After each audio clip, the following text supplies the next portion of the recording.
it stops, no one knows. We're going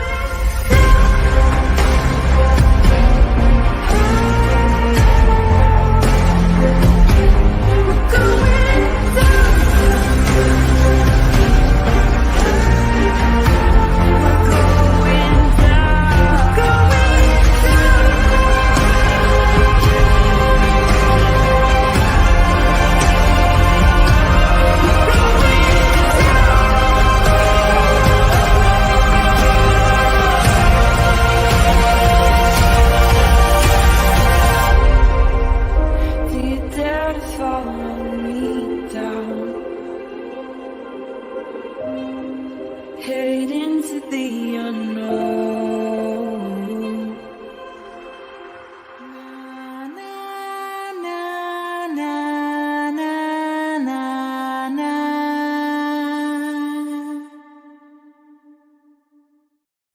Hello, everybody. Happy Friday. Welcome back to Criminality, or if this is your first time here, welcome to Criminality. Thank you guys for being here. It seems to have been a very overwhelming 3 days in court, and I wasn't even there, and I'm overwhelmed. So I can only imagine for the people who had to sit through all 3 days just how much their brains hurt. So I was unable to do a live last night to recap day 3, which ended up working out just fine because court ran super late, and I went to a birthday party and then came home, and I spent my evening catching up on everybody's info from yesterday, and it gave my brain a tiny bit of a break after day 2, which was I don't even know, a cluster, not from the note takers and the people there, but just seemed like the testimony was kind of all over the place. So I'm happy to be here with you guys today to discuss day 3. So I want to ask you guys, how many of you have already watched a recap? You can put a 1 in chat if you've watched any recap on day 3 already, and a 2 if you have no idea what happened yesterday. And then we're gonna go through just some highlights of notes, and then I have a couple clips I want to show you guys too.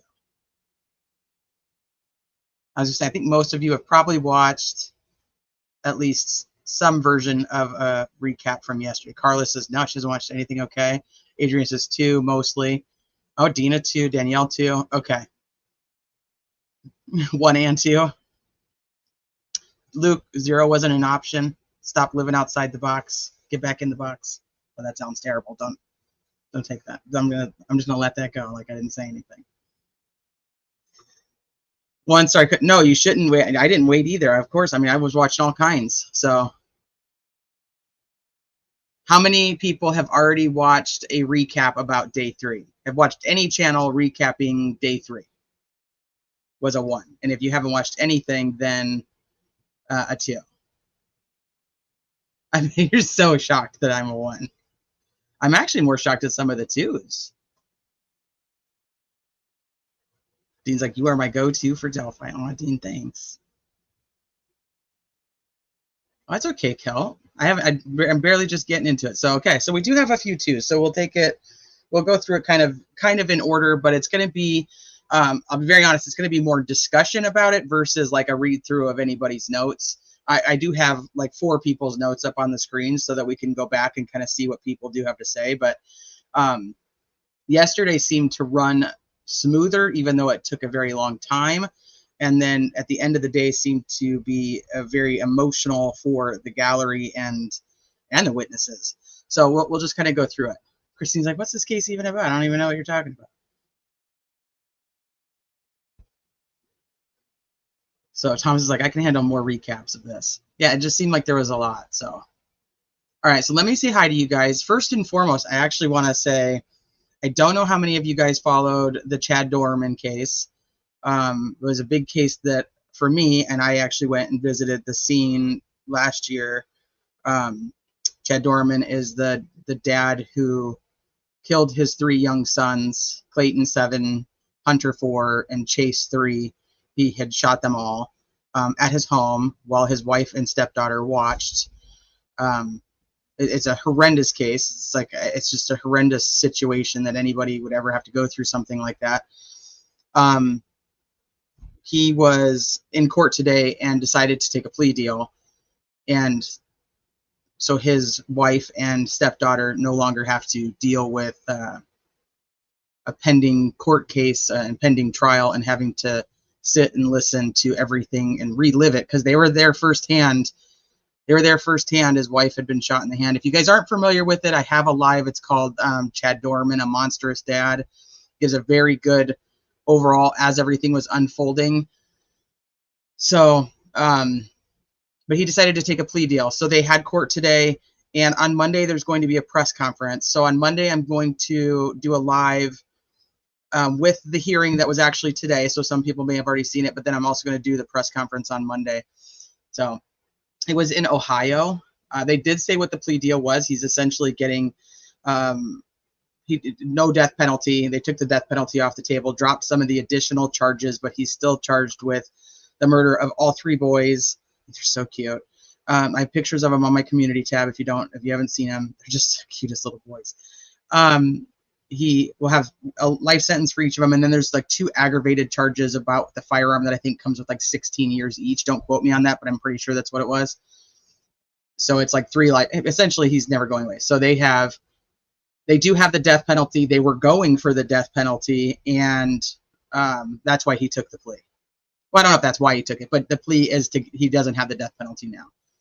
So it's a very sad case. It's a very sad case. He was teetering on using mental illness and his mental health to do a form of insanity.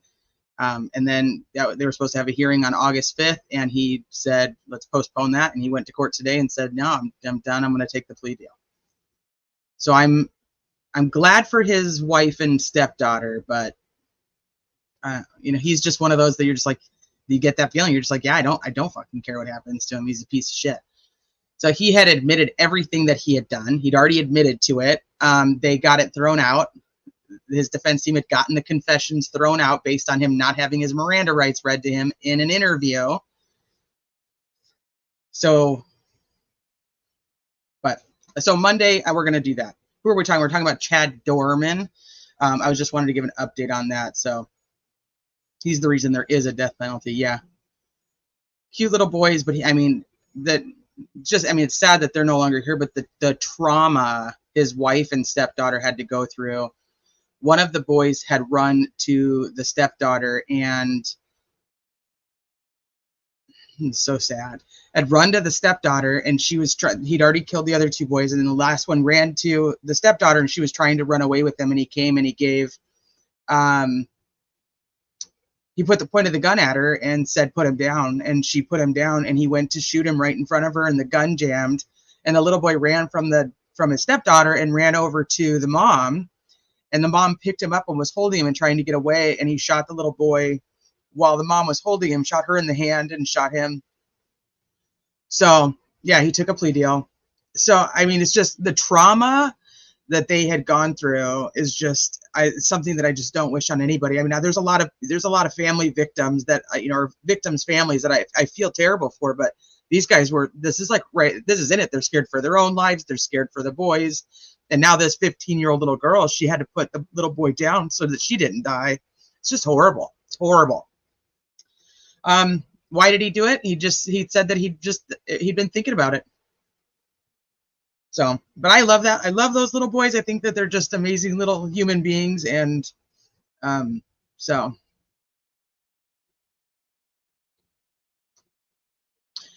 I didn't mean to get all emotional. I'm so sorry. Anyway, I think it's a good thing that he took the plea. It was not near. It wasn't necessarily going to be open and shut because of what his defense was going to be, but everybody knew that he did it. There was eyewitnesses to the fact that he did it. He admitted to doing it, so on and so forth. So at least he didn't. The wife and daughter don't have to go through that. And so she just asked for 2 things. The wife did.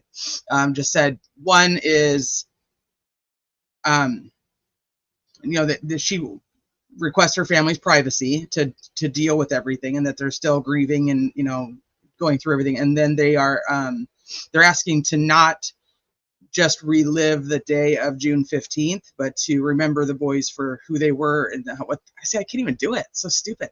Like who they were and what they loved, and and the life that they lived even in that short amount of time. So, give me a second.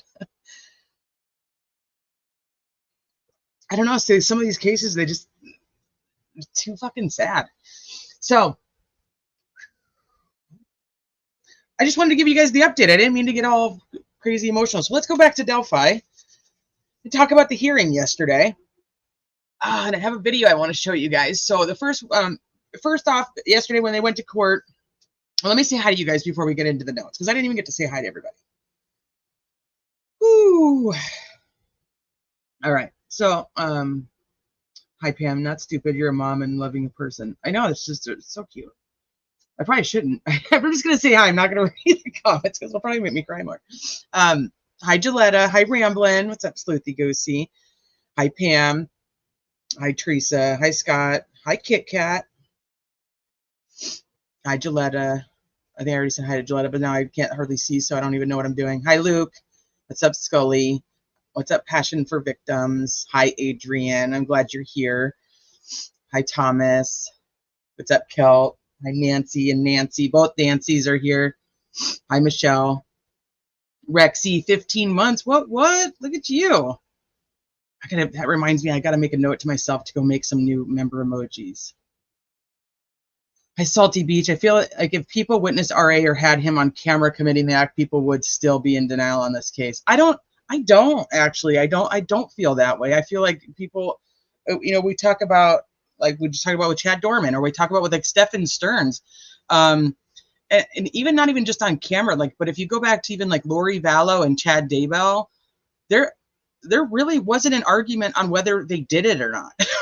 Like there's just some cases that the controversy might be over why they did it, or with Chad and Lori, who was the ringleader. But I think that there's some cases that everybody's just really in agreement on that the perpetrator is the perpetrator. You get some like a Brian Koberger that gets the back and forth of Chris Watts, Richard Allen. So hi, Carrie. What's up, not DB? No chatting and driving with eyelashes on. What if you take your eyelashes off? Are you allowed to do it then?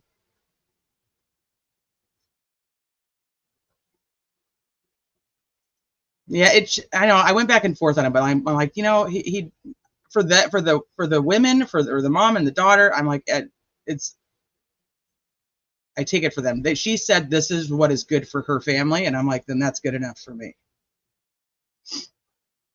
Yeah, there's a special place in hell. I love you too, Sleuths Investigates. Thank you for being here. Hi, Rebecca. What's up, Cray Cray? Hi, Pebbles and Marbles. Oh, I stayed away from that case. It's just horrific. Why? Yeah. Who knows? KO. Just the demons in his head.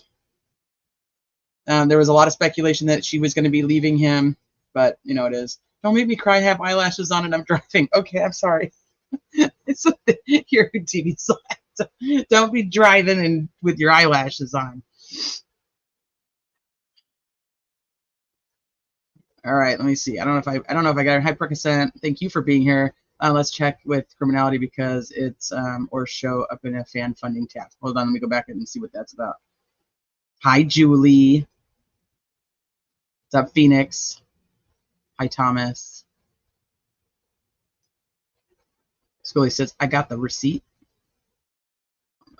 Just want to go back. Carrie, look at you. I was too busy being all sad. I didn't even notice that you gifted 5 memberships. Thank you. Welcome, new members. And as soon as the kids go back to school, we're going to start doing some members only lives. That'll be more super chill and not just kind of talking and about whatever the hell we want to talk about versus like case specific. It'll just be more like a true crime and chill.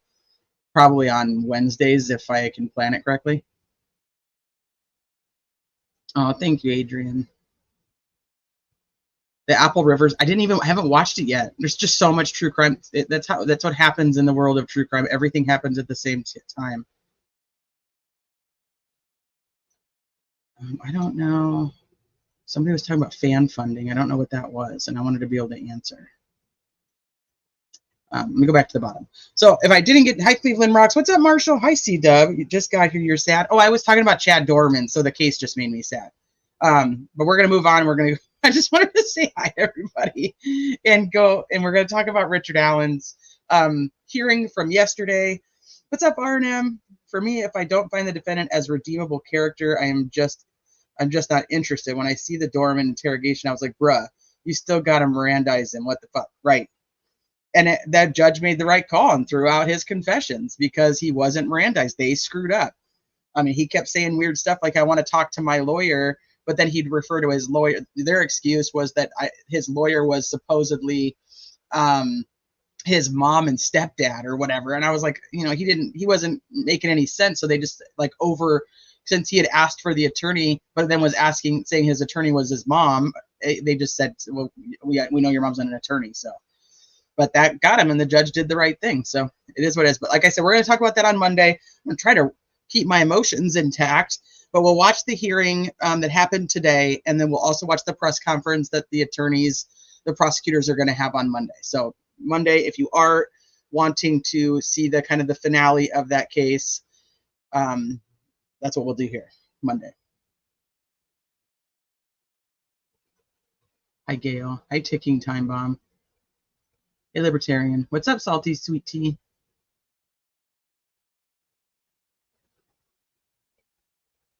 Mike King has a great recent one on Delphi. I'll take a look at it. I haven't watched it. I highly regard your assessment because you've studied so many cases. After watching the Karen Reed case, everything must be thoroughly vetted. Yeah, I was having some conversations last night about the Delphi case on Dan's channel, and it ended up being very, very interesting. We got into like different aspects of it, and we had a panel of people that we don't agree on hardly anything. But it was very pleasant, and we talked through a lot of things. So if you get a chance, I don't know if he timestamps them, but go find when I'm on Dan's channel. Let me see. Somebody just asked, am I interested in historical crime? Yes, I am. Depending on the type of historical crime, like a case that I studied a lot with my dad was actually JFK. So that's considered historical crime. So I don't know if you're talking like going far back, but my dad and I were very big into the JFK assassination.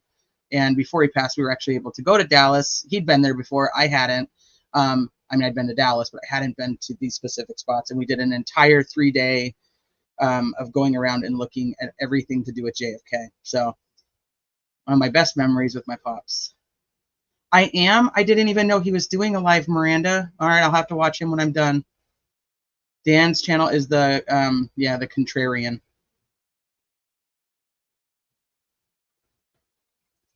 Yeah, so, and most of you guys at this point, I'm pretty sure you guys just kind of know how I am. Like, I don't care about people's opinions on a case, and I don't care if you think the person is innocent or guilty. Your opinion isn't what causes a ruckus. It's the way that you treat other people in chat, or if you're here intentionally to try to throw the channel into a tizzy talking about something that's actually not relevant to what we're talking about. I like that, and that's the epitome of trolling to me. Those are really that's kind of, I used to just say I had one rule, but I'm going to say right now, like, those are really the two rules. Those are the two things that really just bug the shit out of me. I don't care what your opinion is on the case, but you are not allowed to voice your opinions about other people in the chat by calling them idiots, stupid, anything like that.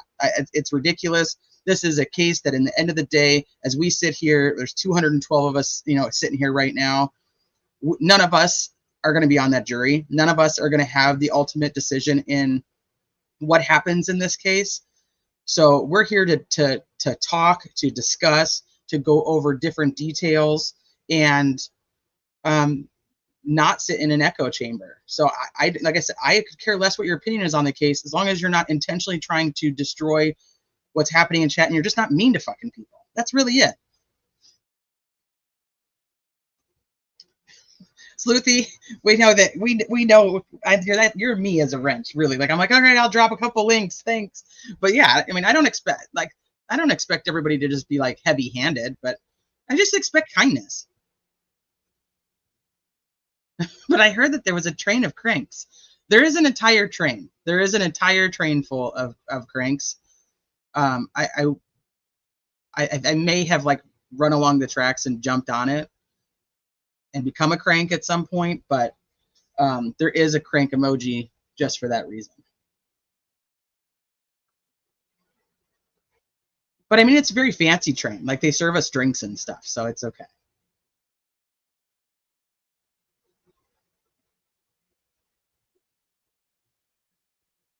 Let me see. A whole caboose full. Leave some DNA on that like button. Yep. Julie says, I've been on the private drive many times. What do you want to know? Okay, so let's get back to, well, you guys can talk and have your conversations, but like I said, thank you guys for being here. Just chill, be kind. Let's share our opinions with an open mind of that we don't know quite everything. And if we have something that we know to be fact, only argue about it if you actually have the proof to back it up and you can show that proof. That's really it. What is a crank? Here. That's your answer for that. So, sorry I had to. All right, so yesterday when they started out, they were literally finishing up the arguments from the day before about the motion to suppress hearing. And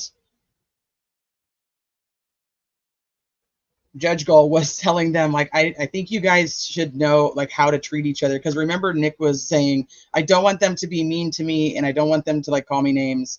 And so Brad and Andy are like, we don't have any intention of doing that. And she's like, well, I run a tight ship, and I don't think I should have to tell you attorneys, like, how to use, like, court decorum and the rules of, like, ethics between attorneys. She's like, just be nice. Shit, what did I just do with the other page that I had? Hold on.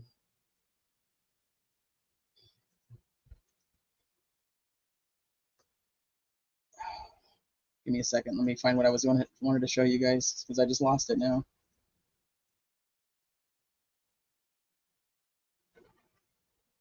They talked essentially. So the final argument for Baldwin and Rosie is to say, hey, there's specific policies and procedures that are to protect the people in the prison system, and one of those is that they're only allowed to have somebody in solitary confinement for 30 days before they move them, and that's because of what it can do to somebody's mental health. They have to have they can't just leave them in there indefinitely. And Baldwin's saying, like, but Richard Allen was in there for 12 plus months and nobody did anything, and this is supposed to be keeping him safe. So he's essentially arguing, like, almost any comment that is made based on after this 30 days of being put in solitary should be dismissed because they didn't follow the proper protocol.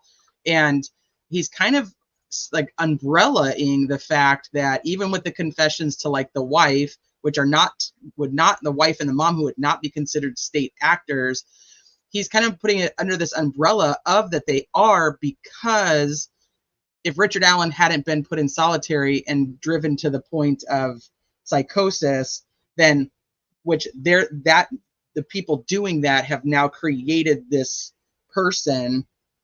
And so now, therefore, anybody who has talked to him after that point is under this state representative umbrella. So he's trying to just get anything out past that 30 days, saying, like, no, it's done. It might have been Rosie that was arguing that, but the defense was arguing that. And then Diener gets up and she's like, hey, there's nothing from their motions to suppress that has, like, any legal merit. He wanted to confess. He found God in March of 2023, and from that point on, he just started confessing, and that he was only being monitored due to the safekeeping. He wasn't being, like, picked out of the crowd to be monitored. Like, nobody was doing it. They were doing it because of the safekeeping order that was brought in, that was signed off by Diener. That nobody ever coerced him into making these statements. Like when Walla was on the stand, she'd say she didn't even ask him about the case, but he would volunteer information to her. So judge takes it under advisement, and then they move on, and they're going to be doing the state's motion in limine, along with the defense response to the motion in limine. And this goes to everything that they're trying to keep out of court, and why the defense thinks it should be brought in, but the prosecutor thinks it shouldn't be brought in. From my understanding, Holman was supposed to be the first one on the stand, but then nobody could find him. But I was like, I thought on day 2 they couldn't find him either. I'm like, where the fuck does Holman go? Like, he just, like, disappears. So I thought that was interesting. And then I'm going to show you guys a video about the first witness. But I'm gonna check chat first. Scarlett, what is keeping him from confessing? Why can't he? But his attorneys don't want him to. It's kind of the general consensus of the side that he is guilty and he wants to confess. I know, like the prosecutor's podcast had tweeted out a couple days ago, it seems that Richard Allen wants to confess and his attorneys just need to let him, like almost like he can't. And then, but that's the other thing. It's like he's doing, yeah, he's over there saying that he didn't do anything. So it goes both ways. I did not feel excited when they released him to county, a sigh of relief, more or less. Yeah, it was kind of just like, okay, finally, like that part can be done, but I don't know how do you repair any of the damage that's happened to him over a year and a half, you know? Hammy says, oh, hi, Hammy. Julie, I have a question that had been haunting me. Is the state alleging that the girls walked across the entire bridge? I followed this case for years, but it never clicked. Yes, that they walked across the entire bridge, that the bridge guy video is when the girls are at the south side of the bridge, south end of the bridge. Owala, the one who was but wasn't but really was in Delphi groups as early as last year. Yeah, and how many people tried to gaslight the Delphi community into saying that Walla wasn't the same Walla, that that was a different person, and that the real Walla was somebody totally different that nobody ever found. Do you think any of those posts are still up? I'd be curious if any of those posts claiming that are still up, or if everybody just dirty deleted them. A lot of people find religion, I said this last night too, but a lot of people just find religion while in prison because they can't handle, well, there's a time, fuck, it's prison. So they find a god, whether it's Odin or whether it's Jesus Christ, you know, them or God, like they will find their god or a god to start to pray to. And sometimes it's a political thing on who is going to be the one that watches over them. That becomes the god that they'll pray to. Hi, Paradox.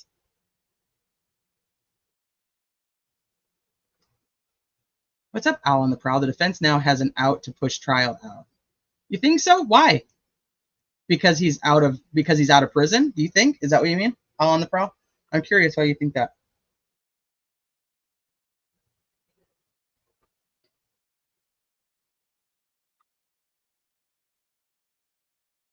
They should talk to Diener. Yeah, they should be deposing Diener.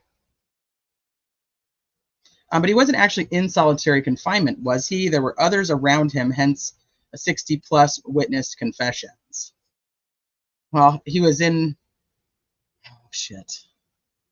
Somebody in chat already answered. There's a specific name for the section of the prison that he was kept in, which is essentially their solitary confinement. But there is a name for that section. Somebody may have said it.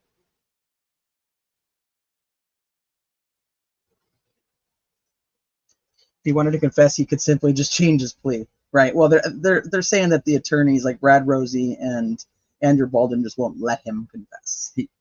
He's not allowed to. And what do you think about the argument about being in psychosis and throwing out confessions versus being mentally okay to choose his attorneys? I think two different time frames. So this is one of the things that I want, and specifically am looking for a very particular timeline regarding the information from day 2, because there is a point in time where he's exhibiting symptoms of psychosis, but they think he's faking it. So when does that timeline start? When does she actually say, okay, yeah, this guy is actually suffering from psychosis, like this shit's real? When are the first confessions? When does he find God? Is he doing this where the symptoms where she thought he was feigning, and then he finds God? And there's so much to this timeline that I think is extremely important. So I'm trying not to overly give an opinion yet on everything to it, because I think that knowing each step of that is going to matter. Also, when it comes to some of these confessions, if he's given his discovery, which has been the story for over a year, that he was given his discovery and then he freaked out and started confessing. Well, from what we're hearing now, that's not necessarily the case. But what confessions were said before he was given parts of his discovery, number one. Number two, what parts of his discovery was he actually giving? What did those parts say? What did he learn from that? Therefore, now going into psychosis, where one doesn't know what's real and what isn't. It can be a blur of everything. So then what are the confessions during the psychosis? And do they match things that were actually from the pieces of discovery he was given? And did he say anything prior to his it kind of just goes with what Baldwin and Rosie are saying. It's like, how can you determine all of this and then say it's not because he was in solitary, it's not because he wasn't in solitary confinement for more than the 30 days that's typically allowed. You know what I mean? It kind of just, because that whole timeline matters.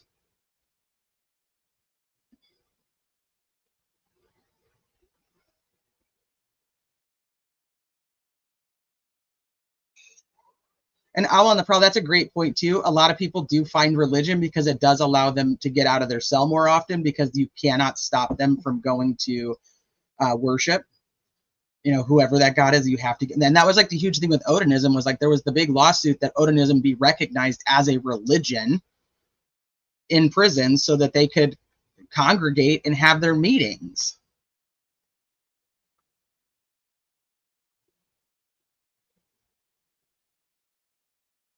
Let's see.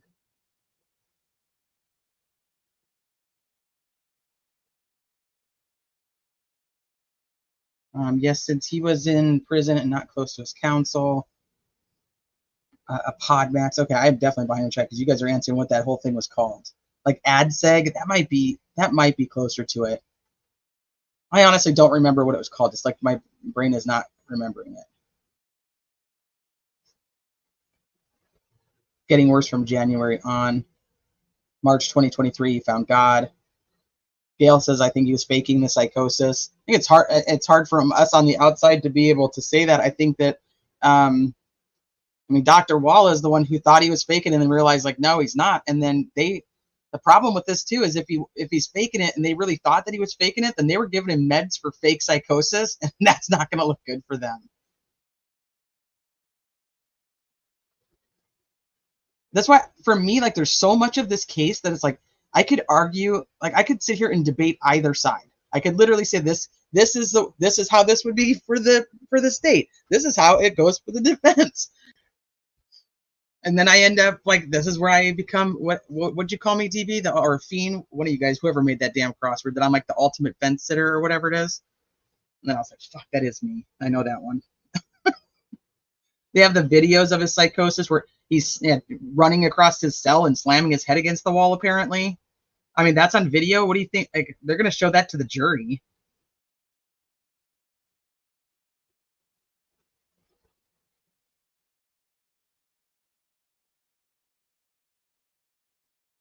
Well, I don't know. I'm almost at the point where I don't even know if they think he has recovered, which was why they were still trying to vacate the safekeeping order, which ultimately on day 3, and we're skipping way ahead, but she does say at the end of the day, and I think everybody's heard this by now, that she makes the decision to vacate the safekeeping order and tells Liggett, I entrust that you will keep him safe. Like, whatever that means, I entrust that you will keep him safe. And then Liggett tweets out to the world that he's not going to tell anybody where they're going to house Richard Allen, which, I mean, there's only like 2 options, but I'm pretty sure it's going to be in Cass County, but I don't know. I mean, he just doesn't want to say it. I don't know. Final boss of the fence sitters. There could be a day that I hear something and I'm like, that's it. For whatever reason, like, that's what makes me click on one way or the other. Just like with Karen Reed, I sat on the fence for not nearly as long, but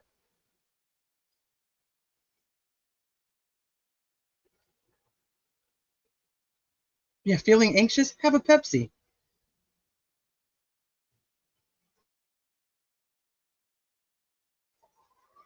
High truth and transparency, the wild, wild west of Delphi. We call it the days, and so are the days of Delphi, like the days of our lives.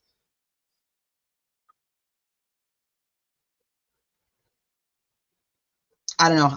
Does anybody feel now, after these 3 days of hearings, that we are, and the fact that he's now being housed in a jail versus a prison, does anybody feel like we are getting a trial in October? Like, that's actually where we're going to end up?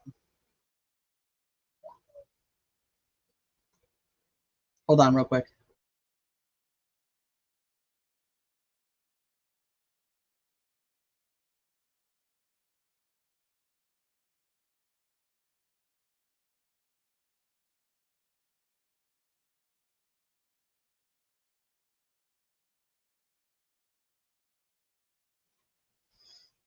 Okay. I hope that the trial is in October. Oh, Rochelle, you don't think a trial at all? Do you think it'd be a plea?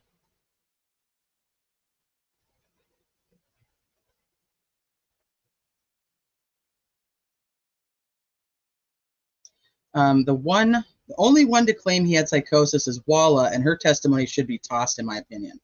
I don't disagree with that, but she's not the one that's prescribing the meds. So there's somebody else is in agreement that he should have all these meds, right? In my opinion, Ari is guilty, but finding 12 jurors to agree might be a problem. If you take the general consensus from social media, I mean that it's pretty cut. It's pretty 50-50. And you see how the turmoil is on social media. Like, imagine what that jury room is going to be like. And we don't even have everything yet. Hi, Punksy. That's true, too. That's a good point. Thomas thinks there is going to be trial. Hey, Christy, some say he lost it after his attorney showed him discovery. Well, but now that's not what the state is saying. The state is saying that he found God and chose to make confessions based on the fact that he wanted to be right with God so he could die and be with his family. So they're going with an entirely different theory now versus what they said before of he got his discovery and then started making these confessions. Now it's all about this finding religion. So that whole theory's changed.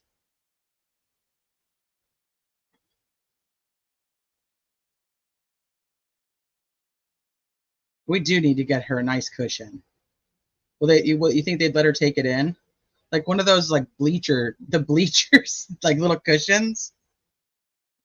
Or she just like brings in like her own little like the chairs like that are in the bags, you know? She just brings it in and she just like pops it up in the back of the courtroom. She's like, all right. Or like one with like a little desk that like flips over like from school. It's like, okay, here's my desk. She just pops. I could totally see it though. Oh, she did have one and her butt still hurt. Oh, that's bad. That's bad news. Okay, so then we start on the state's motion in limine. They're supposed to call Holman. Nobody can find him, so they end up calling Dawn, I'm going to probably say her name wrong, Perlmutter, who is the defense's essential expert in Odinism. So I want to show you guys a clip. Let me see if I can get it over here. Hold on. That's not the right one. We've actually watched Dawn before on this channel, interestingly enough. Some of you may remember. So this was prior to her talking to the defense team and getting more info from the defense team and seeing crime scene photos and so on. So this is prior to that. So just keep that in mind. Make sure the volume's on. All right, so we'll do a volume check real quick just to make sure you guys can hear it. Dawn, I'll begin with you. You guys just let me know that you can hear that and then I'll play it.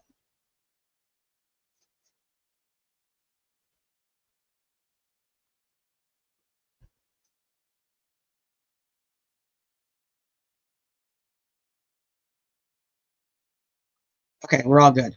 Okay, so this is Joseph Scott Morgan, which is also interesting because he was on Nancy Grace yesterday talking about the case. So, and he's the one that really threw me for the loop in the Karen Reed case when he said that you don't have to be warm and dead to be declared dead, that you could still be frozen. He was the only one that's ever said that I'd ever heard say it. And then I don't remember who this lady is. But up here in the top right, this is Dawn. And so she's the one that testified yesterday in court. Based upon what we are learning from the defense here, does this strike you as a ritualistic murder scene? Well, I just have to emphasize that I did not observe any of the photos. I only have the information that I read and the descriptions. But I can tell you from what I've read, this is a classic ritual murder. I've worked on dozens of these types of homicide cases. Ritual homicide involves acts that go beyond the actions necessary to conduct the crime or elude the police. This is not a counter-forensic measure. You don't do all of that just to hide the body. It has all of the elements. It has symbols at the scene. Yes, Travis. What you're not taking into account when they're looking at the shapes of these branches. And by the way, ritualistic crimes are typically outdoor crime scenes because they're nature-based ideologies. But when you're looking at the symbols, you need to account for the shape of the body underneath it when you're interpreting it. You're not just looking at the sticks. It can be the entire thing, and it has meaning. Okay, I just want to clarify, this interview is from 10 months ago. This was prior to her working with the defense team on anything. So at this point, the Franks memo had come out. We were all dissecting the Franks memo, including Court TV. She was a guest on there talking about the Franks memo. Then either she gets in touch with the defense or they get in touch with her. I don't know how it happens.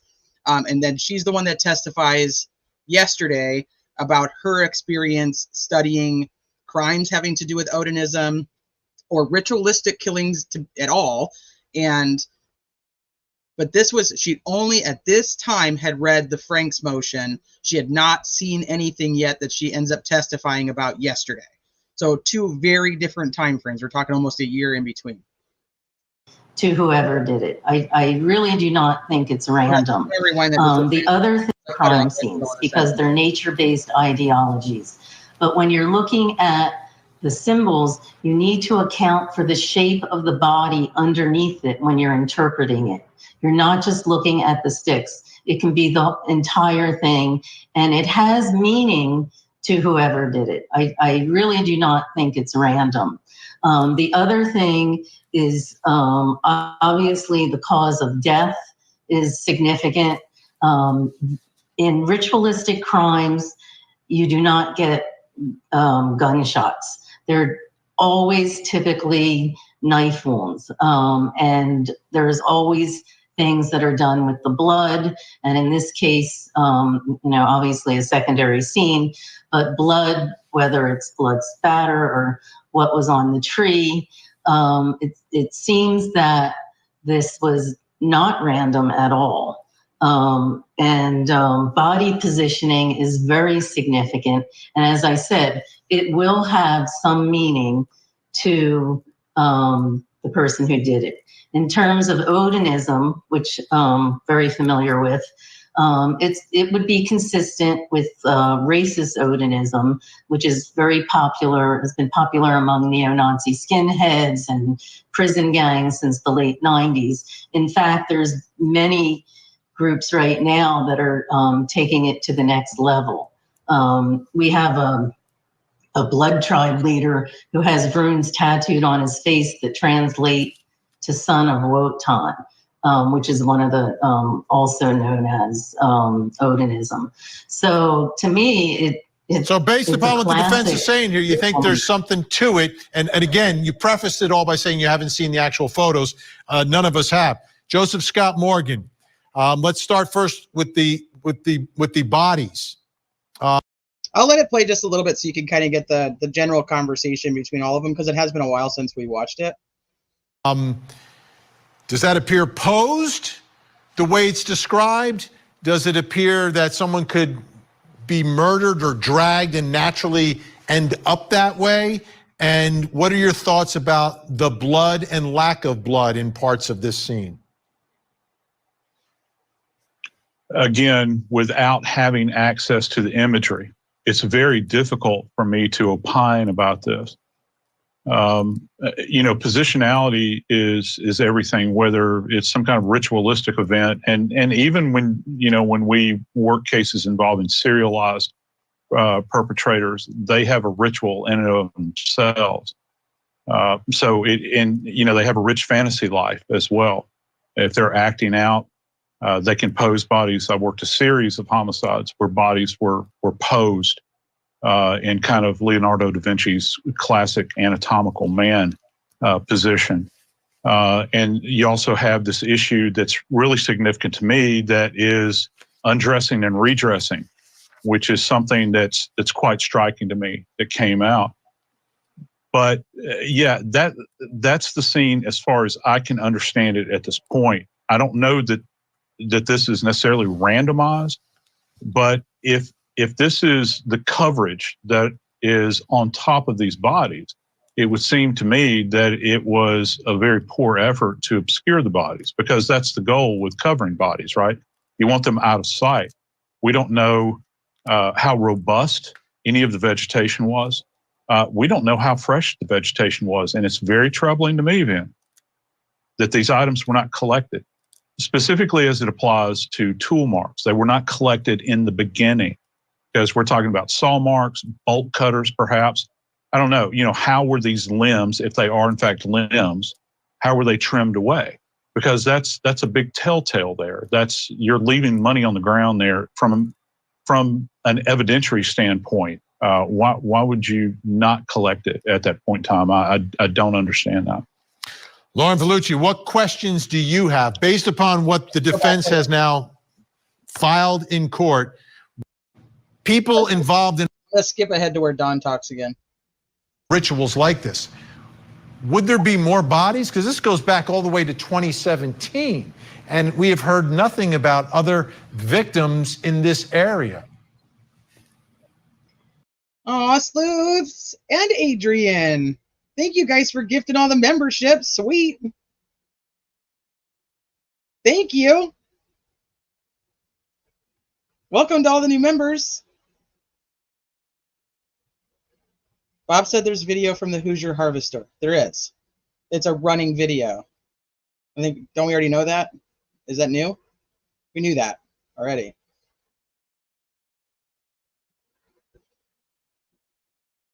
Well, you'd have to know what type of ritual. Again, if it's not somebody connected to one of these organized ideologies, it could be something they're just inventing in their mind.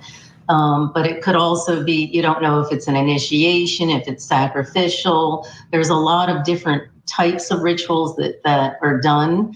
Well, let me lay this out. Let me lay this out, though, Dawn, because here's what the defense is saying. The defense is saying one of these girls has a mom who would date interracially. So that was the motivation behind all of this. This is part of their theory. And it's this group that is, practicing Odinism. And this is why they attacked these particular girls. I mean, that's part of what they're laying out there as potentially what happened here. Does it make it less plausible that there haven't been other attacks in the area? Like a group, would they just kind of go after one particular victim and one off and that's it? We don't see bodies all over the place? No, that it's quite possible and plausible. I mean, there are groups like this that not only ritually murder, they ritually rape women. They're active. They could be doing it in other places. I guess what I'm trying to say is this does happen, as bizarre as it sounds. There are ritual murders, and a lot of these racist Odinists are growing. They are recruiting, and they're part of this like warrior tribal. They identify with that ideology. So it's very plausible, and I think again, this is without seeing any of the not seeing other evidence. It is plausible to me. That Okay, happened. Fair enough. Our guests are great. They're staying with us. When we come back, we're going to ask. I'll link this in the description if anybody wants to go back and watch the full thing. I just thought it'd be interesting to be able to see her. I also brought up some information about her because it did seem that there was some varying history or credentials based on different note taking, which is this is not uncommon. So let me just be very clear. When I have commentary about note takers, I am absolutely appreciative of everything that they do and the time that they spend doing it.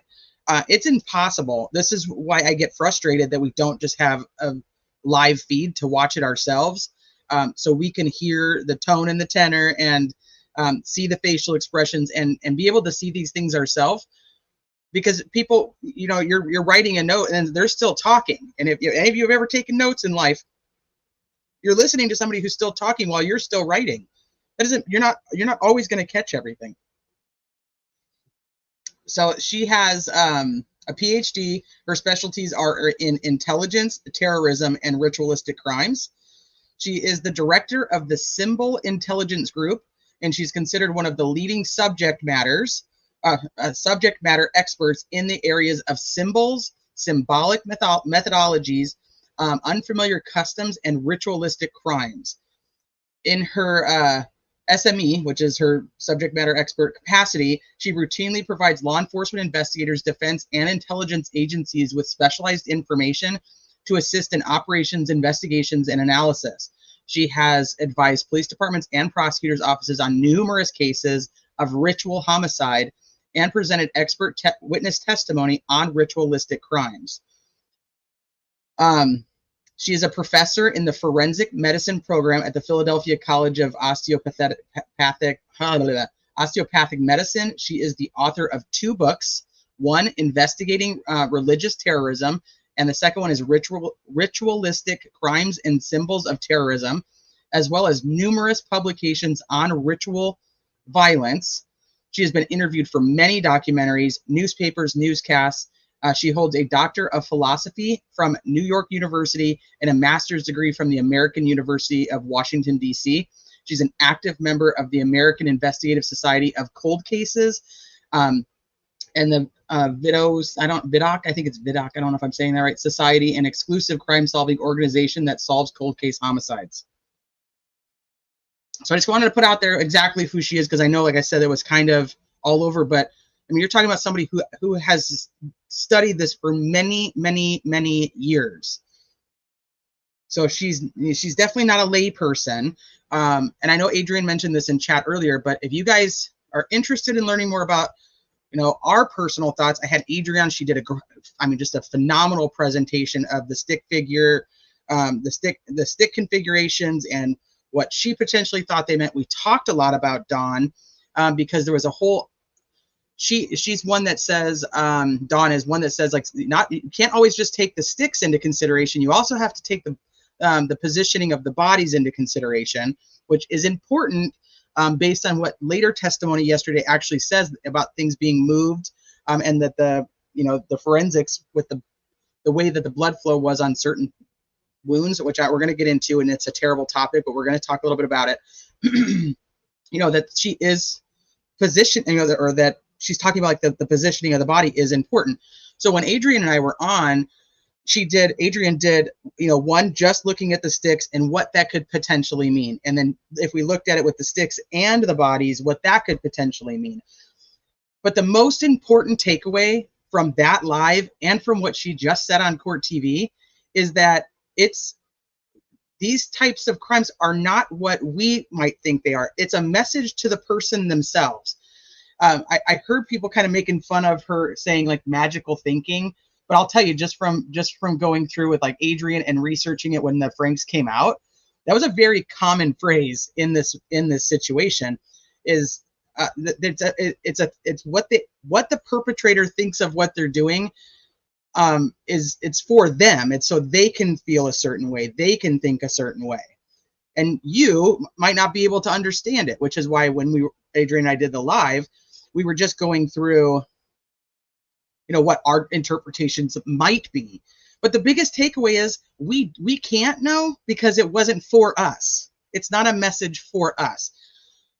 So I was talking, like, people were kind of making fun of her, like, for saying magical thinking, but that's really what they call it. It's because it's a personal thing. It's what makes you feel a certain way. So it's your own way of thinking. It's your magical thinking. Not everybody else can understand it. So to me, I don't think it was just because I've heard it so much. It wasn't really a funny thing to me. I just was like, yeah, that's what they call it. Yellow, hi Yellow. She said prayer is a type of magical thinking. Well, yeah, I mean, you believe in something you can't see. So it's true. And hi, Dan. I was telling everybody that they need to go watch when I was on your channel last night, because I thought we had a very good discussion between the four of us about topics that we don't always agree on, but we did it very grown up, like with some side commentary.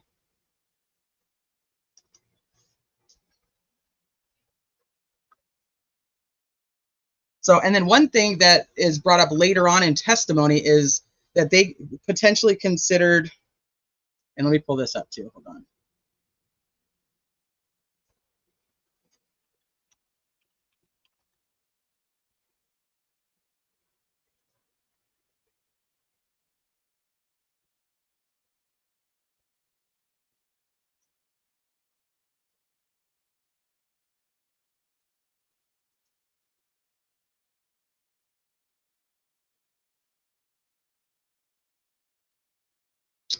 Where did we have it at? Oh, I might not be able to find it right now, because it was like a whole article on an undoing and what a person who believes they're having an undoing is, and essentially it fell straight in line with the same concept of magical thinking.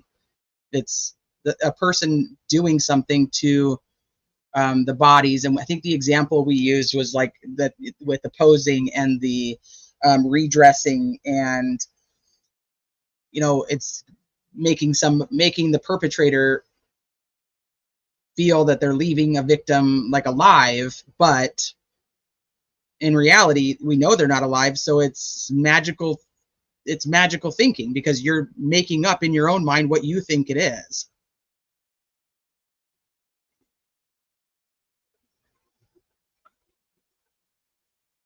I wish I could close my eyes and make magic happen as well, but it don't work. Well, anything that you believe in that's not right in front of you is definitely magical thinking. It's just a terminology for it. I don't know if traditional religion should be really considered magical thinking, but I don't know. It's such an accepted part of culture and society that many people don't need to bend their minds to accept it. So you think like Christianity would not be considered magical, but if you talk to an atheist, they would think that us Christians are magical thinkers because we believe in something that we don't have any proof of. You know what I mean? But I mean, then you have the argument of, I'm not going to get too far into religion, because you have the argument of what does prove things in the Bible to be true. Okay, so let's go back to what she was, notes for her.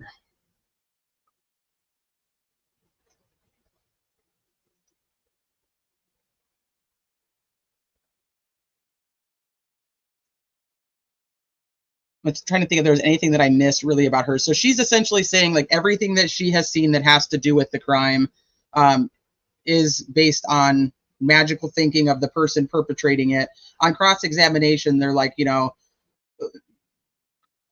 how do you know this? And she's like, well, you wouldn't know it. You're not going to think of it that way. So you have to put yourself in the mindset of the person who's actually committing the crime. I just want to I'll double check the notes just to make sure I'm not forgetting anything about her testimony before we move on. Or if you guys have any thoughts or anything you want to share on her testimony, on Dawn, feel free. But it did for a long time. So was it not? So it was magical thinking when it did?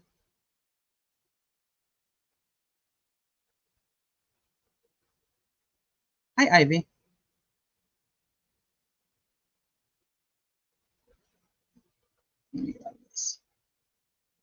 So you guys type in what you guys think of Dawn. And if you guys have any other questions, then I'm going to just double check the notes really quick to make sure I didn't miss anything that's important to talk about with her.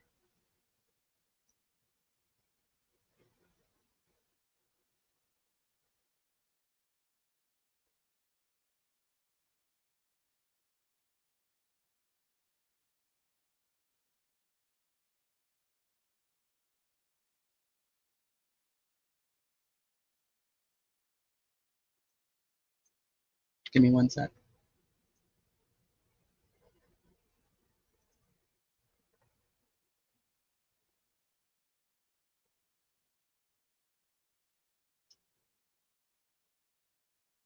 Magical thinking is in the eye of the beholder. We are talking about what other people think about other beliefs other than our own. It's a great way to put it. Susan says, I would think that just as we're seeing everyone has a different idea of magical thinking, and LE has a whole may see things the one way, and those who have similar experience see things another.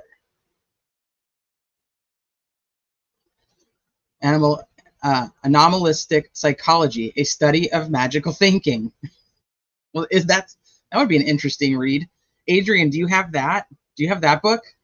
You should get that book. Magical thinking does not imply magic like a magician. It's the belief that you can influence real-world events with certain actions or rituals, like praying for a certain outcome. It's a great way to put it, too. Yellow says, she punked Nick so hard when he was like, well, I mean, how is it a ritual if it's never happened before? Doesn't ritual mean it happens over and over? Oh, yes, I do remember that from your notes where she said he was like, so like, do you know of any other crimes that happened before or after this that have, that are ritualistic in the same nature? Like, isn't that what it takes to be a ritual? And she was like, no, I don't agree with that statement. I was like, dang.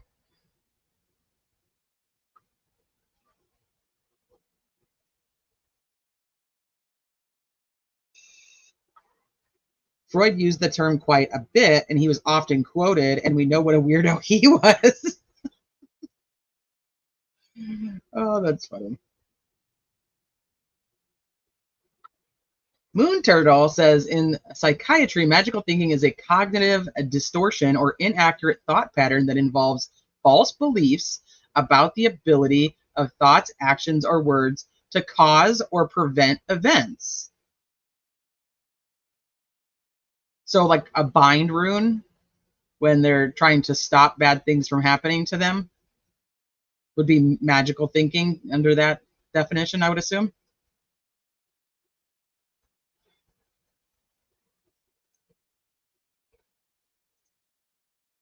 She's like, that's not at all what a ritual means. Just me says, there was a little boy, oh God, hung in the backyard of his home on a swing set. Yes, I know this case, but he was dressed in his stepdad's clothes. So the killer had thought in his mind, they ruled it a suicide, and that has been such a controversy ever since. But they ruled it a suicide. The little boy he was dressed in his stepdad's clothes.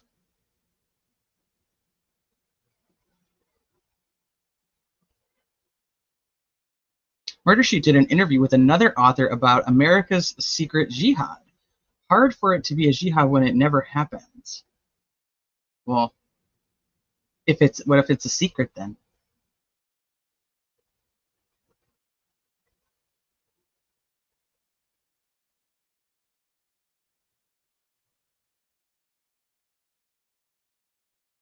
All Nick needs is fake evidence and a willing jury.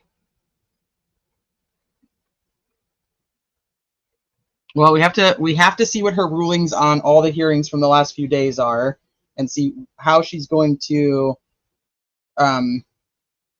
corral. Corral's probably the best word I can come up with on that. The defense. We talked about this last night too. Is that she can't just say like the defense can't present anything as a defense. It would be against his constitutional rights to a defense. So she has to allow. She somehow has to allow it in. What she can restrict is how she allows it in and when she allows it in. So she can say like, hey, during voir dire, you can't ask the jurors if they have any Odinist friends, or you can't ask it during voir dire. You can't ask questions about this then. You can bring up the third party defense during cross examination of all the state's witnesses. That's how you can get it in. Or if the state opens the door, you can get it in that way. Which that would be impossible for them not to. So she might corral them or be able to put them in like a box, but she can't if she just flat out says, sorry, you can't bring in a third party defense and you can't talk about any of this other stuff. I mean, you're talking an appeal right off the bat. They're going to be like, wait a minute, it violates his constitutional rights. And as much as I have not been a fan of Gull, everybody, no matter what side, if they're pro-defense, pro-prosecution, or sit on the fence like me, has said that Gull was actually very calm, attentive, and fair throughout the last 3 days. It could be real. I mean, yeah, but I'm just saying that's where she could restrict things. And I was just showing an example. She could also say you can bring it up and ask them if they know anything about it, but you're not going to be able to, you know, call Brad Holder to the stand, or you know, like I said, she has her legal avenues where she can restrict things, but she can't just say no. So like when people are like, oh, she's just not going to allow in this third party, like it's not possible. She has to allow it in at some point. She can just restrict how it gets brought in or how they can represent it. And a motion in limine is essentially that. Like if you read through, I don't know if I still have it open. I probably don't. But if you read through like the motion in limine, it literally, he breaks it down. Like he doesn't want it said during anything, but he breaks it down into different sections on the motion where she can be like, okay, so here you can say it. No, you can't. Here you can. No, you can't. You know, we don't know. Or she can just say, yeah, you can do what you want.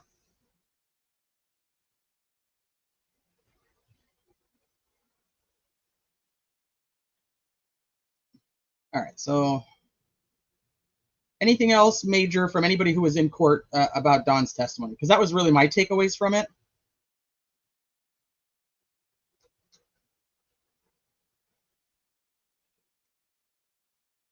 And I'm trying to get to the next.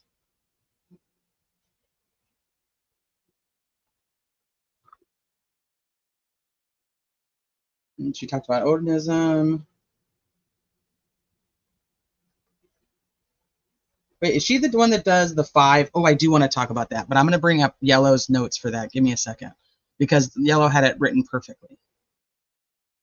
Let me see if I can find them really quick, though. Here they are. This is,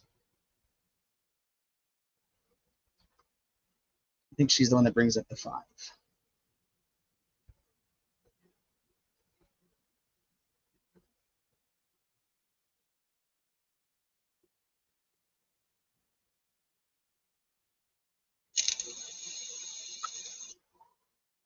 Here it is. Okay, let me bring this over here for you guys. Am I still sharing my screen? Nope, no. Hey, Joe Schmo says, I thought that Nick had some good solid questions on cross. Baldwin told him, good questions, good job at the break. Really? Look at them all fucking playing nice and chummy. That's interesting. Like they're actually communicating via email again. But you know, at the beginning of the motion in limine, that's why I said it earlier, but she was addressing what Nick's complaint was about. Like, I don't want them to like be mean to me. And she's like, well, I would expect that everybody's going to adhere to, you know, code of conduct. And he was like, well, I'm just basing it off of past experience. And I was like, okay, that's not a fucking dig. Like, what are you doing? Like, come on, pot and kettle. Question I have is, why would Brad Holder deny posting that pic of the people in the woods that Amber also saw if it was innocent and didn't mimic the crime scene? When did he deny posting it? I know that they're saying they're trying to act like they can't prove it was posted, but when did he actually deny it? I missed that. Hey, Cold Truth, Ivy Rose, my phobic disorder is magical thinking, I think. Definitely not rational.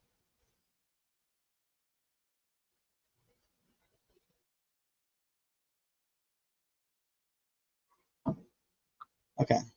Oh, I didn't put it back up here. Too busy talking. Okay, so she talks about that the blood is the highest offering of any type of blood rituals, or any type of rituals. Blood is the highest offering. Talks about identifiers and like the place of death, the date of the death, the cause of the death, the weapon, the symbols, and the body are all major points of how you can tell if something is ritualistic or not, or why, you know, one of the ways she deems if it's ritualistic or not. I agree with that. I agree with that statement. Oh, I did save the picture too. You guys want to? Did everybody see Nick with his stash? I'll show you guys Nick with the stash.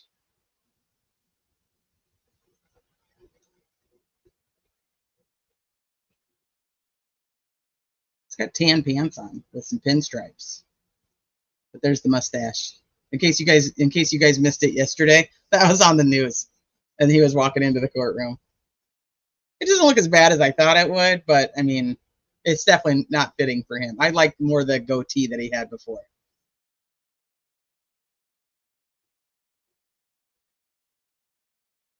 I love 3D puzzles. I just love puzzles. I'm working on a new meme. Be warned. Oh shit. Okay. And it's like, I hate to see it, but I love his outfit. He kind of does look like a used car salesman. No, I don't like the typed up notes. I like the handwritten ones because I feel like I understand what she's saying more. And then the other ones, I don't know. I don't like them as much. I like her handwritten ones. I have both. I have R&M put them in the description of the video from yesterday, so I grabbed them from there. Yeah. I mean, I don't know. Is his hair like? It seems like it's like long enough to be ponytailed. Is it ponytailed, or is it really just completely slicked, and then it's puffy back here?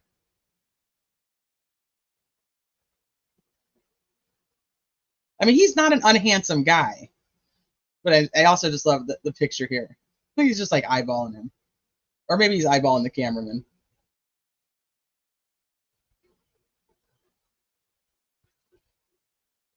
Yeah, I don't like the slicked hair. I liked when he had the short hair. Short hair and goatee. Okay, Nick, do what I say. No, he's not fat. No. But you know what? He probably doesn't have a woman in his life, so there's nobody to tell him like, yeah, honey, don't do that. It's not good. It's not good. Don't do that.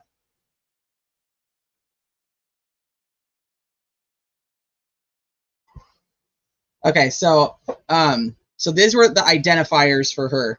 So she says, in the place of death, it's indicative of the ideology. Norse paganism is always outdoors in nature and often by a body of water. So the date of death is significant based on like moon phases, holidays, etc. Cause of death is very significant because in rituals, it's often a lot of torture, blood loss, bones, blood, and stabbing. She did talk about that on Vinny when she said, you know, it's usually a knife. The weapon, ceremonial purpose, object is important and it becomes part of the ritual. There's symbols, things hung in trees, carved, etc. She teaches LE in outdoor scenes. They often use the elements of nature to form symbols, like sticks, etc. The body in typical homicides is hidden, burned, finger cut, I think it's finger, cut off. With ritual body placement is everything. The blood of a victim is typical. I think many atypical things are done. So that's what, just in general, that's what her identifiers are. So now when you take those identifiers and you put them with Delphi, which is what she does next, is on the crime scene. She looked at the crime scene pictures. She looked at the autopsy report. She looks at the blood stain patterns. She looked at the BAU profile, looked at a lot of social media posts and police interviews. On cross, they kind of get her on the fact that she never actually went to the crime scene. Yeah, this is your wife's handwriting. I stole it from you. So she said, a textbook ritual murder has all of the indicators. In Delphi specific, the place, a cleaning, they had separate spaces. With casting a circle, the same, like a sanctified, like the space, and then the body of water. Obviously, we know that it's right next to the creek. So that's a strong indicator. And I'm going to say this wrong, ballast blot, which is sun up to sundown. So it starts on the 13th. This is the dates for this religion. So it starts on the 13th at sundown, and then sun up on 2/14. It's not a strong indicator, but it is still an indicator. A slit throat, which is a sacrificial offering. That's how it's done. You cut the throat and you bleed them out. I'm trying to be as matter of fact as I possibly can because I don't want to have another breakdown. But the people sitting in the courtroom yesterday, like, and just to think it's going to get worse. It's going to get worse come trial, but it's still tough. It's still very tough. So weapon, they show her a picture of Brad Holder's altar. I was going to pull that up for you guys because I have that picture and I didn't do it. Shit. She says it's very likely a ceremonial knife would be used by the person who made the altar. She talks about the symbolism with the branches. They're carefully placed. The person created a symbol, which is a bind rune, which Brad Holder talks about on his social media. It's the one that matches his hand. and it is identical to that. The sticks on Abby are identical to the bind rune that Brad Holder posts on the internet. The ones on Libby are starts at sundown. Sorry, did I say the other way around? If I said the other way around, I apologize. Starts at sundown, ends at sunup. 13th to the 14th.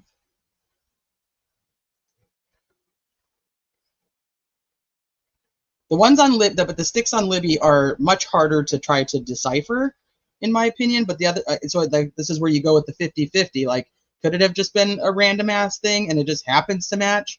But then you go, how many coincidences actually become an issue before we just continue to call it? You know, how long do we call them just coincidences?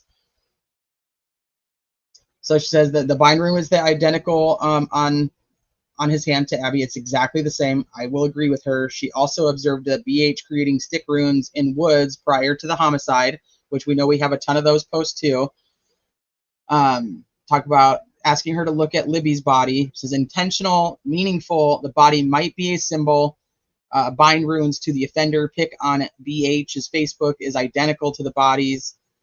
And then there was no counter forensic measures taken with her or with either. They had careful positioning, natural objects on the bodies, the body position, plus the cause of death, plus the symbols, plus the placement in the clearing, plus or equals the classic identifiers of a ritual murder, which in her opinion is very strong on that. Nick objects, said, did you look at the Facebook page? No. Her answer is no. Well, you can't look at the Facebook page. The Facebook page is gone. So, of course, her answer is no. You don't know where they came from. She says no.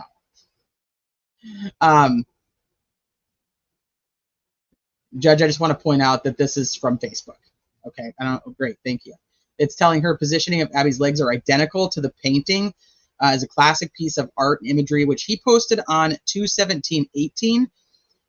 It's always I've always wondered, like, do we know how long it would have taken him to do the painting? Because there's nothing to say that he didn't start it on the 13th or 14th and he posted on the 17th that he's done. There's also nothing to say that he didn't start it on the 1st. You know what I'm saying? So, but it's very close to the date, so that's the relevance of it. It could have meaning. Anniversaries are important. The ritual is started in ideology, but then personalized. So she says, I am not a blood spatter expert, but so regarding the F tree, I'm not a blood spatter expert, but this is absolutely appears to be an intentional marking. Use the tree as part of the offering. This is important later because when Nick has his blood spatter guy go up, he's talking about that it's actually just blood spatter and that it's most likely transfer from Libby's hands. They go over the ritual. They go over the mimicked crime scene photo. I'm just, like I said, the comparisons for her identifiers to the actual crime scene I thought were hugely important. And then Nick says, it's significant to you, right?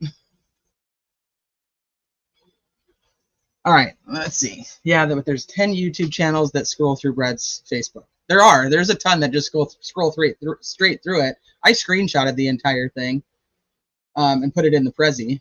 So, yeah, let me take this down.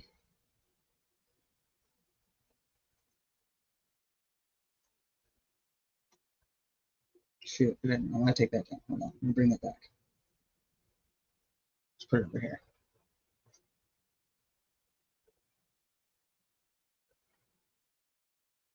Another important thing I think that gets brought up, and somebody who was there is going to have to probably clarify this one for me, was Nick on Cross bringing up something about would her opinion of it being ritualistic be changed if the motive was if the crime was actually sexually motivated.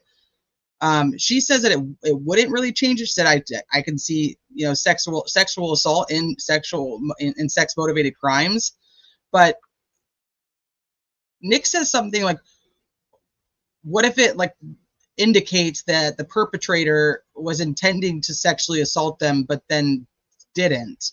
So I'm like, I don't know how that becomes relevant or how you can prove that based on the fact that they didn't have any clothes on. I'm very confused on where that's coming from. So it made me think of the testimony from day 2, where they're saying that some of these confessions or statements against his interest tell people what the motivation is. So I'm like, is Nick telling us that? Like, is Nick telling us that that Richard Allen has told people it was a sexually motivated crime? And then that goes back to what the defense has said of Richard Allen told somebody that it was he was going to sexually assault them, or that he did sexually assault them, and then he shot him in the back. But then during day 2, see, this is where everything gets so convoluted. During day 2, he tries to bring up that with Hirschman, that Hirschman never heard this confession of he sexually assaulted them and shot them in the back. But I'm like, why is he bringing it up now? So there's obviously somebody's heard something about that being a motive, right? That's kind of what I got from it.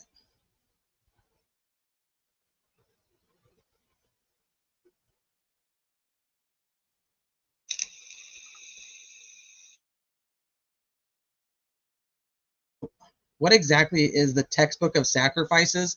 It's her identifiers. It's what she studied and what she teaches. So it would be based off of her knowledge. So that's would be like an expert opinion based on her knowledge.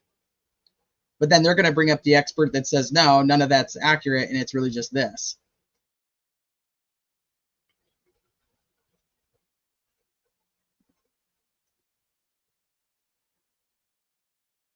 Their argument is motive as SA, but how do you SA a victim and still control a second victim alone, and then say one accidentally died, but his witness says Abby is unconscious? I think the witness is essentially saying that Abby is unconscious. How is that stopping him from SAing Libby?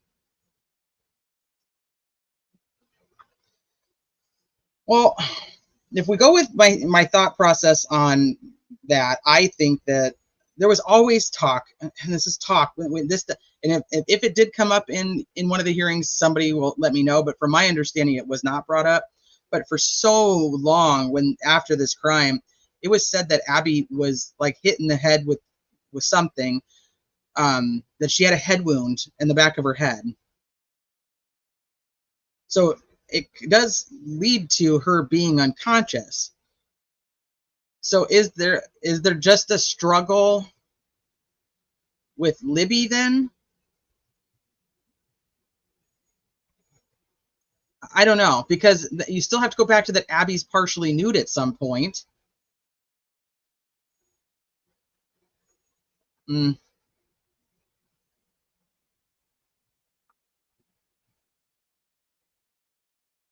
Well, I don't see Fiend says, I don't see a lone wolf being possible without some sort of restraining at some point. Well, if you have one that's unconscious and you're still pointing a gun at the other one, and if you have one unconscious and say you carry that one and you have that one in your arms, the other one doesn't leave. It was weird because there was always like the people would say, well, Libby wouldn't leave Abby, and it was like, how do you know that Libby didn't leave Abby? How do you know that it wasn't Abby who didn't leave Libby? But so there's a reason behind the close family members have always said that. I'll be right back, you guys. Give me 1 second.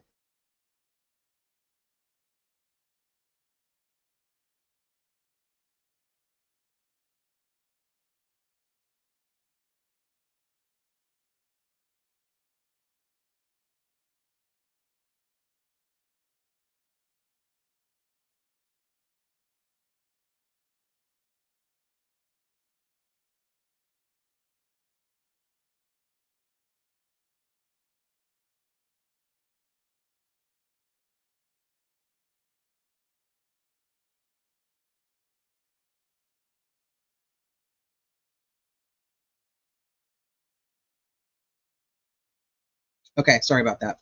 It was my husband who was like, what are we doing for dinner? And I'm like, I don't know. Figure it out. Okay, where did we leave off? Oh, we were still talking about Dawn.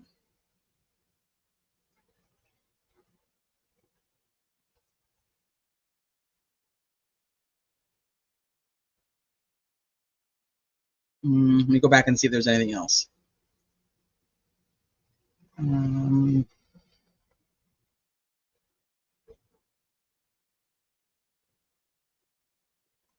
I think it's with Dawn that we talk about, that Dawn says when she reviewed the autopsy that there was no time of death on the autopsy report. So I think that's a big one that we have to talk about before we move on.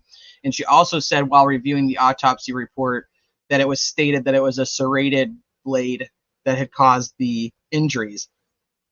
We know from the previous day that there was conversations about a box cutter. So everybody online's like researching, like, do box cutters have serrated blades? I'm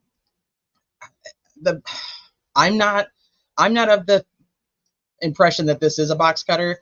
I'm going to need more. I'm going to need more evidence that points to that it could have been based on the autopsy. We need an ME to come in and talk to us about that.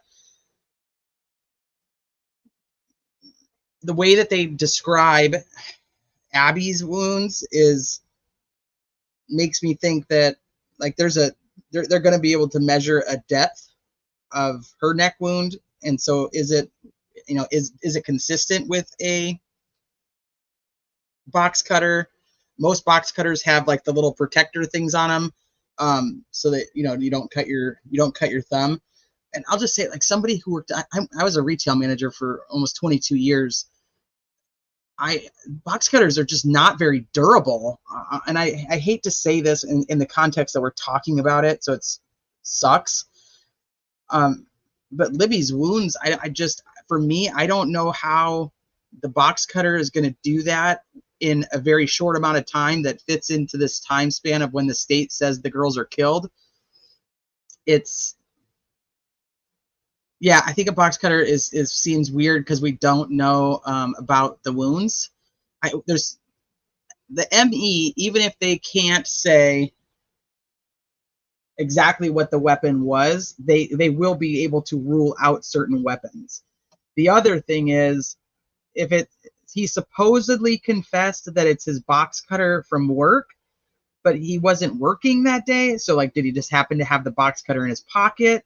And then if that's the case, then so he brings his gun with him that he doesn't really ever use. He just happens to bring his gun with him that day, but he wasn't actually planning on killing them. Was he planning on shooting somebody? The whole thing, if you're going with premeditated, the box cutter doesn't really add up.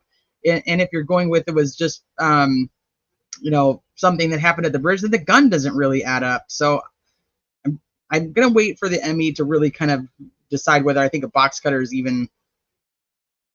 at this point, I think the box cutter is a nothing burger. I think it's something that he probably said in one of these confessions that matches nothing else. I don't know. Retail manager here for 40 years. I agree with you, T. Not a weapon of choice for such deep wounds. Right.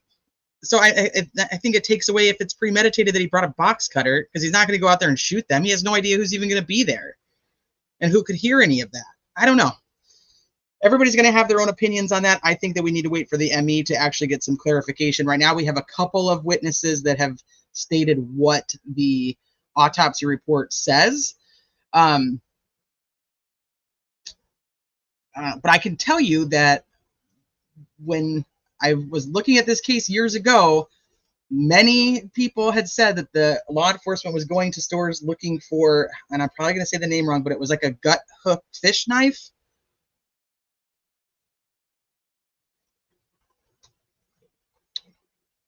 So people are like, well, that's just a rumor.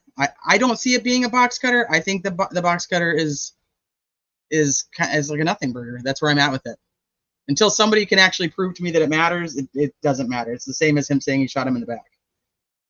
There's no mention of them looking for a box cutter. But we do know that Lesenby went to CVS towards the beginning of the investigation looking to see if they sold something, a specific type of knife. Like a fillet knife, like a gutting knife. Yeah. So I'm like, I hate fucking talking about this shit, but it's part of what the conversation is. It is what it is when you're a true crime channel. Box cutters can do a lot of damage, but it could also be what RA carried in just another part of a false confession, because that is what RA was familiar with. True. Mixing, in the psychosis, mixing things that are real and things that aren't. Yeah.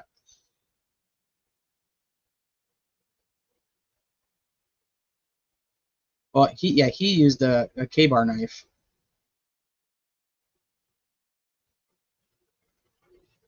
There is a longer serrated frozen meat cutting knife. Well, there's also there is serrated box cutters, but the thing is about them is they would not, CVS would not, those would not be important to a CVS worker. Like as a manager for a retail company, I could tell you we wouldn't be buying serrated knives at CVS or like at a Walmart. It's for cutting open like cloth. That's what the serratedness is for. Not to mention, retailers are fucking cheap, and we buy it in bulk. So we buy cheap. And for me, and I can only speak from my experience in retail, because people were like, was he allowed to bring his own? So on and so forth. We were not. And if I caught somebody using something that wasn't company issued, they'd get written up because our insurance would not cover if they end up getting hurt by using something else. And then you get a lawsuit on your hands. So I only allowed people, and if I ever caught anybody, it doesn't mean they didn't try to bring in their own, because like that's the other thing is CVS does sell other types of box cutters, but then it wouldn't go to what his confession is, that it was supposedly company issued. I worked at CVS and they barely let us have box cutters, and they couldn't cut boxes worth of shit. And CVS doesn't sell knives of any kind. Oh, they don't even sell box cutters? I was under the impression they did sell them. I was not a manager at CVS, so just to put that out there, I was a manager in other retail companies. So I'm not saying that my experience goes over to CVS. Just as a retail boss, we bought cheap shit because they got lost all the time. And they buy box cutters from Uline in mass. We always did. We always had like the plastic Stanley, the plastic Ulines. When I worked for Jenny Craig, which was only food shipments, so we still had to cut boxes, we did have those little silver ones because it was cutting a box. We got a shipment like once a week. You know what I mean? So it wasn't anything like working in like big box retail, like Toys R Us, Home Depot, where we had to have, more hardcore box cutters. But I could bust a blade on cutting open a box or a wrapped pallet. They're just not very durable. So I think people still get confused too, because even like Nancy Grace puts this out there that he was a pharmacy tech. He was a manager for CVS who had to be licensed under the pharmacy tech. So people think and still say to this day that he was a pharmacy tech. He just had to be able to do it. So for instance, I was a manager at Home Depot. If you guys have ever shopped at Home Depot, you can go in there and you can order like specialized cabinets, right? You can go in and order like custom made cabinets. So I had to be certified in how to fucking do customized cabinets. Did I ever have anything to do with customized cabinets? No, I did not. I could not go in my house right now and customize my cabinets, but I still had to be trained on it. That's just part of it. Part of being in retail, if you're the boss and something happens, you have to be able to know these other things. So he was a certified pharmacy tech, but he was the manager of the CVS.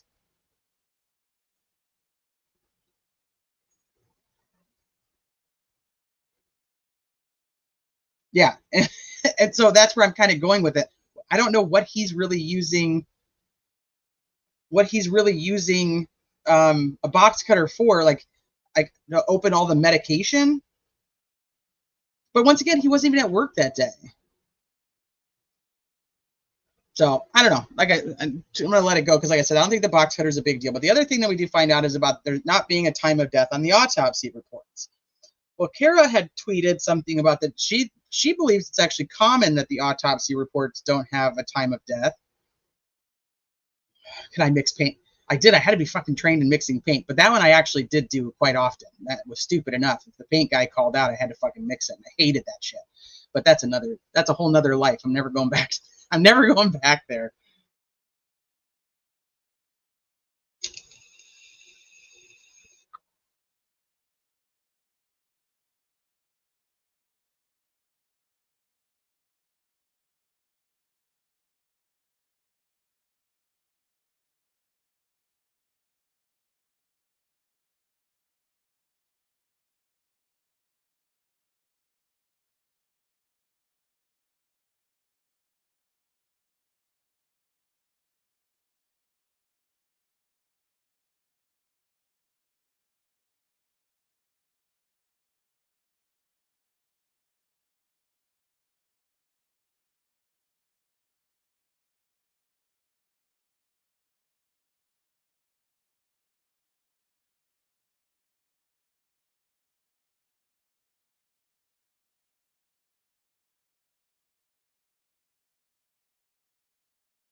You've got to be fucking kidding me.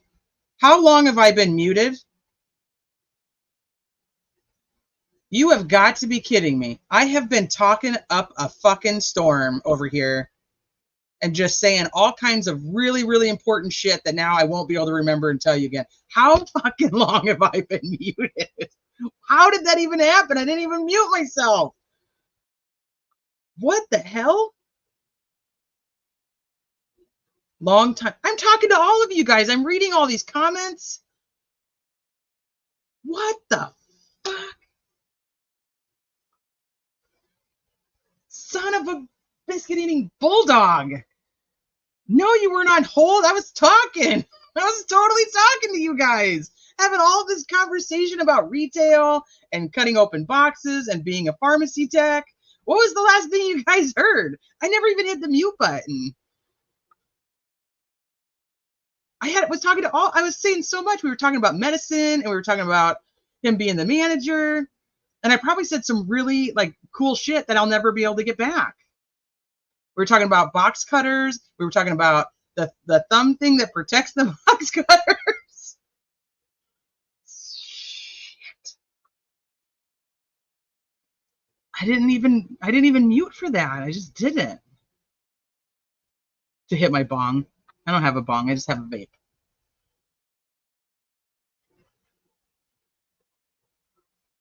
Does it Darth Vader when I do it? Hold on. Okay, so did you hear me say something about mixing paint? I don't even know. I did not hit the mute button. Yeah, I don't like to mix paint. Yeah, I could do it, and I had to do it all the time, but I don't like it.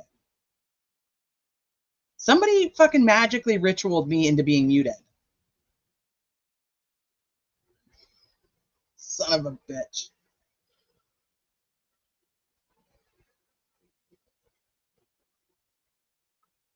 Okay. Yeah, I don't know. I was talking all kinds about knives in retail, and did you guys hear me talking about cutting open pallets and breaking box cutters? Did you hear me talking about that he's the manager and not the pharmacy tech, but he had to be licensed in pharmacy tech? I don't know.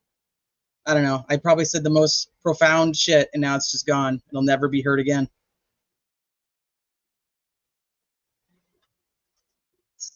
Shit.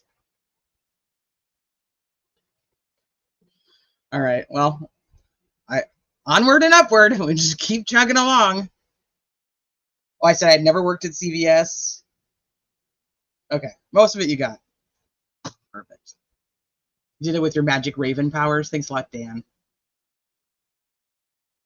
Sleuthy's like, I don't fucking know what I heard. You were talking and then you weren't. That's what I know.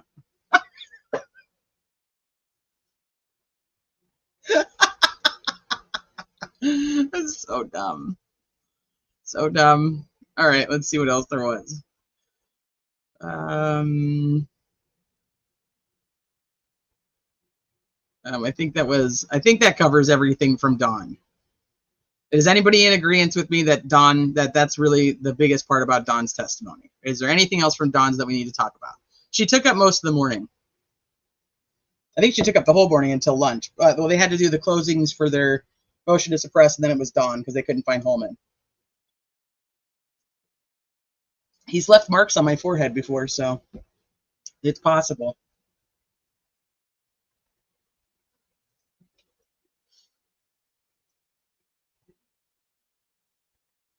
The defense is doing too much. They don't have to solve it. They just have to prove reasonable doubt. And now they have to get these confessions thrown out due to people hanging their hat on those only. Okay, I was only muted for 30 seconds. Thank you, Travis. Done with Dawn. Thank you, Lone Pony. Okay. So then after lunch, I believe is when Baldwin brings in the deposition of Nicole Robertson. I'm wondering how many of these people that they ended up doing like offers to prove were actually supposed to testify. But I mean, look at how many people they had testify, and it went till like 7:30 at night. So I'm wondering if they're like, okay, we can just offer to prove her, like Nicole Robertson's deposition, also with Elvis's sister, things like that, because they would have needed more days. They would have needed more days to go through this, which maybe they should have had one more. Maybe they should have scheduled it for 4 days. So they talk about Nicole Robertson. If you guys remember, Nicole Robertson is the FBI agent that applied for the search warrant at Ron Logan's house. And so he's saying that they had talked to her about, why she thought that the girls had been moved and staged. She said that when they were actually when they were searching Ron's house, they were actually looking for books on Nordic-related items and rune-related items to see if Ron Logan was connected to Odinism or anything in the Nordic pagan religion, because they were under the impression that the crime scene, based on how the girls were and the sticks and everything that was there, that it was some type of ritualistic crime. So that's what they were actually looking for, that in Ron Logan's house, which is interesting. And she said that that there was always discussion that there was some type of Nordic relation to the crime scene. So he just puts that in as, I just want to offer to prove this. So she doesn't actually testify. What did Nick get out of her qualifications? Out of Dawn's?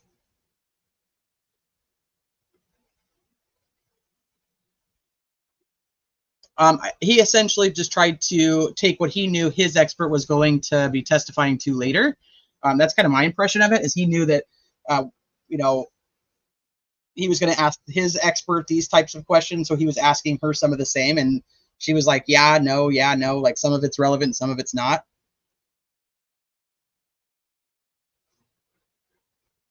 Can Gold pick and choose? Oh, that's a good question for Travis. Travis, can Gold pick and choose which confessions she will let in, or is it an all or nothing?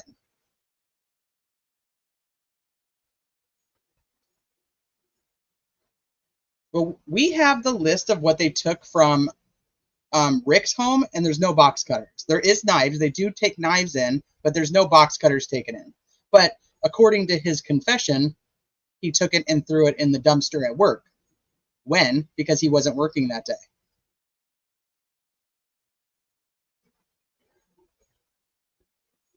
If they were looking for a box cutter, then it would have appeared in the warrant. I don't know if it necessarily would have. We would need more of what they collected from Ron Logan's, because if they're just looking for any type of knife, they would, a box cut. I mean, if that's what the warrant is we're going to go look for guns and knives or weapons of any kind. I don't know if they'd have to specify they were looking for a box cutter, right?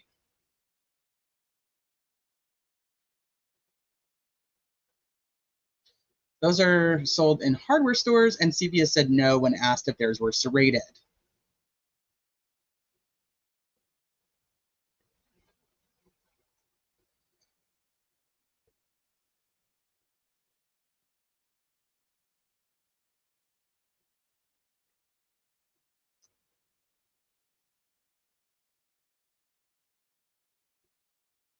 I'm not muted. I'm reading. I'm reading the chat to make sure I don't move on. Just a heads up.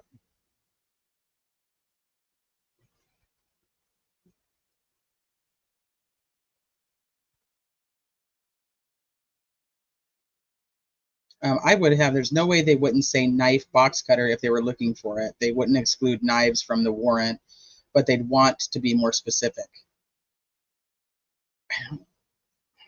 I don't know if they had to be, because Diener's signing off on everything, and he didn't really give a shit. He was just like, here you go. Here you go. Well, I think Fouts was actually the judge that signed off on that one, if I remember correctly.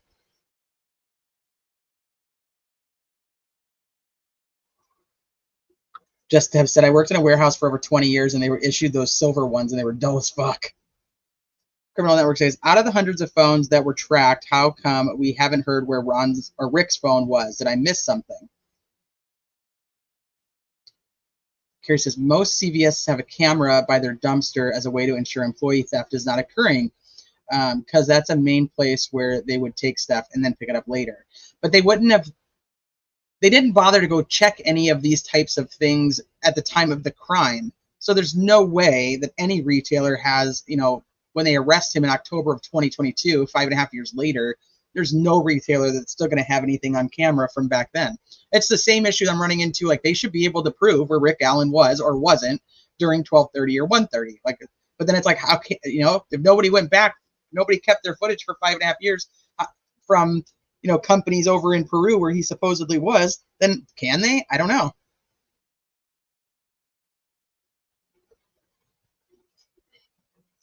Where supposedly there is more, this is hearsay, so take it for what you want. There's supposedly multiple geofencing maps, and that the prosecution is just trying to keep out the Kevin Horan stuff, not necessarily the ones that they actually use later when they got more information that supposedly has Rick's phone on it. We've not heard that in court at all, so that is literally a social media hearsay as of right now.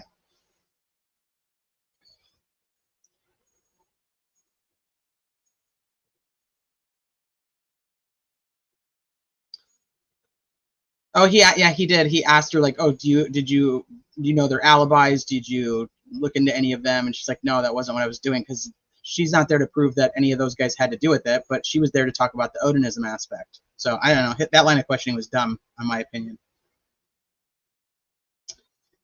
No, we've only heard the speculation that he was supposedly either at his mom's or at his mother-in-law's and was driving back, and that's why he came from the opposite direction of his house. No, none of that's proven. I mean, I don't know why they didn't just go. It's fucking Delphi. Go collect all the footage you can of anything and everything from everywhere, because who knows where the perpetrator, if the perpetrator's seen walking, how do we know that he didn't continue walking?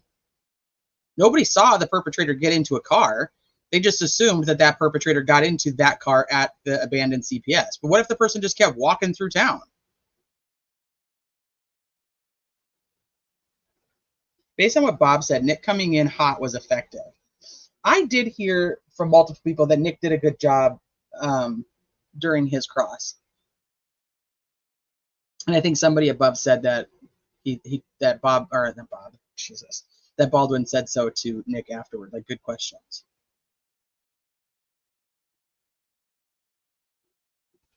Yeah, I agree with this, Susan, that essentially Nick was like, if you had this info, would it have changed? And she's like, no. And he's like, well, did you look at this info? And she's like, no. Like, none of it. She didn't need any of that to be able to make her decision. Because the identifiers are still the identifiers, whether she looks to see if Brad Holder actually was at work that day or not. And she's not testifying to say Brad Holder or Patrick Westfall are the perpetrators. She's just testifying about the ritualistic aspect of the crime scene. And that's why I said then they read in Nicole Robertson, who said the beginning of this entire investigation, that's what we were talking about. That's what we were looking for. We were looking for items like that.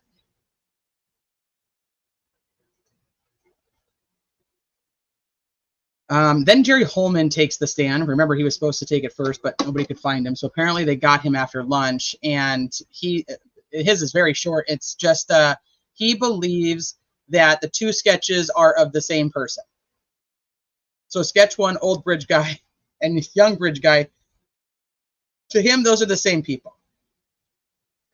He's always thought that it was the same person. He's never had a question in his mind that it was the same person. He said that sketch one came from Sarah Carbaugh, which is the one who saw, well, depending on which side you go with, muddy, bloody in blue, or tan and muddy. She was the one driving and saw the person walking on 300 North.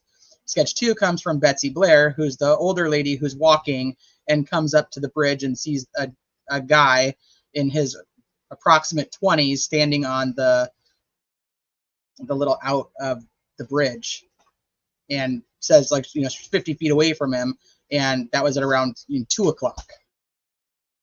He says it's the same guy. Baldwin tried to give him, Nicole and I are, Sleuthy and I have done multiple lives where we have shown the ISP news release where they say from that press conference that they are no longer looking for old bridge guy, that he's essentially been cleared, and now this is the suspect in the murders, is the young bridge guy. And that's from ISP, which is also where Holman works. But apparently the judge didn't let that in. I guess Nick objected to it, and she didn't let that into evidence, which I thought was kind of interesting. I don't know why that wouldn't be let into. I mean, it's from the ISP. It's from his people. His people saying it's two different, that those are two different people. But I guess she didn't let that in. So I don't really have the legal understanding or know why she wouldn't have, because to me it seems like it would be something that would be important when his team from ISP, which would be part of the unified command that's putting this statement out, says that it's two different people. So maybe was he like outvoted, like, you know, 6-1? Everybody else thought it was two people. But I mean, still, that's a ridiculous statement. The old bridge guy and the young bridge guy do not look anything alike. Nick essentially just says, like, sketches are just like tools. They're not, you know, the whole Doug Carter, you know, sketches are not a photograph. Sketches are not a photograph. So Nick is going with that whole theory of, yeah, sketches aren't a photograph, so it doesn't really matter. But Nick also said, Nick asked Holman if Sarah Carbot and Betsy Blair even wanted to give a sketch. And he said, like, no, they didn't want to give a sketch. Nick says they were pressured to give a sketch. I don't know how that's helpful to him.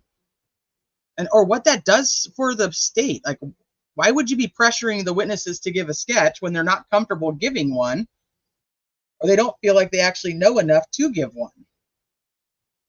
And then I'm thinking, you have two people who are saying that they don't want to give a sketch, probably because they don't know enough to be able to say, yeah, that is the guy.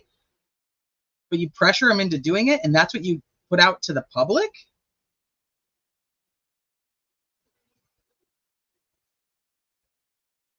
No, the bridge guy that looks nothing like RA is the official sketch, and it's inadmissible. Seems legit.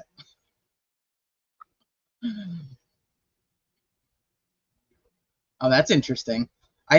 My understanding is we've never seen the one that they said was of Mike Patton, but that's just my understanding. But you could be right.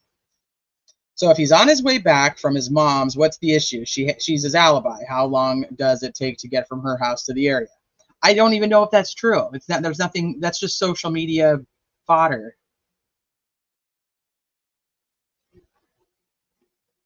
So confessions are not all or nothing. In the hearing, they were called baskets. The confessions based on factors, coercion, state actor, etc. I prefer duck confessions. Fucking A, Travis. Of course you do. Duck, duck, goose. Yeah, this is why law enforcement should never pressure a witness. So yeah, let's you're gonna put these guys on the stand, and they're like, "Do you want to testify?" Nope, I was pressured to do so. Did you want to give a statement? Nope, I was pressured to do so. Did you want them to do a sketch? Nope, I was pressured to do so. I don't know how that looks good for the prosecutor. I mean, are they just trying to say that, like, so that we can't even rely on those sketches because we pressured those guys to give it anyway, and they didn't even want to because they weren't even confident in what they saw? Like, that's not beneficial to the state. I don't know. That made no sense to me. Sketches are often dumb. You should see some of the sketch. We've looked at some, like, just some random sketches on, and then compared them to, like, the people who are arrested. If there's, like, channels that do that, it's so fucking funny. Some of them are like, that's not that guy, like, at all. Who said they were? Nick did. Nick said they were pressured to do so, and Holman agreed. Yeah, they didn't want to have a sketch done, and they were pressured to do so. And Holman's like, yes.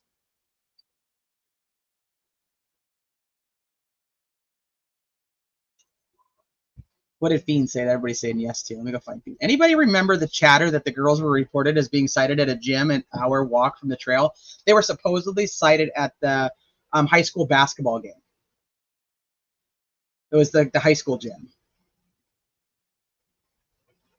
So I don't know how long of a walk that was, but that's where they were supposedly sighted at. They were like, no, they were at the school, which is also very strange because we find, which we're not to yet in yesterday's testimony, but the phone guy talks about that the picture or the video of Bridge Guy, when doing like the geolocation on it, it originally starts off at the high school, but then ends up at the Monon High Bridge.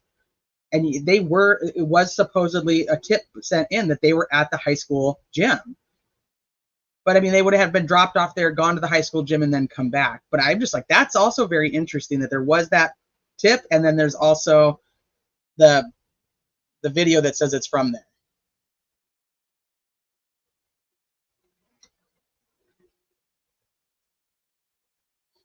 Rule of thumb is that one eyewitness is no witness because eyewitness testimony is so unreliable and sketches are a deteriorated version of eyewitnesses, but there's no way the two sketches are of the same guy.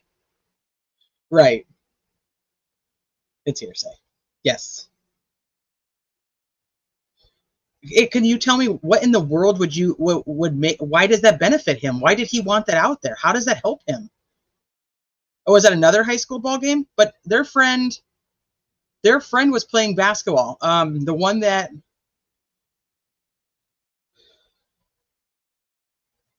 was in the Crime Nation thing. I cannot think of his name right now, but he was playing basketball that night. Was the basketball game at another high school?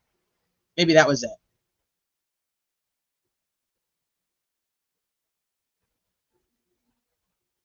Bob never mentioned pressure. Well, there was a couple people in chat that were there, so you guys tell me. Joe Schmo, what was your take on the cross-examination of Holman? Dalton. Yes, thank you. I think that's his name. Yes. He was playing basketball. No, not Max. The one, yeah, the more unknown one that cried all the time. It was so sad for everybody.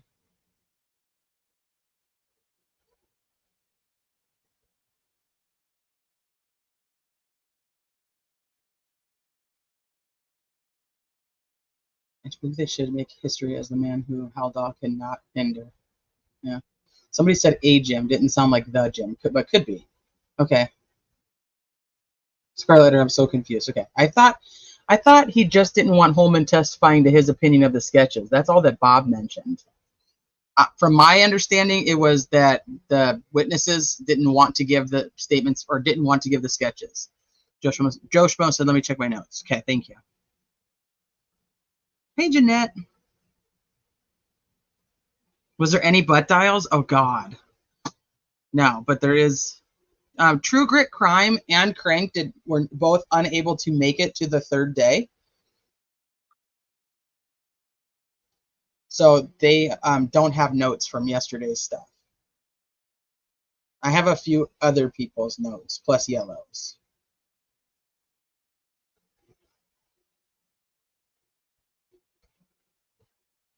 I'm just waiting I want to hear Joe Schmo before I move on. What their interpretation of Nick's cross was on Holman.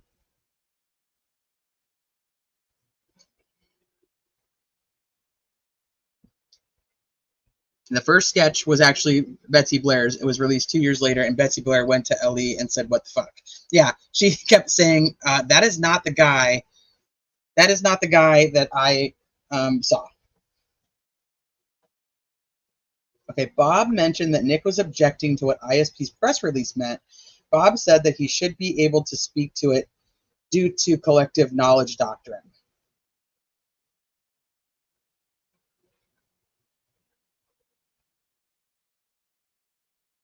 I'm a wild note taker. I wish you should do it. I've never received Haldol. I'd probably lose my shit if somebody tried to inject me with a drug. I'm not even really good at taking Advil. I'm good at Advil. Advil's probably not the best example, but like NyQuil, I don't like taking NyQuil. I feel like it makes me too loopy. So if somebody fucking stuck me with Haldol, I'd fucking lose it. If we were talking about Holman testimony, I don't have cross notes. All I have is the direct. ISP press release says 2 guys. Holman testifies his opinion was 1 guy. Okay. So I guess that's going to be one of those we'll have to see when we get the transcripts. Connie says, I was in the courtroom for about an hour and a half, but couldn't hear very well. Oh, were you like towards the back?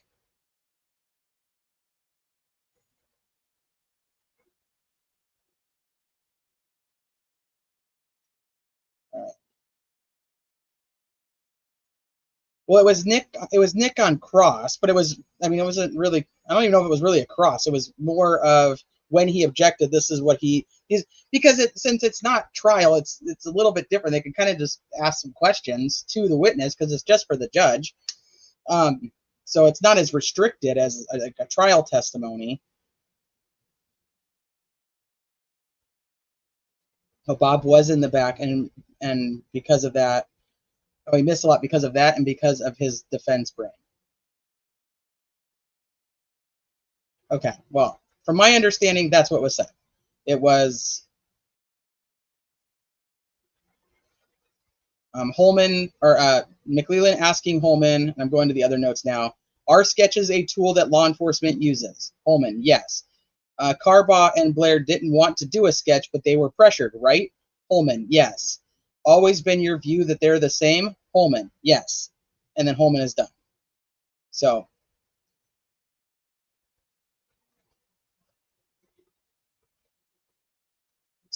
this is also an interesting little bit of information that Baldwin admits into evidence an email between Jay Abbott and Doug Carter, dated 2/17/2017, which is probably the same email chain where they're talking about the Brad Holder thing.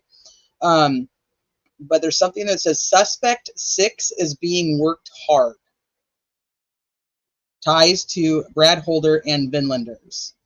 So they had at least 6 suspects right then, and suspect 6 was being worked hard and had ties to Brad Holder and the Vinlanders. And that's between Jay Abbott and Doug Carter. So for me, one of the things I was saying even last night was like the defense, everybody keeps saying like the defense, like this is a dumb defense, which I understand why people think that, but this was the initial investigation. So for me, I don't think it's a very dumb defense. Everybody was on the same page at the beginning of this with the FBI, with Doug Carter. Everybody was doing searches for anything and anything to do with Odinism. And then you got Purdy, who, in my opinion, is off the books, still looking at shit because he's not convinced that it's not Odinism, even though his supervisors are telling him, no, that's all done. And he's still doing interviews with Brad Holder to try to learn more about Odinism. And you don't see my air quotes, but they're there. He also puts in the block. I call it blotcher, but everybody keeps calling him blocker, so I'm probably just saying it wrong.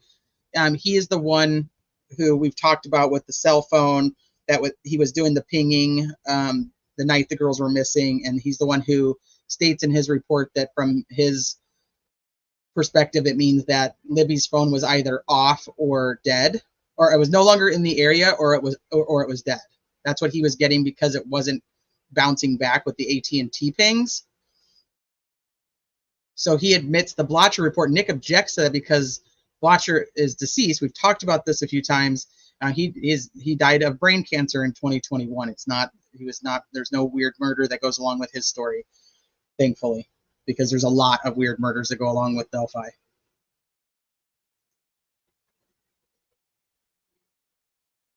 Ginger snaps. I'm getting closer and closer to buying the Odinism theory.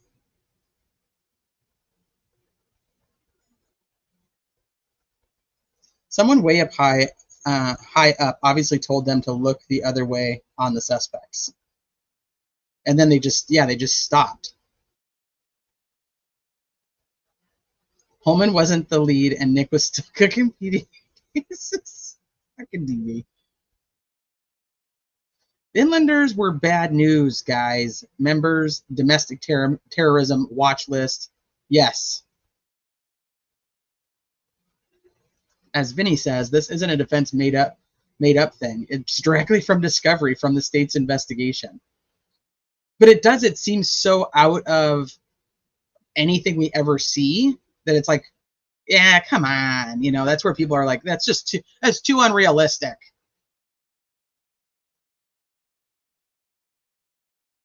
The libertarian suspect has been worked hard, put away wet. Well, I wonder that's exactly my question too.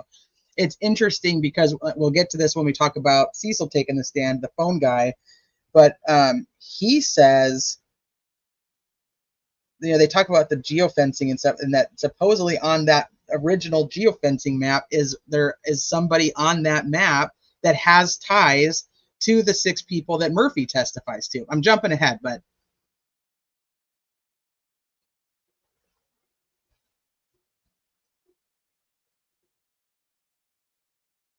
Something happened at 4:33 in the morning, for sure. I felt a lot better after day 3 than day 2.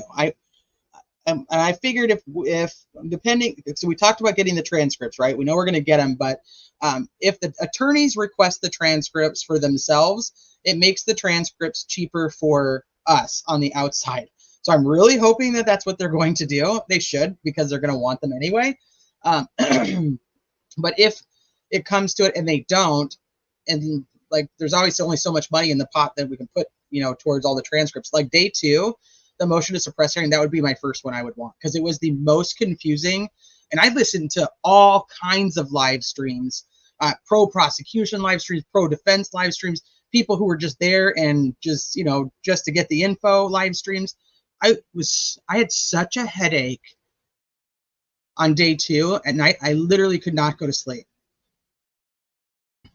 My brain would not stop churning, trying to piece together everything I had heard that day.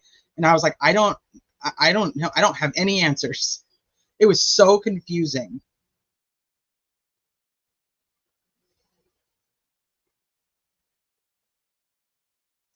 Dan says, I've come to the conclusion that folks are dug into to a point that no one will consider the opposite side of their opinions.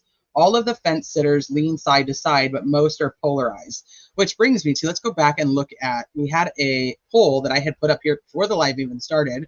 So let's see how many votes we have. So we have almost 300 people in chat. That some have come and gone. So we definitely have a ton of votes.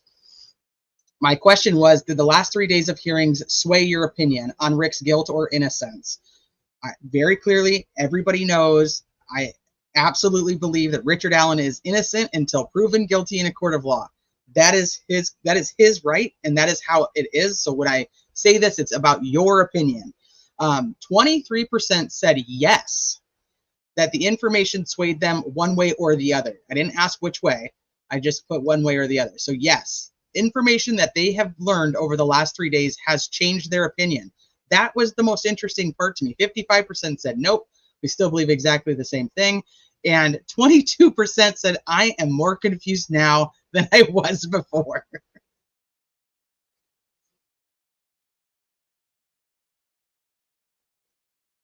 All right, we'll wrap that poll up.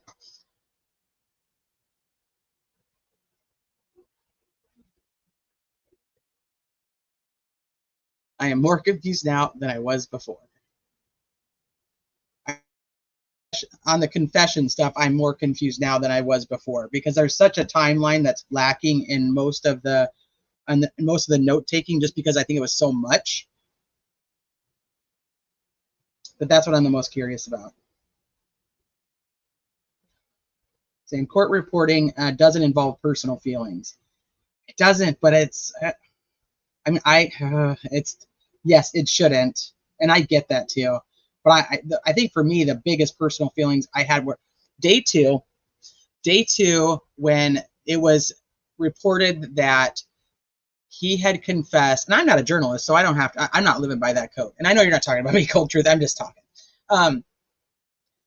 Day two, when they said in the February 2024, while he was already in Wabash, that he confessed, he was talking to himself, and a guard overheard him confessing to that he felt bad about killing Abby. Now, I don't even know if that's true, that even happened, that a guard ever heard that, or whether he actually said that. I don't know any of those things, but I just thought, if I was like Becky Patty, Mike Patty, Carrie, Libby's siblings in the courtroom, and I'm hearing that this guy has remorse for killing my family member's friend, but doesn't have any remorse for killing my family member. Like, even if it's true or not true, like, that would be my first, I'd be like, what the fuck? Like, how sad that would be for them.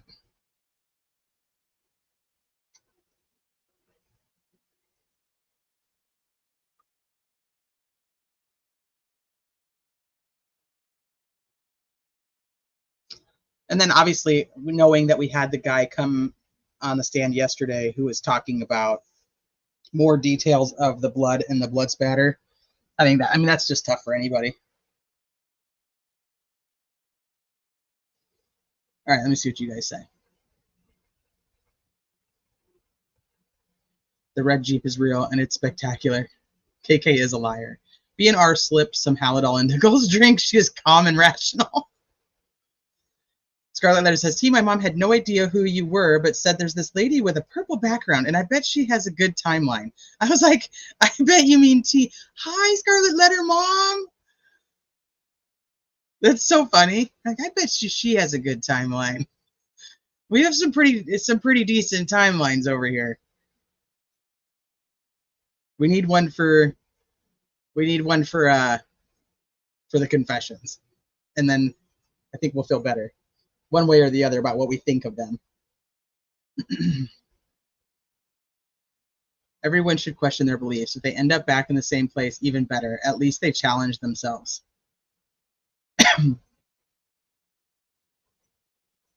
Seizure, phone call, and tablet. Access to May 3rd. Rick experiences a seizure. He cries out for help and asks to call his wife. Rick had no history of seizures, and then starts confessing. So what do you think? What do you think that means, Rebecca? Yeah, he doesn't have a history of seizures. He had a history of depression, anxiety, and Walla believed that he had dependent personality disorder.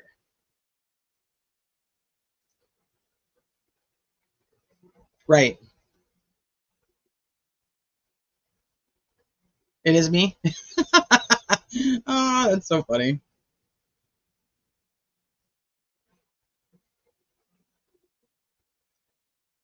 Oh, shit. It's 867, not 857, Jenny. You trying to dox Jenny? A popular quote from skeptics is, keep your mind open, but not so open your brain falls out. That's such a good saying. It's such a good quote. Yeah.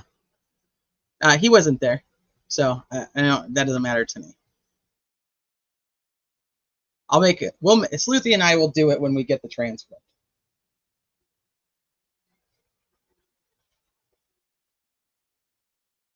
That's a great question. Who's the doctor that ordered the meds? So that's why I'm like, they can't just start giving this medication to people they think are feigning. That's a good one too, Salty Beach. If you can't change your mind, are you sure you still have one?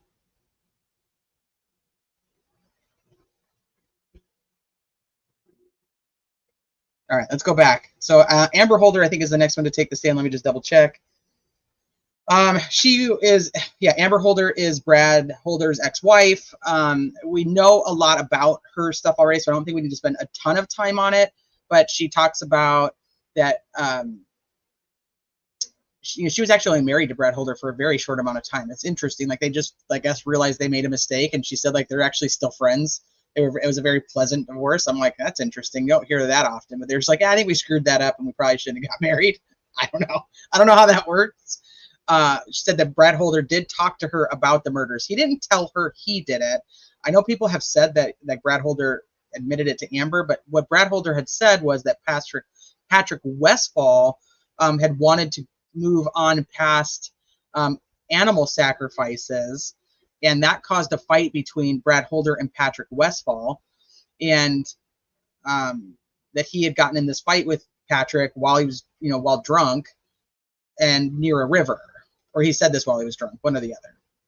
He was praying to gods and had cut his hand to drop blood into a metal palm with incense, and he did this to her hand too. And she said something like it was voluntary-ish. Like, she didn't really want to do it, but she didn't really stop him from doing it. She said that Logan Holder, which was Abby's boyfriend, had a lot of issues with what happened to Abby. This is also interesting because he actually posts on Facebook, and I'd have to pull it up, but I think it's very shortly after, and he's talking about his new girlfriend. So I don't know. It's kind of an interesting thing to me too. Maybe he still had a hard time with it, but he had moved on and just got another girlfriend. Maybe that's that, the old saying of how to get over somebody. So one night when Brad was drunk, he said Patrick Westfall did it, and keep your mouth shut or Patrick Westfall is going to kill you. This is according to Amber Holder. So it's from, Brad Holder to her. Brad Holder, I'm still super curious why Brad Holder wasn't there when we know when the hearings were supposed to take place last time. Brad Holder was apparently in the courthouse. So I don't know why Brad Holder wasn't there. Was it just a run out of time thing, or was he not available? I don't know. But I mean, I really thought Brad Holder was going to be there. They talked about like animal sacrifices and Odinism, and Brad had told her that Abby's mom was living with a black man. I don't know, and it kind of goes back to the defense theory from the Franks. I don't know if that is necessarily accurate, like an accurate motive, but she does say that she saw the crime scene photo, that she actually saw that on Brad Holder's Facebook, and that it was friends that were just kind of posing as dead bodies. They were not actually dead, which made me feel better because I was kind of freaking out about showing it. I'm not going to show it now, but I was kind of freaking out. I was like, well, shit, what if they are dead and I didn't know it? You know, I mean, I'm thinking like, no, they're not, but it did make me feel a little better, but I've already removed it from my video anyway. And then Nick crosses her and asks like, if Brad was conflicted over Norse paganism and Christianity, and they talk about when he cut her hand that was voluntary-ish. She's never actually met Patrick Westfall. She'd never been to Delphi or Rushville with Brad. She's never met Elvis, never met Johnny Messer. She didn't know any of those guys. They just weren't people that were in her circle. She says that she owns knives. They are part of her religion. And that something that was interesting about her testimony is that she didn't actually know that she didn't actually know Brad Holder in 2017. So maybe that's how they realized they'd made a mistake, was they just met and all of a sudden they got married.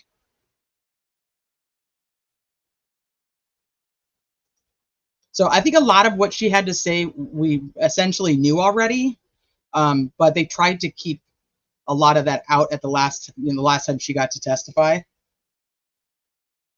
as it wasn't necessarily as relevant. But this time it was more relevant because now it's about getting it into trial.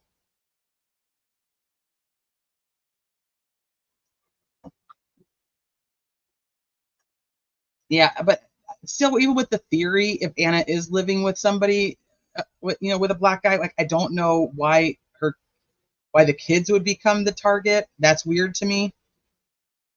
But once again, this is all magical thinking, people. So I don't know.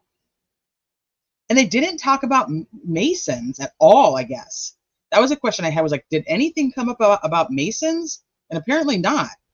Like, isn't it interesting that Brad Holder is a Freemason, now his oldest son is a Freemason, and then Nick McClelland becomes a Master Mason at the same lodge of Brad Holder's?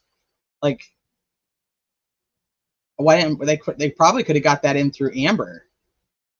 Maybe not about the Nick McClelland part, but about him being a Mason. So I don't think they're looking at anything to do with the Mason stuff. You can't bring up Masons in court.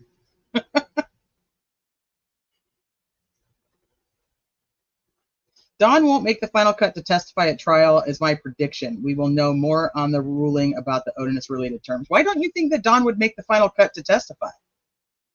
I mean, she's definitely testified in many court cases, so why would you think she'd be cut off on this one?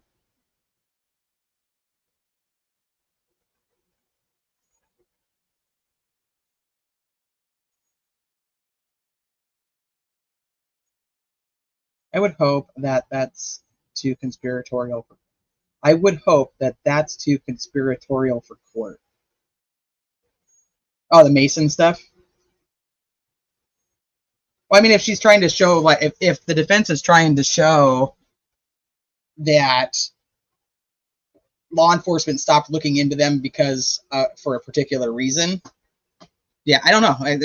But it obviously has no relevance to them, so it is what it is.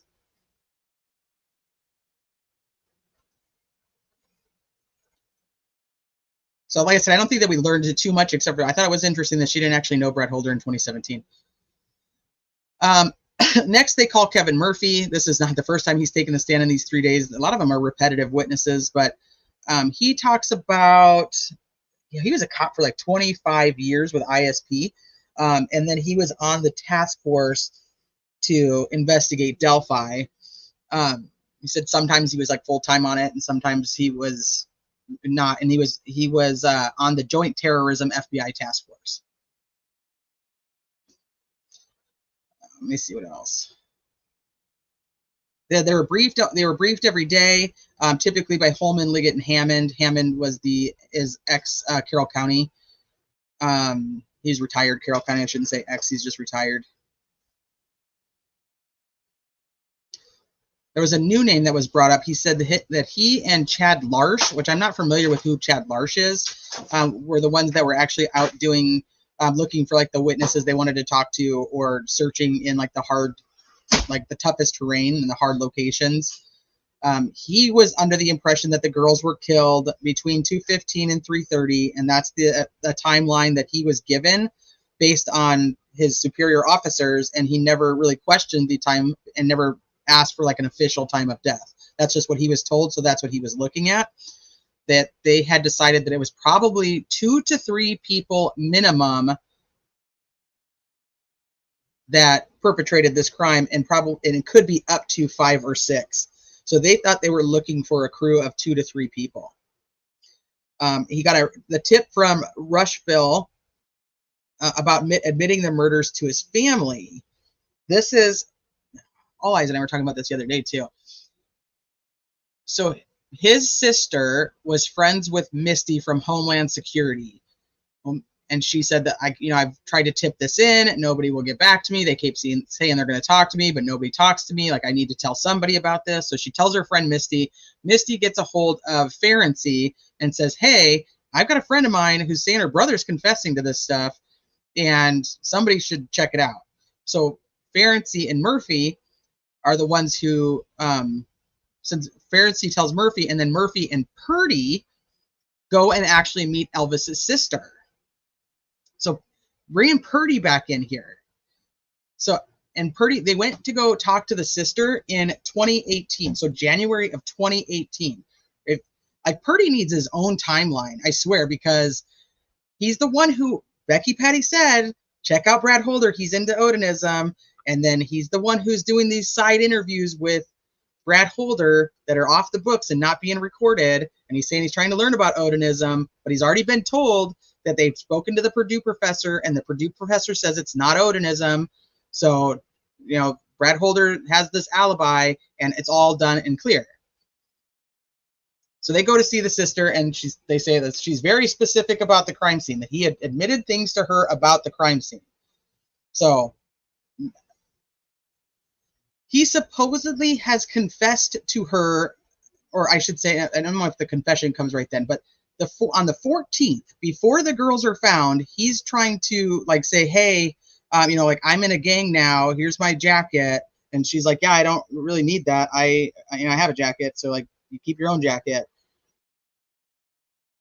So now she's saying that she knows specific things about this crime scene based on what Elvis has told her. Murphy and Purdy try to get Mary, his sister, to get on a recorded line with Elvis and talk to him and get him to talk to her about it. But she's a fucking mess, apparently, and she's just like, why did you kill him, Elvis? Why did you kill him? and then nothing ends up working out very well. That just everything blows. I'm like, yeah, probably should have coached her a little bit more before having that recording. Like, don't just stay calm. Stay calm.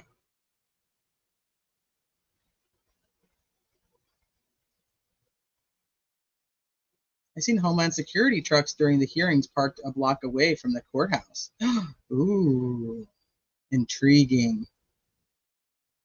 The prosecution entered the Purdue professor as part of their case in chief via evidentiary documents towards the end of the hearings. Yeah, I'm wondering, I think they just ran out of time. So they're just like, here's what we have, just take it.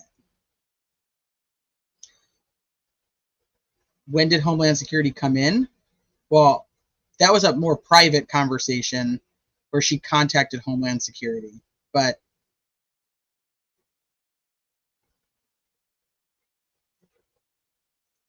I keep reading notes that she mentions other Nordic ritualistic killings, ritualistic rapes, 300 true crime experts in here. Name 3 ritualistic murders and rapes in the U.S. you saw, trial, or read about. I think we could probably pull up some because I know that we had talked about different cases back then, but I don't think trials, no.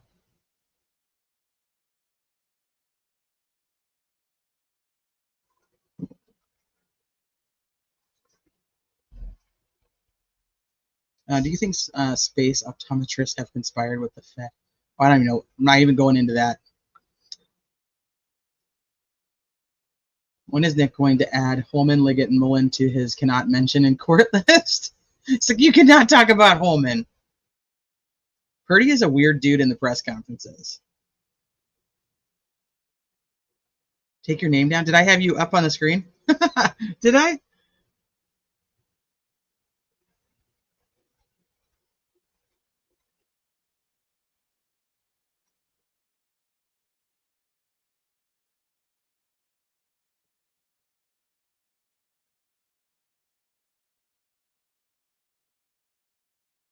I think I'm scrolling back up, see what I missed. I just sent my mom the shout out. Aww, she's dying laughing. She has had a double miss. Oh, Mom. We pray for you, Ma. Speedy recovery.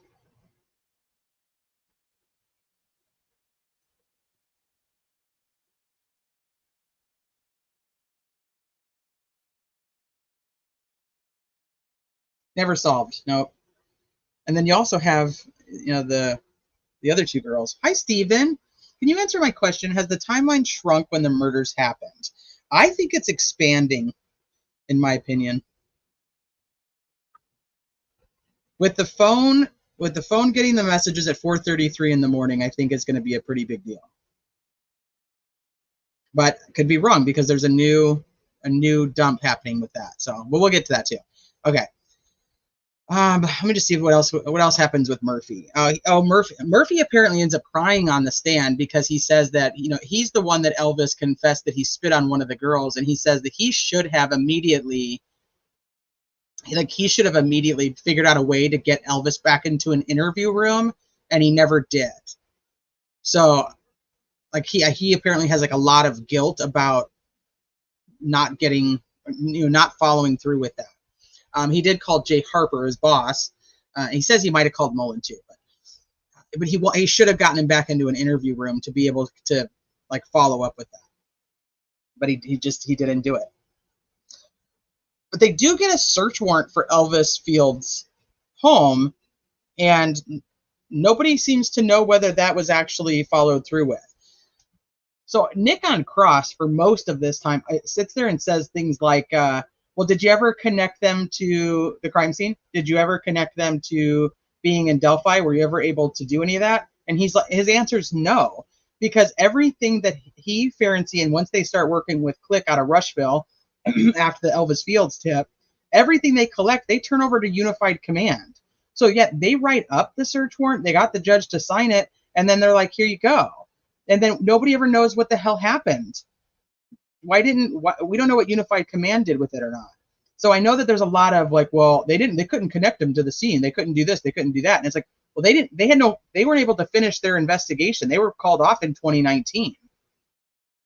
And so Unified Command had all of that info. So my big question is, what did Unified Command do with executing any search warrants on any of these people in their homes?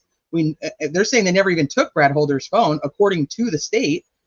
But yet Brad Holder is one of the first main suspects that they're looking at, that when they're talking about suspect 6 is being worked hard and he's got ties to Brad Holder and Vinlanders. So we don't know who suspect 6 was, so we don't know what they did. So just because they weren't able to do it, it proves that it just wasn't finished. And then we know that Carter didn't want the FBI on the case anymore.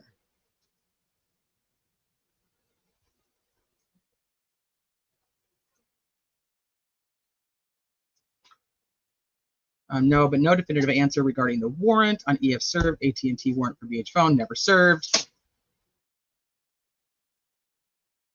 Yeah, just like they'd already cleared him months before they even bothered to check his alibi.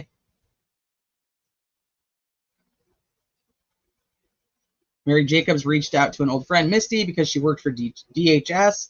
Mary just asked for her help getting LE to take her seriously because Unified Command would never call her back. and they never brought Elvis in. They just ghosted her. Murphy doesn't cry because of the Elvis Fields thing. He cries because Baldwin hands him a stack of...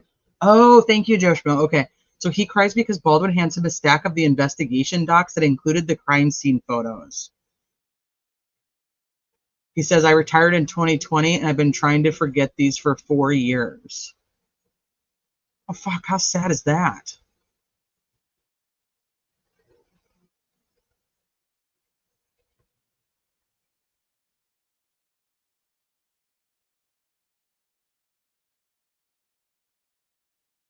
That's fucking sad.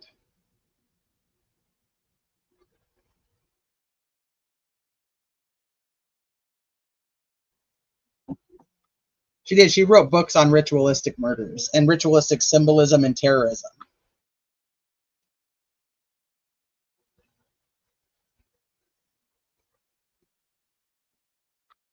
All I says that Ferenczi seemed to think that Holder had dumped his old phone around the same time he dumped his old truck. Yeah, and about the same time that he's moving into a new apartment.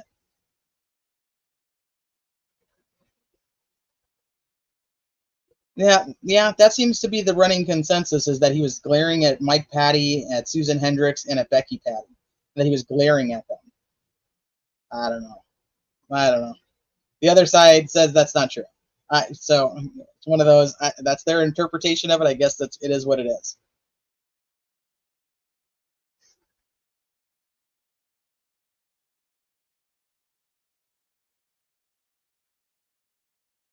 Now they could have shown a jury everything and just let them decide.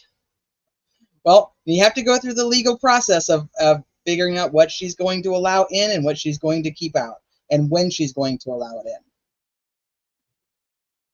So it could go multiple directions there. And who, what, when, how, and why she'll let certain things in or not. Love to Hunt says, but didn't Amber turn his old phone over to the defense? No, that is Johnny Messer's ex-girlfriend. Actually, there's 2 phones for Johnny Messer. One was actually turned over to Click, and then the other one was turned over to one. Taylor Hornaday turned over Johnny Messer's old phone to Click, and then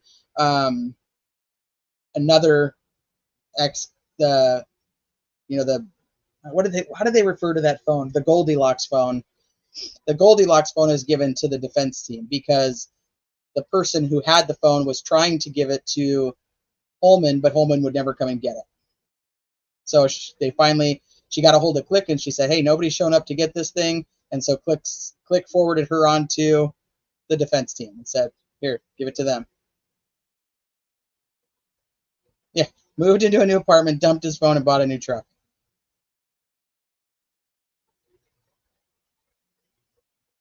Is my King of Kings here? I missed him. My King of Kings?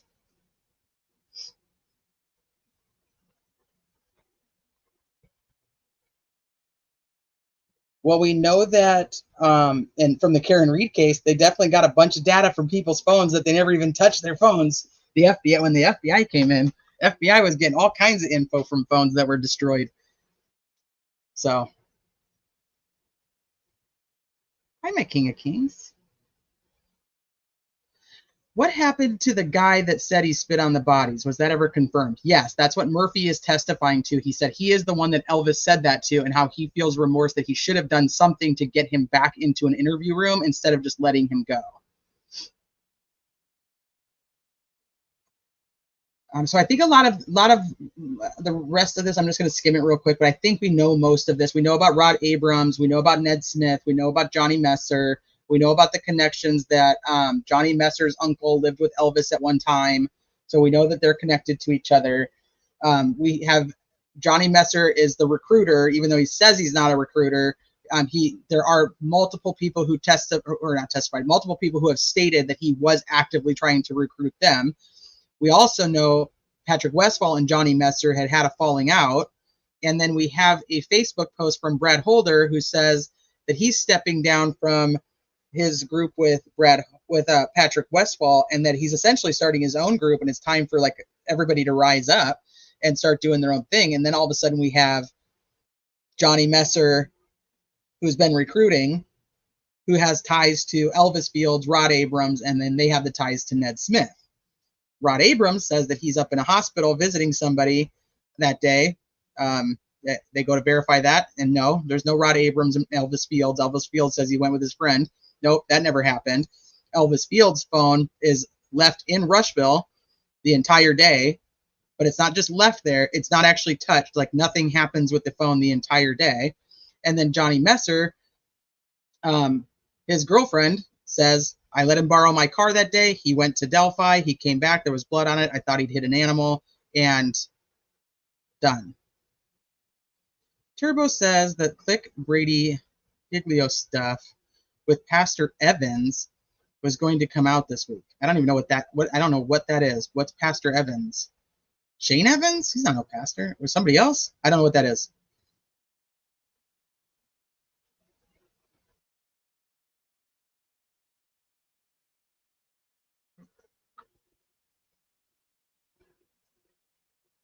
DB, you're going to have to fill me in on that. I don't even know what the Pastor Evans thing is. Is this supposed to be the chaplain that he wrote the letter to?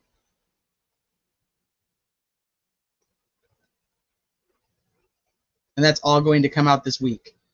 Can I ask how anybody would know what the prosecution is going to be putting out this week? Why would anybody know that?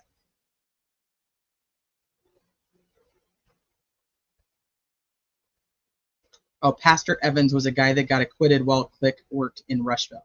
Okay. How? Yeah, it's exactly my question. How would anybody know what's coming out from the prosecution? Make that make sense. Is anybody saying like, hey, how would anybody know this? And it's going to be really fucking bad if it actually does, something like that does come out. Some people just seem to know these things. John says it does remind him of the West Memphis 3 ritualistic crime. Oh, they said last week about the current week. Well, today's Friday. Okay, so maybe I don't know. I don't know. Well, we know that they were trying to get they have been trying to discredit Click since that last hearing. So that's not new. But I mean, that's just talking about, that would just be dumb. I would not be saying that out loud. I would not be saying that out loud. If any of you guys are listening and you're getting that kind of info, you should probably stop getting it, number one. And I definitely wouldn't be saying it out loud. And it's it is what it is. Let me see what else. This is when, this is what Joe Schmo was saying, like the bunch of pictures. He starts crying with Abby and Libby's, or when he looks at Abby and Libby's picture, he says it's tough. It seems like he's having a hard time. Oh, he also talks about Elvis Fields, all the copycatting of Elvis Fields to Brad Holder, and how much he was obviously paying attention to what Brad Holder was doing, because it wasn't just like one thing or two things. Nope, Roxanne, we haven't talked about it yet. And hi. But there's too many similarities between what Elvis Fields is posting versus what Brad Holder's posting to be just a coincidence in their mind. Deeds. Hi, Deeds. I miss you. Let me see. He says the Vinlanders were a crazy faction of Odinism. He and Farron, we talked about that already, about the search warrant. He said Brad Holder was a suspect, and Murphy says, yeah, in his investigation, Brad Holder was a suspect. He said he reported his work to Unified Command daily. He said the alibis were all over the place. They confirmed that the alibis were lies.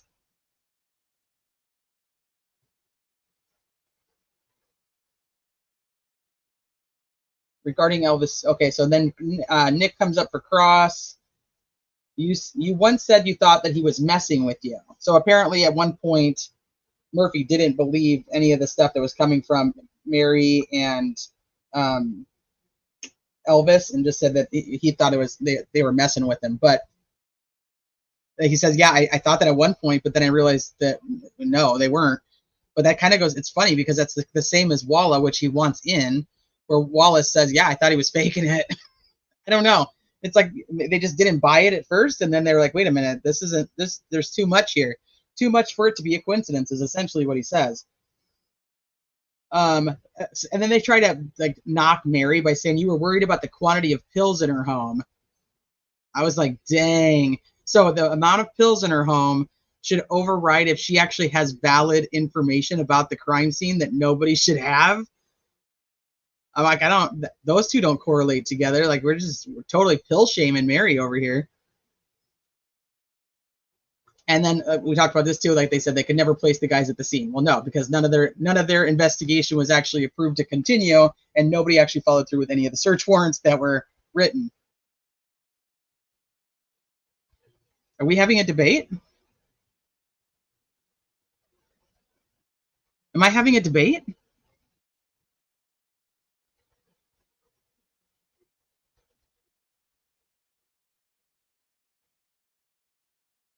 Am I debating tomorrow, Dan? Oh, okay. Well, I didn't know it was really a debate. I guess I didn't piece that together. I didn't think I was debating. I am going on Blue Eyed Trucker tomorrow. I didn't know I was debating Ruckus, but you know, I like Ruckus, so I have no problem talking to him.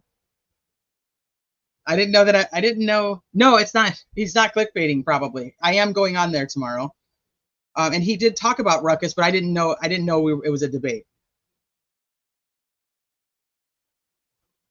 So I mean, there's nothing wrong with it.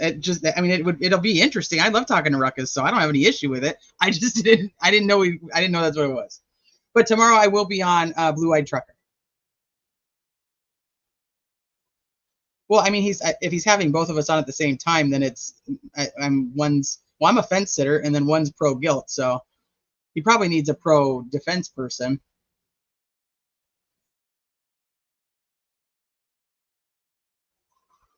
Oh, I won't be blindsided. I can, yeah, I can. It's yeah. There's no ill will at all, so I'm totally fine.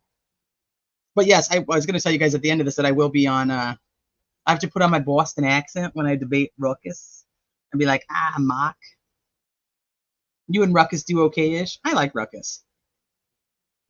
I mean, he's very forthcoming. He's just like, I do what the fuck I want. Like, you either watch it or you don't watch it.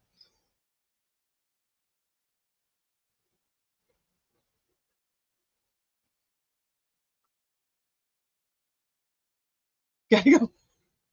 Suede. That's tough. Okay, let me see what else. Talk about Messer being the recruiter.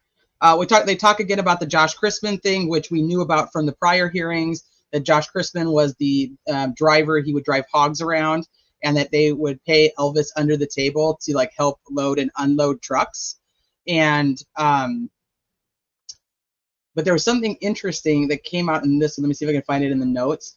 But it's something about that Josh Crispin on 213 was logged as like taking a load to Aggie Land in Michigan. But it shows that he doesn't actually arrive there until the following day. So I think that could be interesting. That could be interesting. So are they? I'd have to look. I don't know much about like the distance between that or how long it would take to haul some pigs.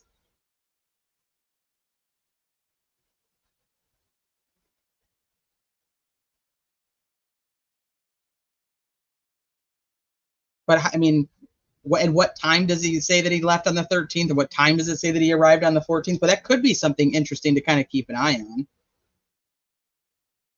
Yeah, that's the trucker that didn't show up, Kelt. Yep. So I don't know.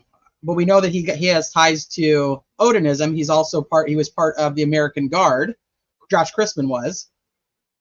Or is. I don't even know if he still is, but I know he was at the time.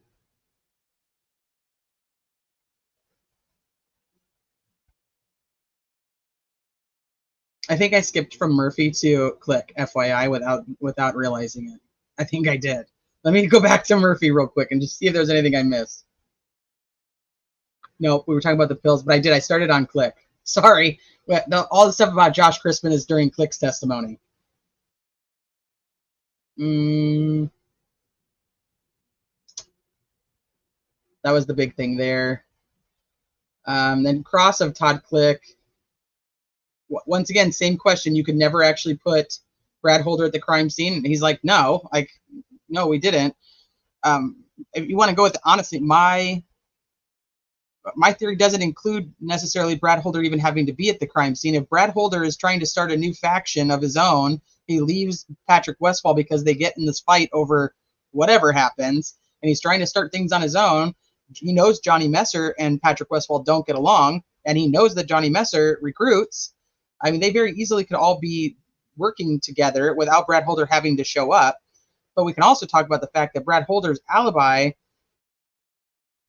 is really tough if they don't actually have a time of death.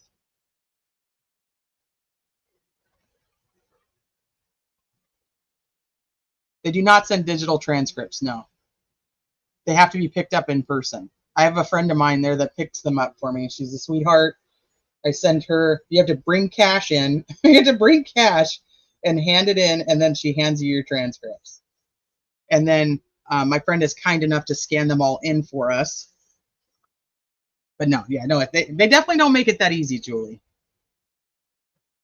Brad would have known the girls were going to be there because they had asked Logan Holder to meet them there, and he couldn't. So that would be the basis behind the defense in that. Along with Braden, I don't know, I'm messing up his name now. Sandifer, the younger Sandifer that was friends with the girls.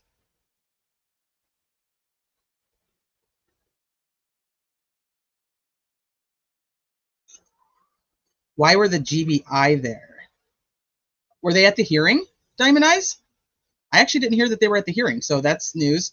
But I can take a gander of why I think they were there. But GBI was involved in the investigation also. Bryden, thank you, Julie.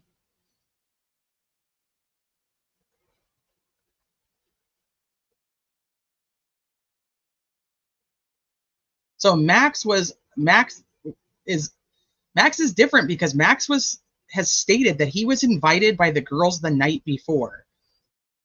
So many people were like, well, it was like a last minute thing, but the girls had been planning on it for a while. They were planning on going or trying to go. And so the last minute was just getting somebody to actually take them there and pick them up.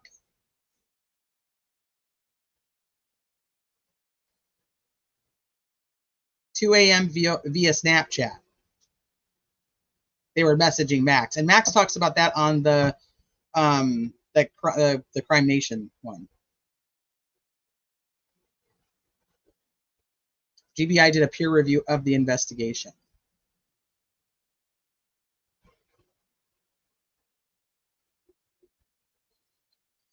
Okay, let's see.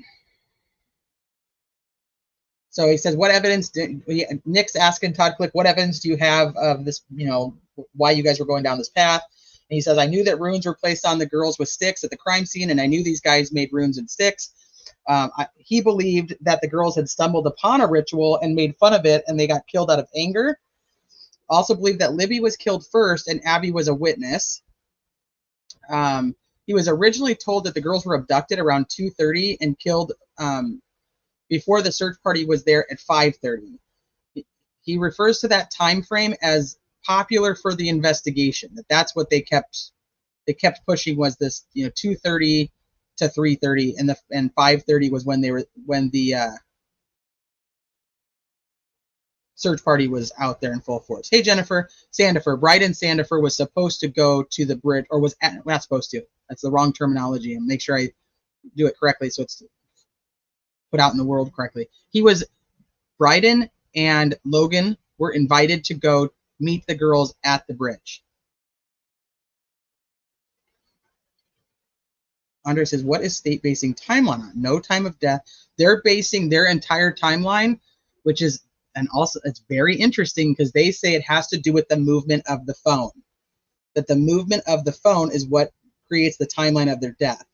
But then if you throw in this whole, which we haven't talked about yet because we haven't got to him, but if you throw in the Cecil testimony about was it Cecil? Yeah. Am I on the right person now? I'm not talking for too long, so I'm going to start messing shit up. that there's 15 calls that come in, or 15 text messages that show up on Libby's phone back to back at 4:33 a.m. So if they're basing it off of the data from this phone, then that's it. Oh, is it Hirschman? Okay, thank you. I don't know, it was one of them.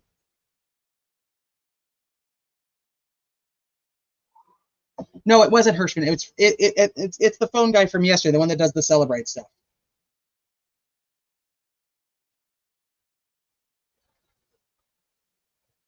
What about Holman at CrimeCon saying that a witness describes MP and the artist sketches MP? How would a witness see MP during the timeline? They would have seen him around that 4:30, 5 o'clock timeline. Hey, Jen, home soon enough for a little tea time. That's actually nice, a little tea time. I like that.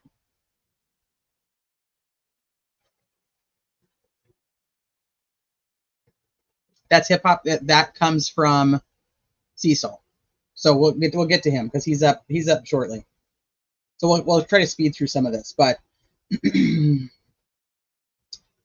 they talk about Taylor Hornaday. They talk about the girlfriend. They talk about the car that she loaned to Johnny Messer that came back with blood on it, and they put in Taylor Hornaday's deposition. We don't know what was said in the deposition. Then they call Vito. Vito is I'm going to summarize this really fast so that we can move on to more that actually is pertinent to the case. But Vito was big in the Keegan Klein investigation. He was part of Delphi for a hot minute back in 2017, but he was actually very big in the Keegan Klein investigation, and essentially tells the court that Keegan Klein has nothing to do with anything. It has nothing to do with Delphi. That he's basically just a piece of shit CSAM guy, and that they think that he was, not only he wasn't the only one that used the CSAM accounts. That he was in contact with Libby on the 13th, that there was communication between Libby's account and the Anthony Schatz account.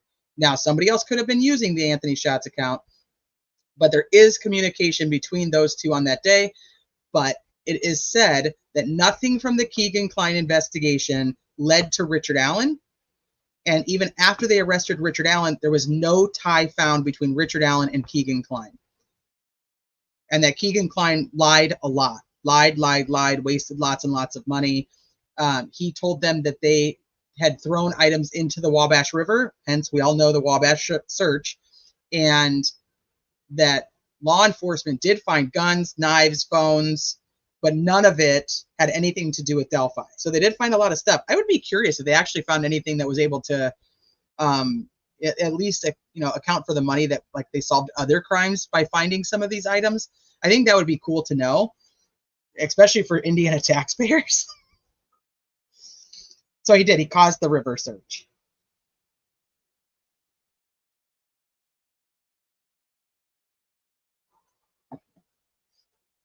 That was just, I think it was just a regular old plea deal, but timing is timing. So, but I said everything was a lie. Everything about him saying that he went there with his dad, the red Jeep, all of that, a lie. Lie. So that's what Vito is up there testifying to, is that everything from Keegan Klein is a lie, and there is no connections from Keegan Klein to Richard Allen, and no connections that they can prove after spending so much money to prove that Keegan Klein had, or Tony Klein had, anything to do with the murders.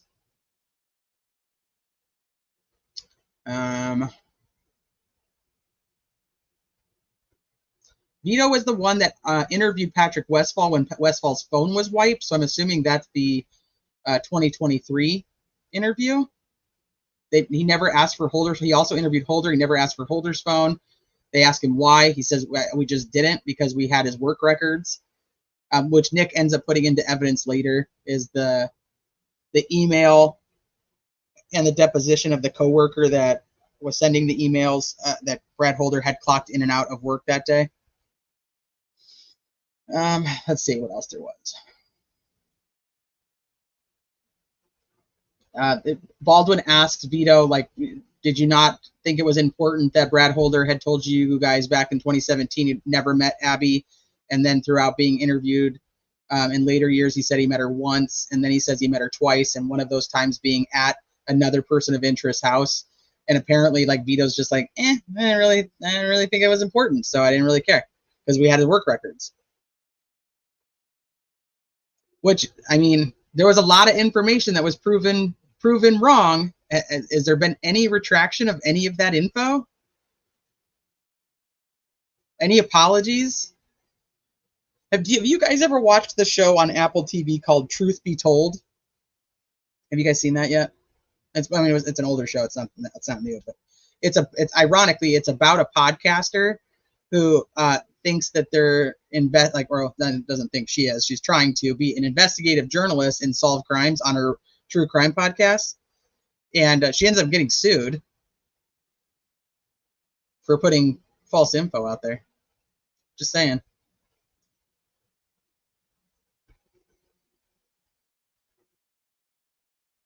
Because that doesn't tell you everything you need to know. I think that's it. That's it for Vito. They put in the information regarding Ron Logan that they just want on the record. Obviously, Ron Logan is deceased. They just, that the bodies are found on his property. But during the search warrant, there's something on the calendar about the days of the 13th and 14th marked, which I find very interesting. I'm like, I want more info on that. They also took some used dirty sweatshirt from his laundry room, whatever came of that, no idea. So they just give that info to the judge for her to consider.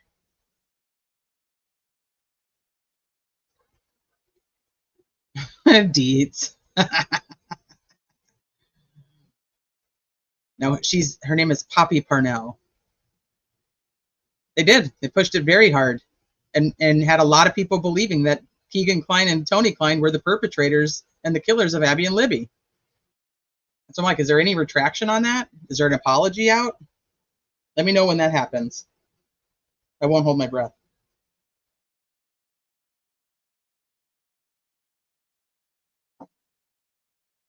So then they're doing arguments in front of the judge regarding this geofencing data, which I tell you guys, I am no expert in the geofencing stuff, so I'm trying to figure out if there's different terminology for what was done in 2017 with Horan versus what's done in 2019. This is not about the cell phone. This is about the geofencing. Supposedly there's multiple geofences done, but then when I went back and I was reading through the motion in limine, it specifically says that that McClellan does not want them being able to mention geofencing and or the testimony of Kevin Horan. So I thought, like, okay, they don't even want them talking about geofencing at all. So then does that mean whatever happened in 2019 is not called geofencing? Like, people have talked about like this fog reveal, and there's another type that does something like that. So I'm like, is that not covered under that? I don't know enough about it to speak to it, so I'm just putting out the info that I have. So Auger is actually the one who's arguing this for the defense, and she's like, this is part of their investigation. If this was from their investigation, then like, why wouldn't we be able to use it? They were using it. Why wouldn't we use it? Like, that doesn't make any sense. And supposedly we've heard about this from the motions, that there is information from this geofence map that puts other people at the scene, and then we find out that one of those people is potentially connected to one of the 6 potential people that Murphy was talking about. So now somebody who's on this map that Horan had back with the geofence is potentially connected to those 6. Like that, that's kind of, I mean, we don't get enough info to be able to do anything with it, but it's something to like really pay attention to coming forward. So even if there is something that comes later, does it still have this person on there? And if it does, then it should be important still. You know what I mean? Fog reveal. Yeah, this is just stuff I've heard like through just different cases, like different types of ways to track cell phones that are in this specific area.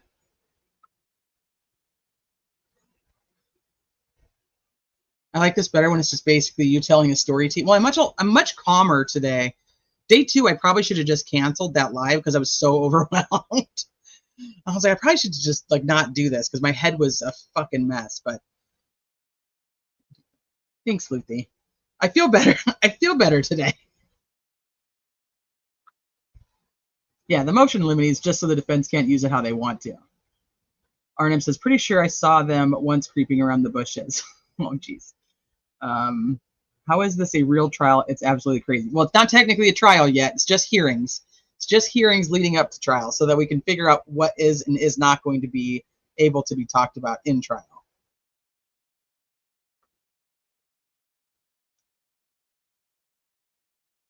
And this was also the first time we hear of the geofence victim phone. And then also something along the lines of victim 2 or victim 2. And this is where we were like, wait a minute. Lana. Yeah, you've probably done like 1,500 things. And I'm like, here I am. I'm still talking about Delphi. Yeah, I don't know about that. I'll use that as my in my debate tomorrow night, the Diamond Eyes, that I didn't know I was having. I'm saying that facetiously. Like I really don't care. I don't want anybody being like, oh my gosh, don't do it. I did appreciate that live. Me occupied all the way across Sydney. Oh, you did. You appreciated it. Yeah, you're like, okay, thank you. Hey, Redneckzilla. Hey, y'all. I'm multitasking and working. The best way to do it. OMG, I just did an interview on Tommy Jude for 2 hours, and you're still here. Okay, who the hell is Tommy Jude? Who's Tommy Jude? Surprise! We're gonna debate. Even if Gold decides to go back to being awful, I am relieved this stuff was able to come out. Hold on real quick, you guys. My daughter's calling.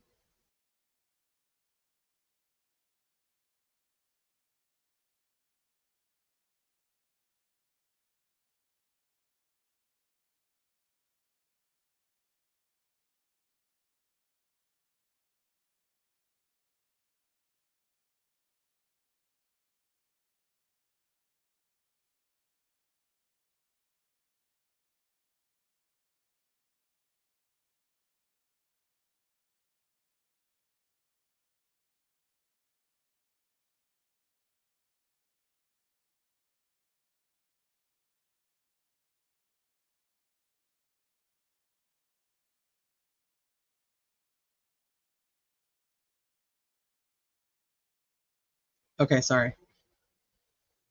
Let's keep the party going. I have questions. So how are they going to pick what media people get into the trial for Delphi? I got my press pass on fleek. Okay, I need you to help me with one. Need my own for at least a week. Did you say who Tommy Jude was, though? I want to know who Tommy Jude is.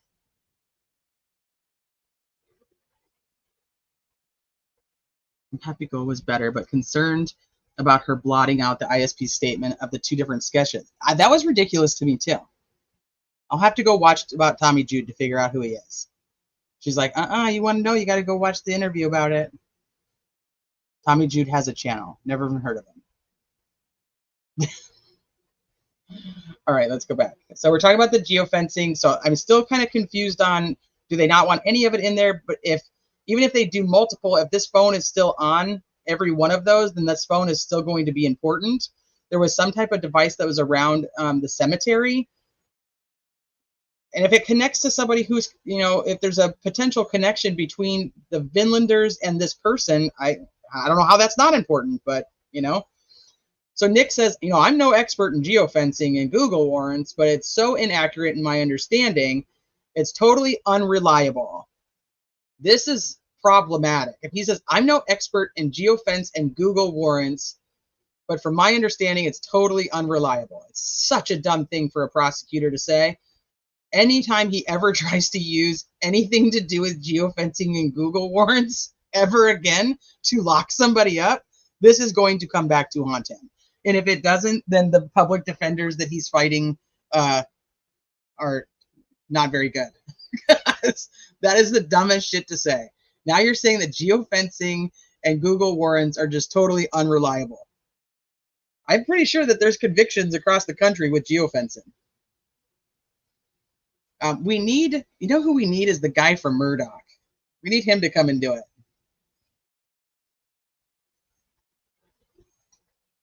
Yeah, and I'm no expert, but here I'm going to offer my expertise. Probably not. She doesn't even allow phones. She doesn't allow phones at all. You cannot have a phone. And Hennessy asked her if he could have a phone, and she told him no. I think she ended up saying yes, but I think the other initial one was like, no, you can't have it.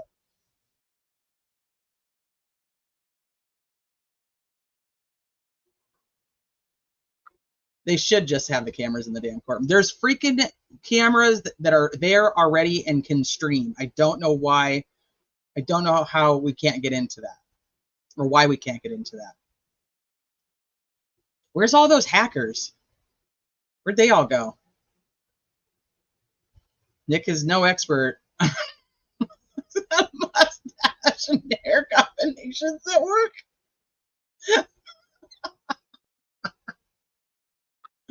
Oh shit. Oh, OJ comes back and says that she clarifies that there's two sources of the data. So there's the tower dumps, and then there's the Google data, which has an accuracy of 3 to 5 minutes. And she says that Horan will testify he left a list of subjects to be followed up on. And so, like, Ajay's explaining, like, the geofencing. So Nick says, like, if my statements aren't evidence, then neither are hers. If my statements aren't evidence, then neither are hers. Like, they didn't bring anything to prove it. But it's so funny to me. Sometimes they just get so childish, like, you can't treat me different. And so then there's something about regarding paragraph 12 that they're going to go over at a different time. I don't know exactly what that's from, but Cecil's going to take the stand anyway. Christopher Cecil, who has done a lot of the stuff with the phone extractions. But this is the defense had fought, when they were going back and forth on this motion. The defense is the one who tells the judge, "Hey, you know, I'm not an expert. Nick's not an expert. We don't think you're an expert. Like, we should have somebody come in and explain it to all of us, so we're all on the same page and we can make a decision from there. Instead of us going back and forth with our expert says this, our expert says that, blah, blah, blah. Like, let's just have somebody." And now Nick's like, my statements aren't evidence, hers aren't either. So this is when Brad puts in, or not Brad, I'm so sorry. Nick puts in the deposition with Brad Holder. He puts in the coworker at the Liberty landfill, the one that had sent the email about the work records, and then he puts in the work records of Brad Holder with his time punches in and out. They also do something with like some type of records of Johnny Messer. Joe Schmo, did you catch what that was? Oh, bye, Ivy. Thanks for being here. I appreciate you. Because I don't really know what that was, but if some type of records of Johnny Messer, they put in the deposition of Professor Turco and the Turco report, which is apparently different than the Purdue report. I know I called Nick Brad. So then they call Christopher Cecil, who is, like I said, was the one that did all the phone extract. Not all of them. He did not do the one from 2017. He did do the one of the phone extraction from Libby's phone in 2019. And then he did another one in 2024. He's the one that we've talked about that is, they did the deposition of Christopher Cecil and then found out that he had just done another phone dump of Libby's phone. And they were like, well, nobody even bothered to tell us, and we would have just fucking waited until he had that report done. So now here we are wasting more time, and now we have to do another deposition after he prepares this. So part of what we know, we don't even know, because now they did another one. Oh, you missed the doc dumps. Okay. You'll be home in 34 minutes? All right, I'll try to finish the 34 minutes. Has America lost all common sense? In some of this, I think they have. I think people take getting justice for victims as the priority over the defendant's constitutional rights. And so they want to like skip ahead. They want to skip all of the stuff that actually has to happen to convict somebody. and just say like, well, he did it, so he's done. Like old school, you know, just public lynching and it'd be over. We said you did it, so you must have done it, and that's how it is.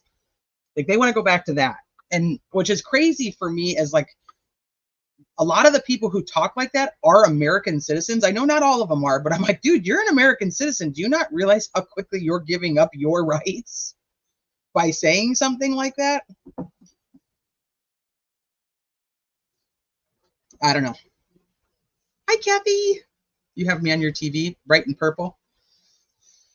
Okay, so let's go back. Let's go. So we're talking about Cecil. So he says the video of Bridge Guy is found on Libby's phone. He also says that the photo, let me grab them really quick. The photo of the bridge itself is also found on Libby's phone in her Snapchat. They do not find the photo of Abby.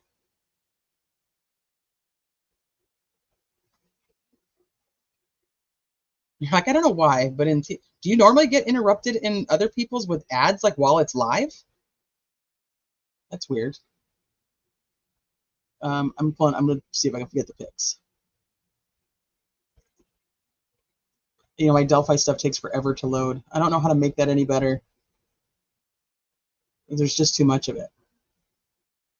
I've even got the Prezi that's like bogged down, and it takes forever to load now too because there's so much shit in it. Oh, yeah, I didn't know that. See, I have premium, so no matter what I watch, I don't have ads, but I didn't know that in a live that you could have ads coming up. Okay, that's Cheyenne's picture of the bridge. I don't want hers. If you guys all know which one I'm talking about anyway. Here, oh, here it is. Never mind. I already got it. I'll bring it up.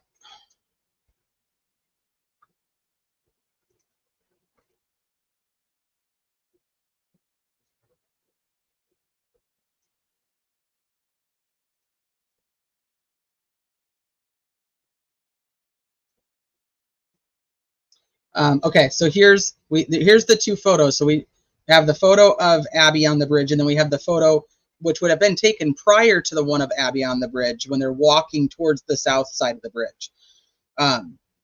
So it would have been one direction, and then we're looking back. This one's north to south, and then this one is north over here to south over here. They said they could not find this photo on Libby's phone. Now, for me, I don't know if that's a huge deal because depending on how the Snapchat stuff is done, but then I was kind of questioning when we were talking about this last night on Dan's. I was like, is it possible that Abby's photo is from Abby's phone? You know, because there was always this rumor that Abby had a phone, but we know that it's screenshotted from Libby's Snapchat account. We have her friend Erica that takes a screenshot of it, and then that's the one that says twin on the top. Nope, that's not that one. I was going to see if that was it. There's Nick's stash again for anybody who needed to see it. So they do find this one in the Snapchat.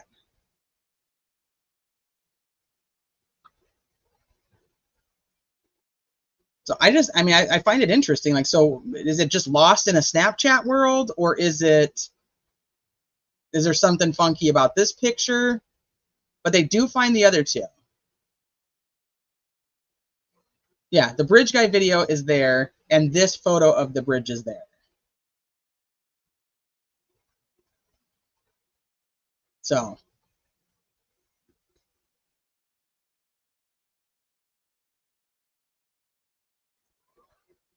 he has a new geeked out look every time a hearing pops up. No, it's photoshopped. It was never quote unquote taken. Yeah. I have premium. I don't know how people live without it. I could never go back. It's like one of those. Once you go premium, you can't go back. The only picture proving she was actually there. The proof of, no proof of life. Let me see. Just checking on what you guys are doing. Bob's channel has so many ads during lives. Oh, see, I didn't know that.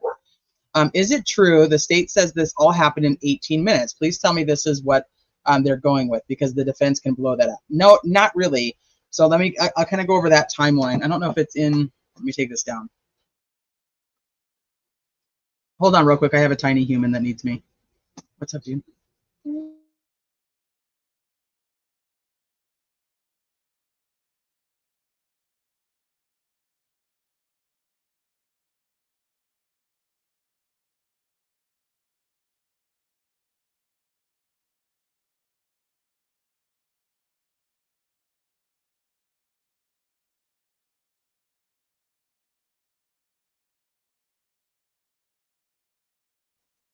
Okay. Go back over here. So we go through the timeline. So essentially, the video itself of Bridge Guy starts from 2:13:51 and ends at 2:14:34. So that's the 43 seconds. That's the 43 seconds of the Bridge Guy video. Hold on, there's two different pictures of Abby from two different angles. I think one is just inverted because they were talking about it being inverted, but in an old interview of Kelsey, she actually says that there was another picture there was a picture of Libby on the bridge that was never made public. I don't know how true that is, but that's like from an old ass interview that we'll have to start going back through again because we never finished that. So 2:13:51 to 2:14:34.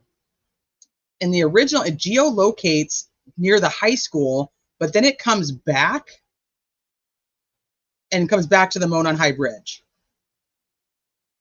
The other pictures did not have GPS coordinates. He says no. Now, how does that correlate? I don't really know. I'm hoping somebody will be able to explain to me, like, what other pics? What other pics are they talking about? Because then they say, but Snapchat is geolocated. So is that the Snapchat pic of the bridge that has a geolocation? Then why would the question other pics with GPS coordinates be a no? I'm really confused on that, so I need some help.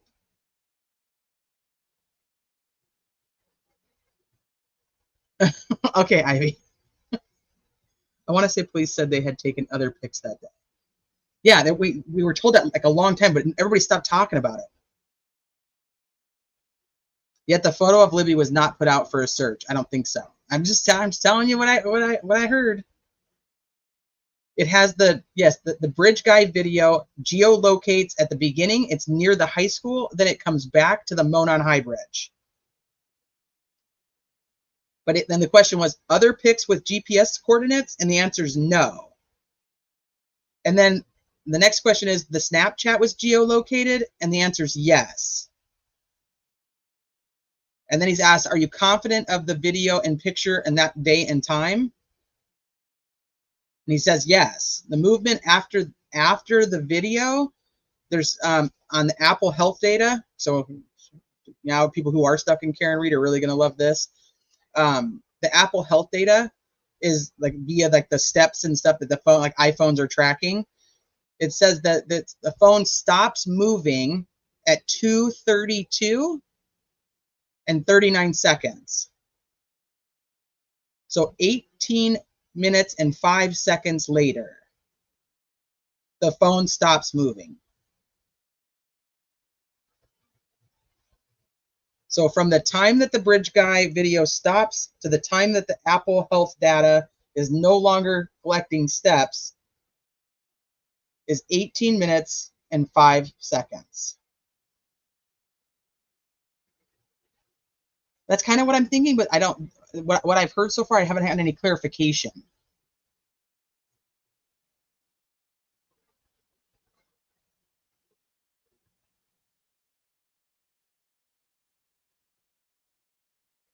Let me see. You said digital. Where'd digital go? How do you get from high school to the bridge in 43 seconds? Well, that could just be something off in the tower parts of things. This is not my forte, so I don't really want to speak on an opinion when I don't really understand it myself.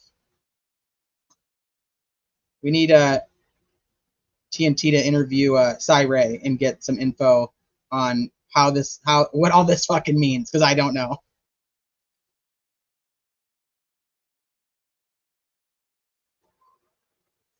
Is this from the motion that was wrote up before? I need to hector this shit to make an Excel because I have the motions. If so, if not, Goose, where can I get the data to plot? And this is just from, we just find this stuff out yesterday during his testimony.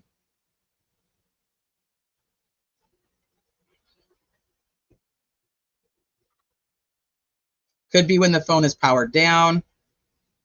What a glass, they did not talk about the stomach contents. So the ME did not testify, just the people who were looking at the autopsy report, they end up talking and saying some things that the autopsy report said.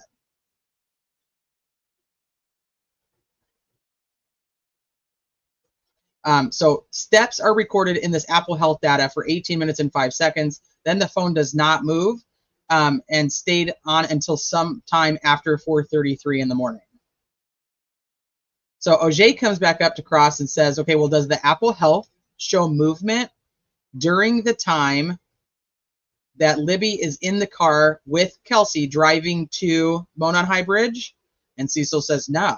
Well, no, because obviously there's no steps being taken. So if the vehicle is, or if the phone is in a vehicle, it's not collecting steps. Andrew, thank you. Look at you guys. The whole dang chat's gonna be green. Thank you so much. I can send it to the Micah Sturgis. He's the Murdoch expert. That'd be good. See, I love this podcast. We need to get a chalkboard and a bulletin board and an Aurora tea garden and be an Aurora tea garden. Yeah. Kelsey claimed to have seen that photo of Libby at the police station after the search. She also said that was the first time she saw the Abby Snapchat, neither of which adds up.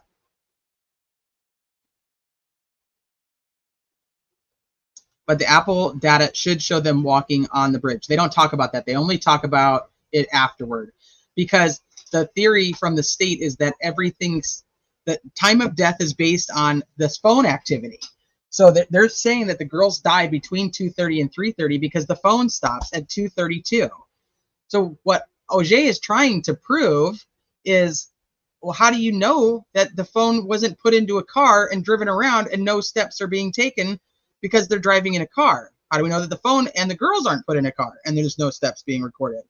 Like, isn't that like a really dumb thing to base your time of death on, is that the phone stopped moving when you know when the phone was in a car that day, it didn't actually move? There was no steps recorded?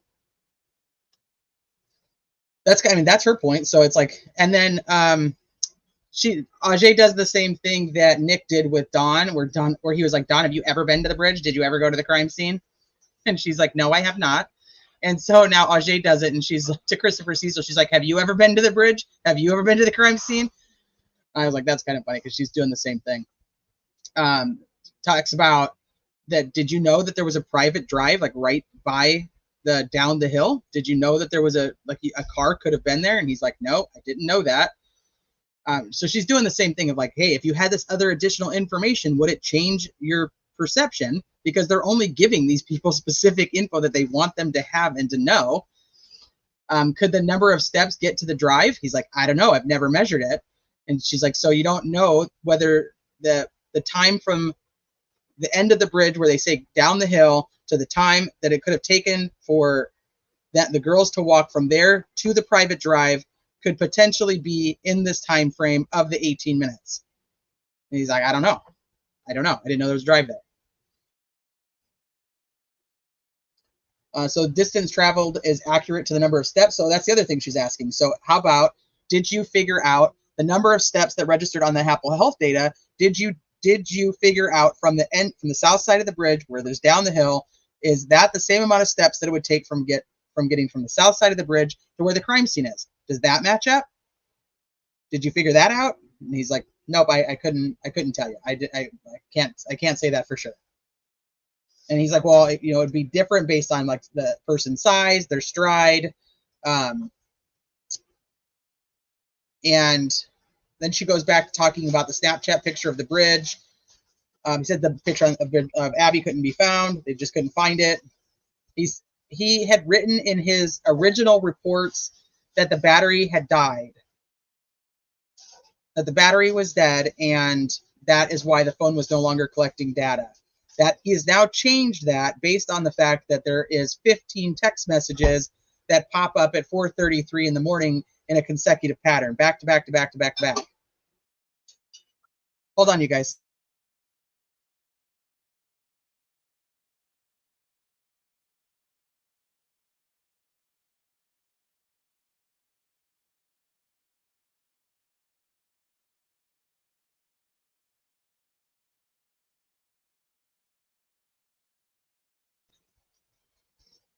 Okay, let me go back. So yeah, so originally he says that the phone was depleted. So then she's like, okay, well, can we talk about the messages that come in at 4:33? They have some back and forth on this that apparently was kind of interesting.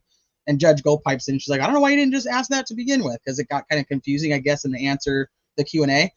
But she shows him the 2017 Celebrite report, and he's like, I didn't create this, but I'll take a look at it. So he takes some time, takes a look at it, and he goes, yeah, like I'll say that at least 14 messages came in at 4:33 in the morning. But then he goes on to say that he'd never looked at anything from the 14th because of this preferred timeline that they were all given, like the unified command kept giving out, which was basically this 2:30 to 3:30 time of death, and that they had to be dead by 5:30 when the search crew showed up. So that's also interesting because we know that nobody in the search party found them, right? So he says, we were looking at the phone for the 13th. Like I wasn't really looking at the phone for the 14th. But she's like, but you had said prior that the phone was dead. So how did it receive text messages at 4:33 in the morning? Let me see what else he says. Oh, there was, I guess, something weird. Like he didn't know that the text messages arrived when they were or the text messages showed up on the log for when they were received. He said something about that's from when they were sent. And everybody was like, what? And then he finally realizes, like, he's like, no, yes, I will agree to what you're saying, that there were at least 14 messages that came in at 4:33. And that's when the judge is like, well, why didn't you just say that? Because I think it was just kind of confusing. She asked him about something to do with this knowledge C when it comes to iPhones. He says he does have that. I didn't know what that was, but DB said it has something to do with, it's like some type of technology that's inside of the iPhone. Nick ends up objecting to it, and Auger doesn't continue down that line of questions. She just drops it. So I'm like, okay. So I don't know what they have about this knowledge C thing that they plan on talking about later. Don't know. So then Nick calls Purdy, good old Purdy, who's been looking into Odinism for a really long time and not telling anybody. Calls Purdy to the stand, and he's asking him about his investigation into Brad Holder. Purdy says he does not recall seeing the reconstruction photo, the photo that with the two people pretending to be dead with the sticks on top of them that Brad Holder had posted. He's saying he does not remember seeing that particular photo on Brad's Facebook. And so Nick is now suggesting, so there's no proof that it was ever even on his Facebook. There's no proof of that? Because you never actually saw it on his Facebook. And Baldwin pops up and he's like, wait a minute. When we had our deposition, you specifically said that you saw it from Facebook. And Purdy's like, well, I think I just saw the photo in the files and thought it was from Facebook because of the photo, but I don't recall if I ever specifically looked at Brad Holder's Facebook and saw it there. And I'm like, Jesus criminy. But we already have Amber Holder, who is test. So I don't know why he's trying to say we don't even know that picture was ever even on Brad Holder's. Like, are you fucking serious? You guys, your cops have it in their fucking reports that that's where it came from, and now you have Amber Holder testifying that she saw it on there. Why are you fighting this? But okay, whatever you want to do. And if Brad Holder has nothing to do with it and he can alibi him out, then it doesn't fucking matter what Brad Holder put on his Facebook, right? So why fight it? I don't know. It was just weird to me.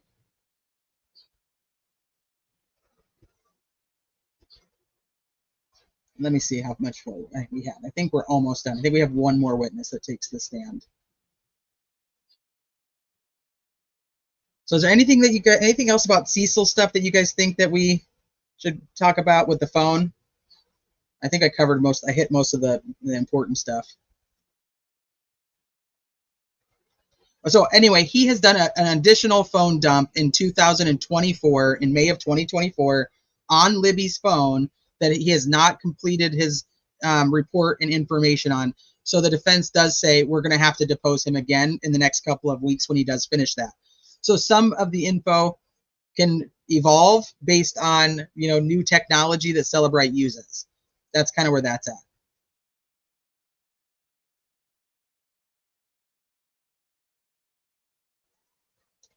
Yeah, good thing that the folks recorded his whole Facebook before he deleted it. Yeah, and I'm thinking that Ryan Boucher isn't just like, hey, I have this weird picture that I don't have any proof of where the fuck it came from.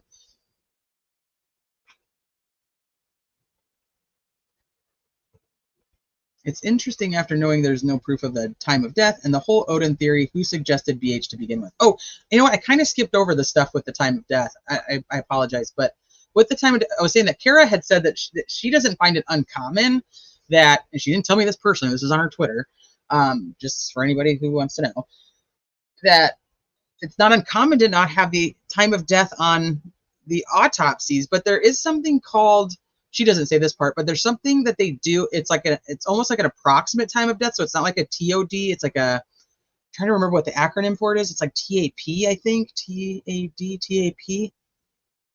It's like backdating it based on the body conditions. If you have a coroner who comes out, declares them dead, and they don't actually record a time of death. But the coroner is the one who filled out the death certificates. And there's been a lot of speculation about the death certificates that got uploaded to Ancestry. But the death certificates state time of death is 4 p.m. So that's even outside of the window that the 2:30 to 3:30 that Holman testifies to. So I also just find that kind of interesting. People think that those are not real. I believe they are real, but the way that they get uploaded into Ancestry is funky, and anything with a little checkbox does not load into Ancestry correctly. The filled in data that's typed into the report is that is the accurate information from a death certificate. So like if we go, like one of the girls that passed away in the Flora fire, her Ancestry death certificate actually shows suicide. Well, we know that we have her real death certificate, and it has the little check marks, and we obviously all know that it wasn't suicide. But the way that when it scans itself into Ancestry is it just picks something from the boxes. It's just what it does. It also says something about being married. It's like single, married in that little checkbox area. I can show you guys that if you want to see it. And yeah, well, in the corner, I think it was like 19 at the time, if I remember correctly. Jess was like, I give up on spelling words for the day. So we also know that the bodies were transported to Terre Haute, where they were put in refrigeration until they were able to have their autopsies done. But I don't know why there wouldn't be some type of record on a time of death window, something, but they just want to use that the phone stopped moving at 2:32, and that's what they're using. Hi, Nancy. If the bodies were in that cold water for an extended time, the time of death would be way off. Temp would have indicated death before they were supposedly kidnapped. Now, there's a lot of factors that can change the time of death, which is what I'm going to look that up because I don't remember what the acronym is.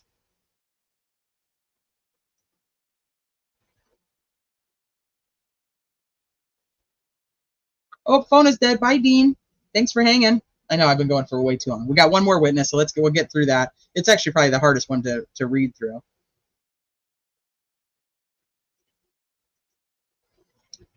Well, they have 101 phone dumps. Did they do anybody who was actually at the scene that day? That would be the question I would have. Is any of those people who were out at the bridge that day, did they actually dump any of their phones? We have 101 of them. Is it anybody important? I'm going to surprise debate T right now. I can't do it. I can't do it, Bean. I got to get through this last one, and then I got to eat some food. Does extreme blood loss affect that? It's a great question, too. Okay, so Purdy was up there for just a hot minute, and then we have Patrick Cicero who comes up, and he is the blood spatter guy for the state. There's a couple really interesting things about him taking on this case is he doesn't actually start working on the case until February of 2024. So just a few months ago. Fine, Fiend, you can win by default. So they brought him in, and then they have him go out to the crime scene. So now you can see why some of the questions were asked earlier. Like, well, did you ever go to the crime scene? Did you ever go to the crime scene? Well, the crime scene in 2024 is not the crime scene from 2017. It's not. Let's be realistic. So he examined the clothing of Abby. He examined, let me see, what else is that? Examined the clothing of Abby, the tree where the blood stain had accumulated around the bottom of the tree. So this would be what we call the F tree. Hold on, let me see what Travis said. Time of death is determined if it can be outside of the autopsy report, rarely if ever in an autopsy report. They needed to pose the pathologist to see if they were asked to determine, if so, what is the range and how. Great question. Let me see what else he talks about here. So he examines what we call the F tree, which he calls the upside down L. He thinks it's like an upside down L, like from somebody's hand. That the hand is the blood is transferred from the hand. So he says he saw reports that reference the F, but he disagrees. He does not think it's an F. He thinks it's an upside down L, and he doesn't see the bottom thing of the F, which is kind of silly to me because there's definitely dots there. And so he goes into that it's an upside down L based on this transfer, and he saw photos of the tree. He went out to look at the tree. He looked at the crime scene. In the photos, he can see that there is like blood stain accumulation around the bottom of the tree. They were taking photos like up on a ladder. Some of it was not really that important, but he doesn't see an F. That's really his thing. Says it's about the size of this upside down L is 3.4 by 3.7 inches.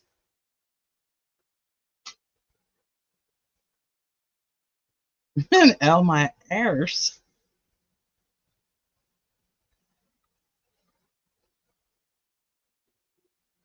Let me see what concerned citizens said. There's so many ways to estimate time of death, and not all are affected by temp. They better have done something. Otherwise, their whole investigation is bullshit. And then their whole alibi for Brad Holder becomes bullshit. But I guess my focus wouldn't be necessarily just Brad Holder anyway. But that's me.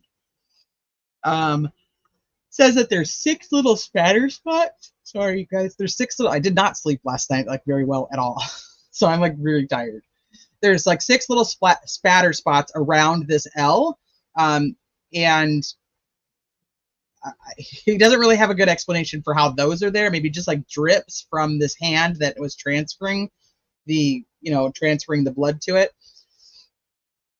He says, okay, so anybody who gets squeamish with talking about this stuff, or anybody who does not want to hear anything about the crime scene or what happened to the victims, they get into a lot of detail. So I'm giving you fair warning right now. If you get to this part of the video and you do not want to hear any of this, it's definitely okay. And I don't judge anybody for it. Some people can handle things, some people can't. For me, I can handle it with some cases, and I can't handle it with others. So who fucking knows? It's just the way our brains work, and I hold nothing against anybody if you have to leave. If this is just not what you want to hear. It's not easy to listen to. I feel terrible that apparently Abby's family did get up and leave the court, but the Patties stayed. I wasn't there. This is what I was told. The Patties stayed and listened to the entire thing.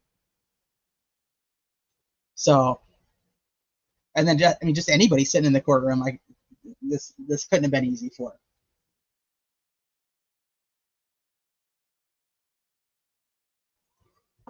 So just FYI, I want to give you guys ample time to know that. So they talk about, so this is Cicero who's talking, or Cicero, I don't know how you exactly say it, but I would say Cicero, that there was a voluminous amount of blood at the bottom of this tree. Said there's more transfer that starts at about 2 feet off the ground. There's 2 other small areas of blood. He said all the blood that was found around the base of this tree was Libby's blood.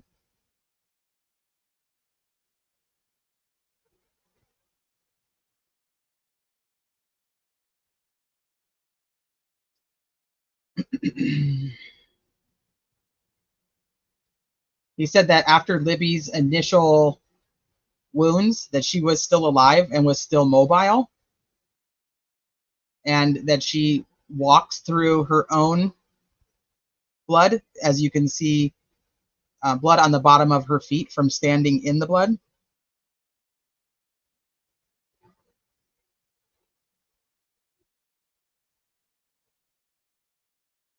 So none of the blood around the crime scene is Abby's, except for what is found on Abby and right next to Abby.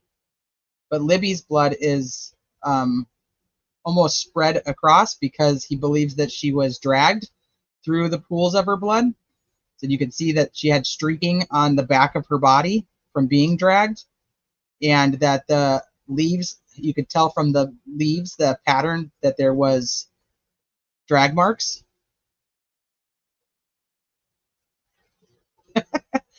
Well, I guess that's what it is. Maybe I just misunderstood it, but like I said, it's fine for me. It'll be fun either way.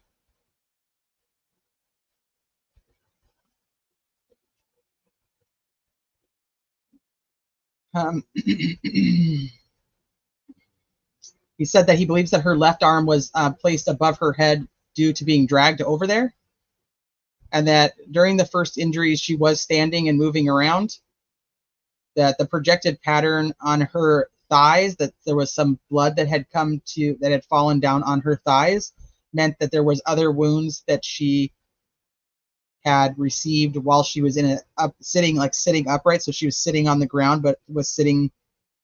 The wound she received was she was dripping onto her thighs, based on the flow from top to bottom of her thigh.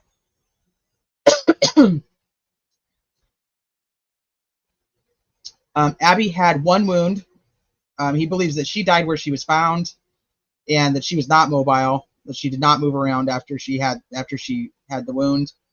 There was a stain on her face from blood flow, and you could tell that her head had been moved based on the fact that there was blood flow in a different direction. The back of her clothing, specifically her hoodie,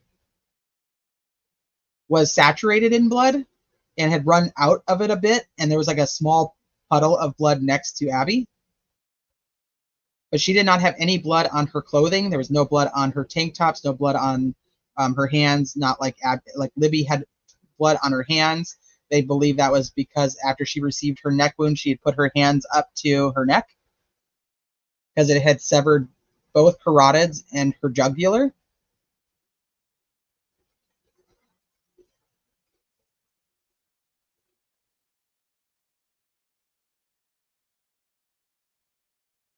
It's so sad, I know.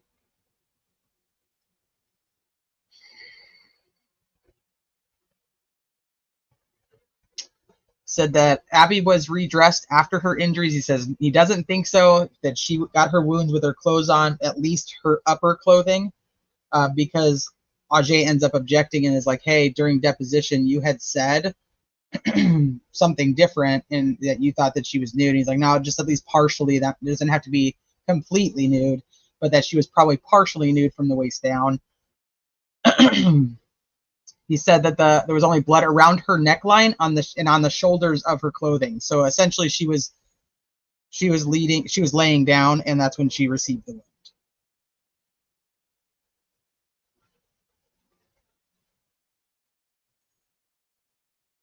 wound. He said, or he was asked, does he think that the sticks were there to serve as a concealment? And he says yes. Ajay objects and says that he's not an expert on anything to do with concealment. And he didn't even see the crime scene at the time. He went there in April of 2024. So he doesn't have any room to talk. And Luttrell counters, and Ajay renews her objection. So then Cicero says that he drew his own blood so that he could experiment. So he took vials of his own blood. And Ajay says, well, wait a minute, are you like on any medication? He's like, yes, for hypertension, so that it's obviously very different on what could happen to somebody's blood if they're on medicine. But he says the blood on the tree was a transfer. It's not a painting. He does not think it was put there intentionally. He thinks it was spatter. He thinks it was spatter and transfer. So like from the hand, like the palm of a hand, like on the tree, pinky up. So like thumb down, pinky up, hit the tree, and that's where he thinks it comes from. He took a girl with him who is 5'4", which is the same height as the girls, and he tried painting with fingers and sticks, and he said it's possible, but you'd have to keep re-dipping it over and over and over again, which is what the defense claimed in the Franks, was that they had to get the blood and then go back, and then get the blood and go back.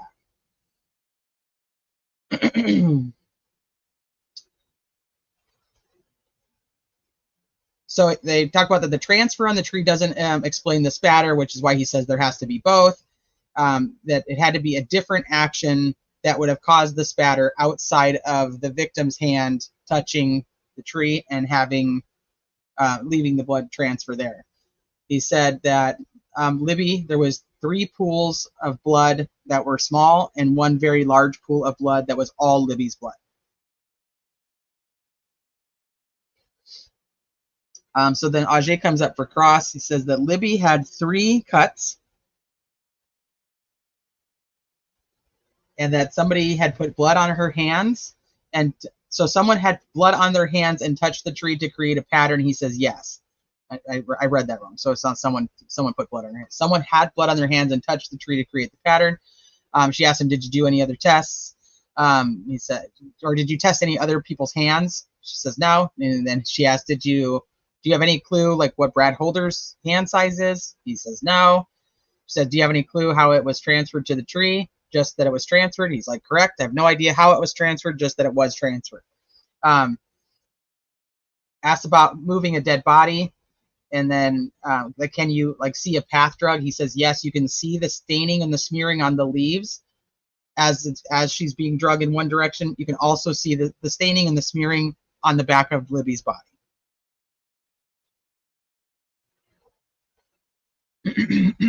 That she has blood across the right side of her face, her chin, and over her eye.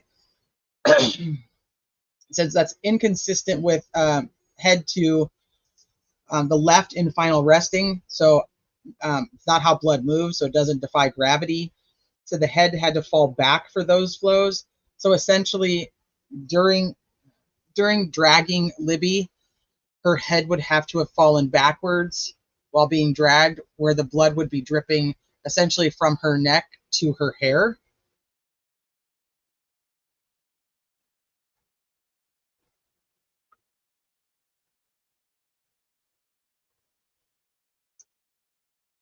Said Abby, the flow on her face is inconsistent. So where her wound is, then somebody would have had to have turned her head for the blood to have gone the direction that it ended up going.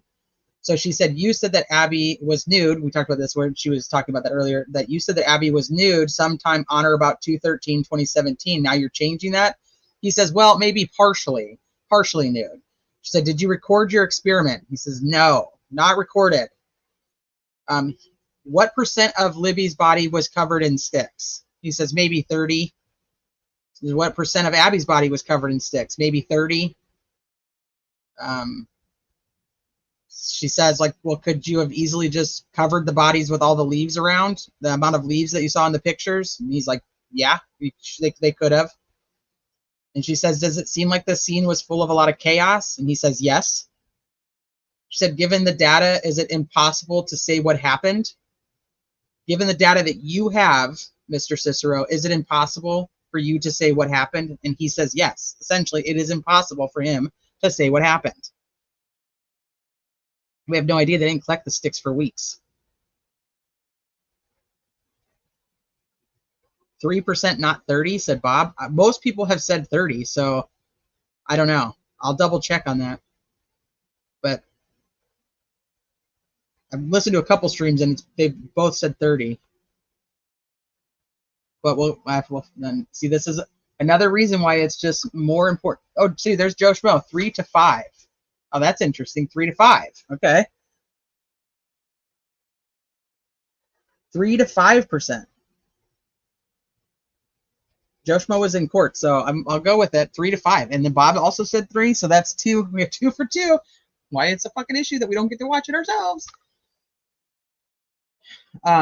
Okay, so 3 to 5. Oh, Bob swears that he tried to say 5 and Auger got him to say 3. Okay. Well, Joe Schmo says 3 to 5, so we'll go with it. Bob and Joe said it. I'm good. So 3 to 5%, which makes more sense. I mean, from seeing the pictures, it does. It makes more sense. So then Nick comes back up and he's like, "Hey, you know, have you ever seen sticks at other scenes?" And he's like, "Yes." He's like, "Could it have been like building a bridge? Like they're building a bridge, to conceal, as just like to, you know, putting the sticks together to kind of make it so you couldn't see it from like the other side." That's, you know, whose theory that is. So it's just kind of funny. I won't go too far into it, but there's a YouTuber theory that is that it was building a bridge. O'Shea said, in actual cases, you've seen more in the actual cases you've seen more sticks used to conceal bodies. And he's like, yes. Like, you've never seen this amount of sticks to conceal bodies. He's like, no, like I've seen more sticks.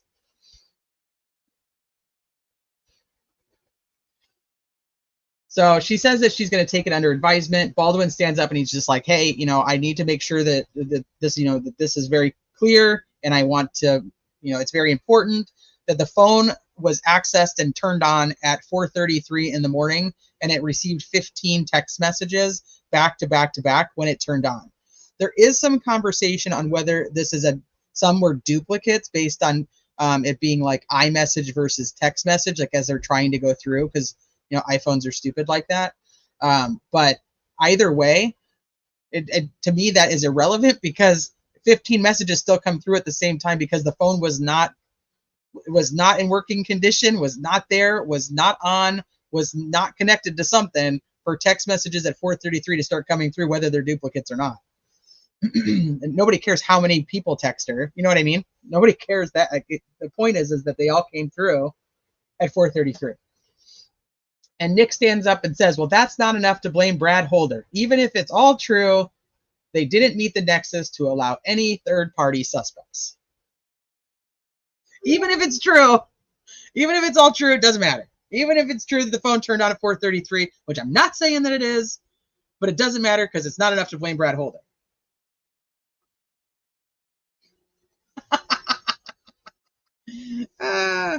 Oh, Joe Schmo, can I ask you a question about, I only heard this, I think on one stream, but something about, maybe it wasn't even from yesterday. Now, everything's blurring together. But something about Nick saying that to reach the nexus, they needed to have DNA, like the defense needed to have DNA tying one of these people to the crime. Do you remember how that went, Joe Schmo? Like how that was actually said in court?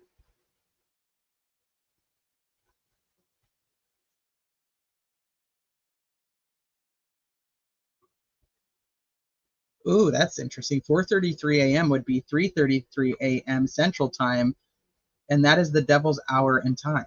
Oh, I don't like that. The phone guy cannot testify to anything outside of what he was tasked with. Yeah, so I think that him having a new dump from May could be very interesting.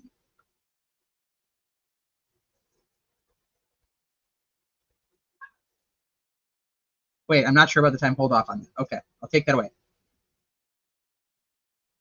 If it's not true, arrest the defense attorneys for producing false evidence, little Nicky. Because I think the whole thing is the defense is showing is nobody bothered to even investigate anything from the 14th.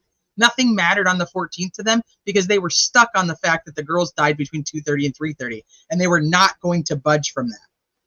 They were not going to budge from that. But I mean, so if we take the timeline of this phone on the prosecution side, we're taking the phone, it stops moving at 2:32. It then has to be put in Libby's shoe, right? And put under Abby for it to no longer track anything. Nothing is tracking it after that, right? So that means that, that goes to that this happens very quickly. And then how do we have 357 Sarah Carbaugh seeing anybody on the street? He would already be gone. It actually goes closer to what Daniel Pearson used to say about believing he saw Bridge Guy walking out of the woods at like 3:15.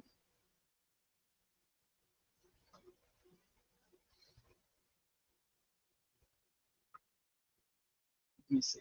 3:33 is Mason time.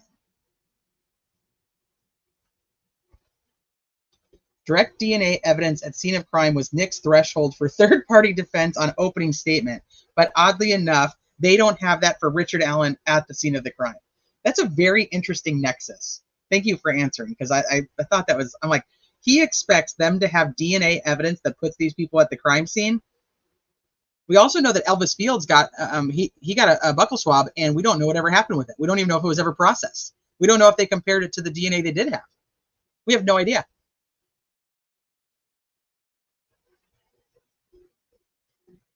Yeah, if they hadn't stomped all over the crime scene, they could have found footprints.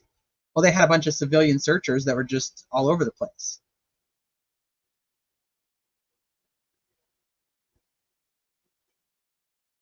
That means see, that's exactly what I was thinking too. I have Apophis. Yeah.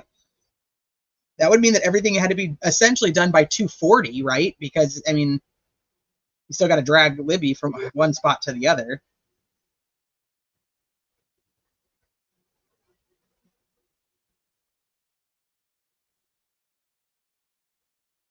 Called off at 10 p.m., started next morning at 10 a.m.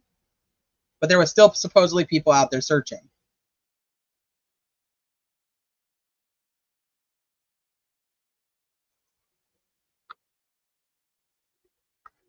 Did defense make that nexus fallacy clear to go? I think that I think they'll meet the threshold. Travis, you're still in here. What do you think? Do you think that what was presented yesterday is enough to create a nexus for Gold to allow this particular third-party defense in? And if so, what, you don't have to go through like which parts, because like we were talking earlier, it's like she can kind of decide if and when. But do you think that you of the opinion as an attorney that she would just say, nope, you can't talk about any of this?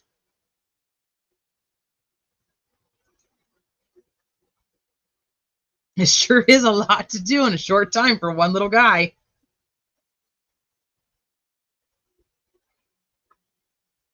So to answer my own question for the poll is this did not push me in one direction or the other from my fence. There are things that I was like, ooh, I can kind of lean over here. And then there was things I was like, oh, nope, I'm back over here. So I still sit firmly on my fence. I was asked last night on Dan's channel, who would I say won each day? And I said, I don't think day one's important. Day two, if I had to pick, I would say it leans towards the prosecution, only because people are like, holy shit, 61 confessions. But I'm still thinking that there's a lot that can go wrong with that on either side. And then I'd say day three, for me, I think it went to the defense. But ultimately, it's going to be up to how Judge Gold rules on everything. Nothing about blood being drained out of Abby. I would expect the defense to ask about it if there was evidence about that. We didn't hear any. Well, we haven't heard from an ME, so I think that's a big deal too. Like, these people are just people who were talking about the scene, and this guy is really just to kind of like Cicero is to kind of counteract Dawn.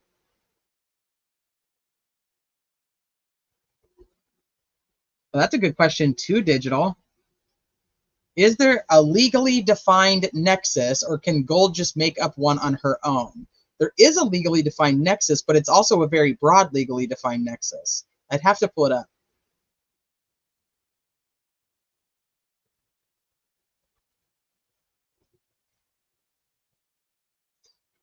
The 4 sketches and Holman's testimony pushed me over more to the defense than I was. Interesting.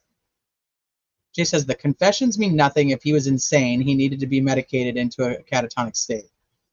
I do find it interesting that many people discount everything Elvis said based on his mental health, but will not discount anything Richard Allen said based on his mental health. And we also know that Elvis was confessing over months of period of time to multiple sisters, to 2 people, at least. They said that this is a question, I think, for the ME. It's like how much blood was actually missing, but it was they state that it's her. Cicero says he looked at her clothes and that her hoodie was saturated around the hood area. Ivy, I love you. What if the phone got into Libby's shoe before Abby was dressed and the sticks were placed? That would take some time, and then whatever time you spent with them. True. True, but it would still be, I mean, I think it would put it much closer to the 2:30 time frame. Because they say that Abby, they think Libby died first and then Abby died after. I think Abby was incapacitated and probably laying there, and then he kills Libby and then he kills Abby. That's my thought. And I don't, and by he, it's whoever the killer is. I don't know. Libby was first, Abby afterward. I can say that with confidence. And the sisters passed polygraphs. Yep. I'm still at, nah. They haven't crossed that bridge. That they ever even, oh, really? Travis said something. We all were taught to say no such thing, at least Scottish Rite are. I'm kidding, of course. We learned that there were 3 pools of blood, one under Abby, but only pooling in the hood area. There was 1 pool of blood by Abby, is my understanding, right, KO? One small pool around Abby. There was 4 other pools closer to the tree with Libby. That there was 1 large, 3 small, is my understanding, but I could be wrong. Somebody will clarify that. Concerned citizen, the last state witness said her throat was also cut and she basically died in place and bled out backwards, according to that witness, but would have had to have been moved somewhat. Okay, and the extremely bright light that came on that search night and not too far from the crime scene, it's been the one thing I want explained in full as to why the girls weren't found then.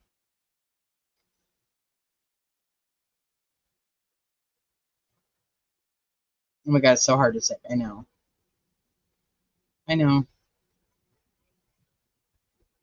The phone still has to be turned on at 4:33. So some people are speculating that it just lost signal and then it regained signal at 4:33. I don't know if that's even a possibility. Women doing impossible things. You don't think she was incapacitated.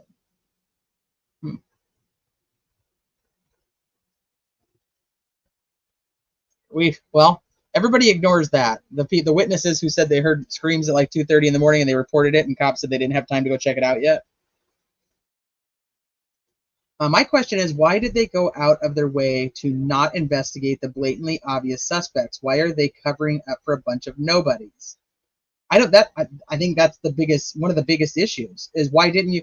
I mean, look at how much money and time and thoroughness they spent on Keegan Kline, thinking that he was Bridge Guy at the time, even though Vito's like, oh, I think he's probably a little bit bigger than Bridge Guy, but we were still looking at him for it. You know, him and his dad. How much money they spent following up on that shit. But with Brad Holder, it's like, nah, we're not even going to fucking look at his phone. What? And yet you're looking, your whole initial investigation based on your unified command, based on ISP, Carroll County, Delphi, FBI, everybody involved is all thinking we need to look for stuff that's connected to Nordic, Nordic paganism. And yet we don't dump Brad Holder's phone. What? The clothes are there. They can be seen from the bridge and found. The clothes were seen from from Brad Weber's side of the. The clothes were seen from Brad Weber's side, so that's how they weren't necessarily at the bridge. I don't know if you could see the clothes from the bridge. Not from my understanding. But maybe with J. Kyle Keener, he was kind of zooming in on a lot of stuff from the bridge, so maybe he could see stuff. I don't know. But from my understanding, the witness that found the clothes was on the other side of the bridge. And then I think Erskine and what's his name? Oh my gosh, why can't I think of his name? The brother-in-law. Can't think of his name. They went over and they went over and found the clothes. Yeah, I heard same. 3 small, 1 large under true. Okay.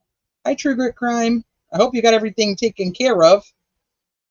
Bob says the defense needs to go door to door and talk to searchers because that had to have been out there searching that night. Well, I mean, Eric Williams was the closest that we've ever heard publicly, and he's done a couple interviews. So A box cutter would make leaving DNA in a wound very probable. They were still in Ron Logan's basement at the time. Love to hunt. I want to know too. I want to know if somebody searched near there and didn't find them. If so, RA is most likely not guilty because they had to have been brought in after the search. Ivy says, I'm saying if that happened, then the phone stopped moving at 2:37 or whatever. It could have taken 45 minutes to redress and stage. Then maybe he sits for 15, 20 minutes. That would put leaving at the right time. Yeah. But then I would have to ask, like, why didn't he cover them more if he had 15 to 20 minutes to sit there? Why weren't they covered more if the whole point of covering them is to conceal them? So that would be one of my questions. And then there's also the state theory of that, supposedly he got scared and ran away because he heard somebody coming or he heard the phone ring.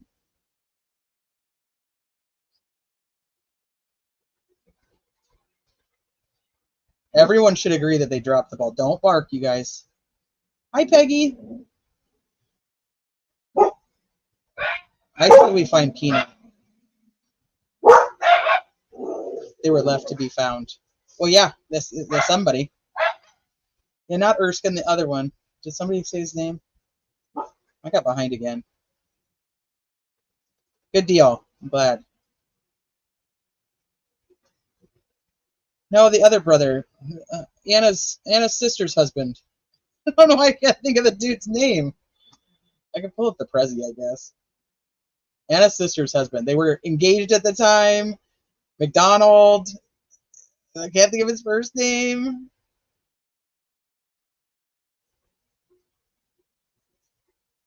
The grandpa of Abby was blocked by a fireman from going to that area. He had a dog on a leash.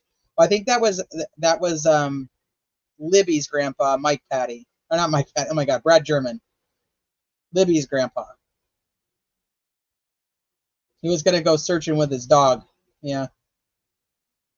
I think it was his hunting dog, if I remember correctly.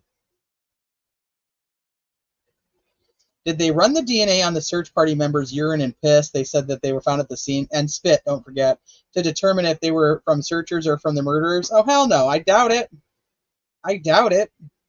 It'll be like the forensic stuff is going to be very interesting when it comes out at trial. It's like, what did they actually do with all this evidence that they had? Where is the DNA that they had? Where is it from? Where is it from? What was it on?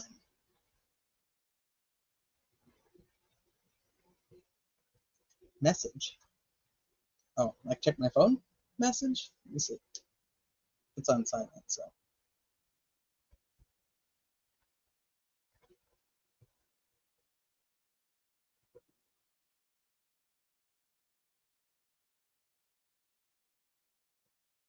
Is that what you're saying? Oh, are you just saying it's a message? Oh, hey, checking my phone. A couple of you guys have sent some transcript funding. Thank you. I don't know. I don't want to say names, but there's a couple of you guys who have sent payments for the transcript. I did receive them. Thank you.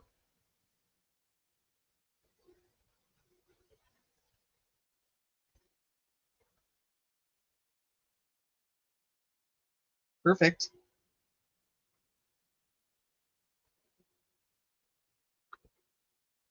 Okay, let me just check chat, and I think we're gonna wrap it up. That was the end of day 3. So she's taking everything under advisement. She's already made her ruling on the safekeeping, which we all know, and everything else, the motion to suppress, the motion in limine, the motion to dismiss, all of that's going to be taken under advisement, and we should be hearing from her. I don't think it should take very long because, I mean, shit, we've got trial coming in October. So.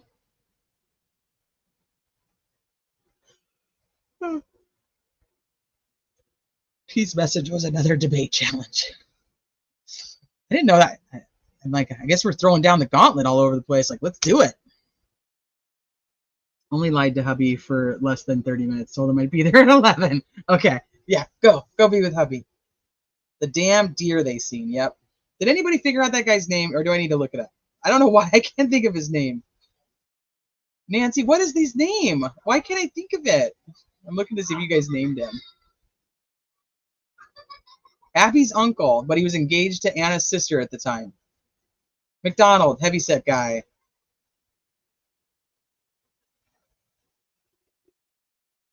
Yeah, they did not mention the antlers and horns. They literally just talked about just sticks on the body.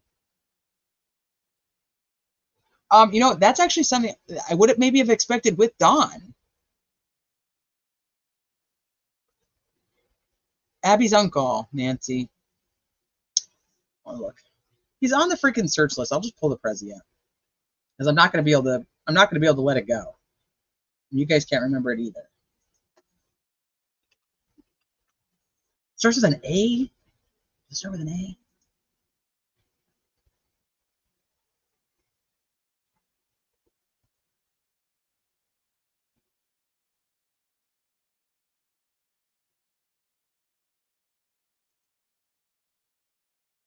Yeah, it's a unique name.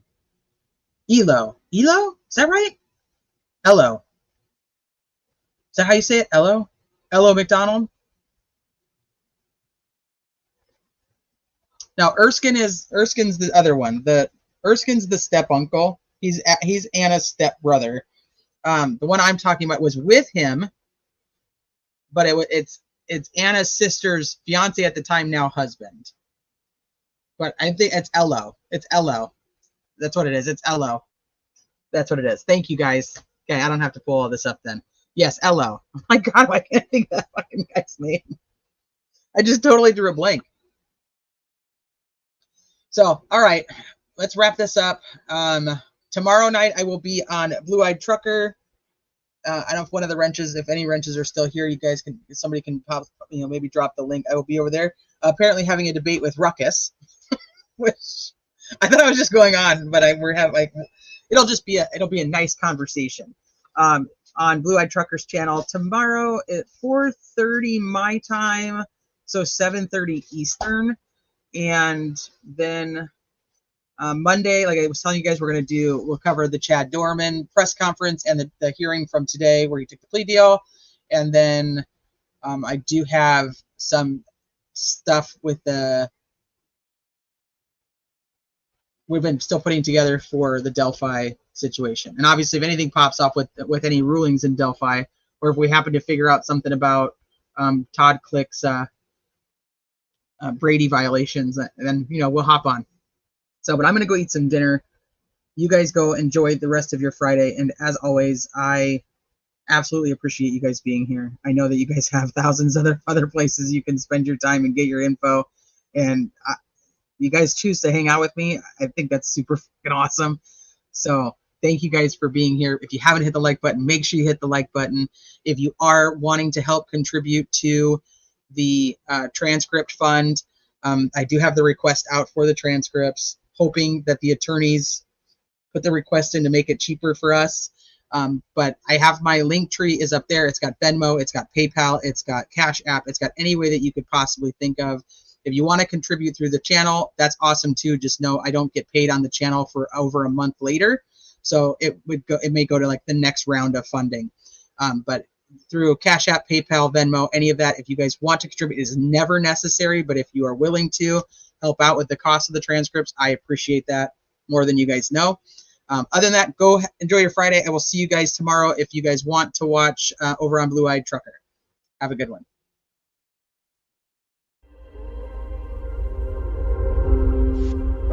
Do you dare to follow me down? Head into the unknown,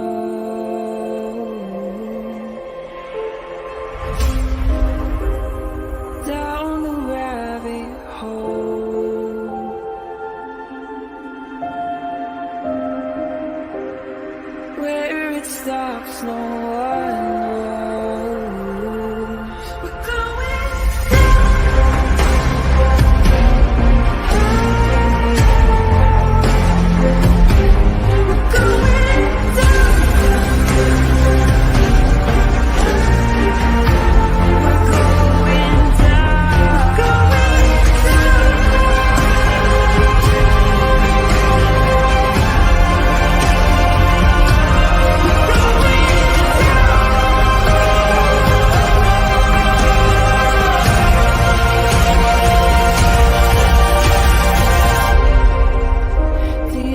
dare to follow me down,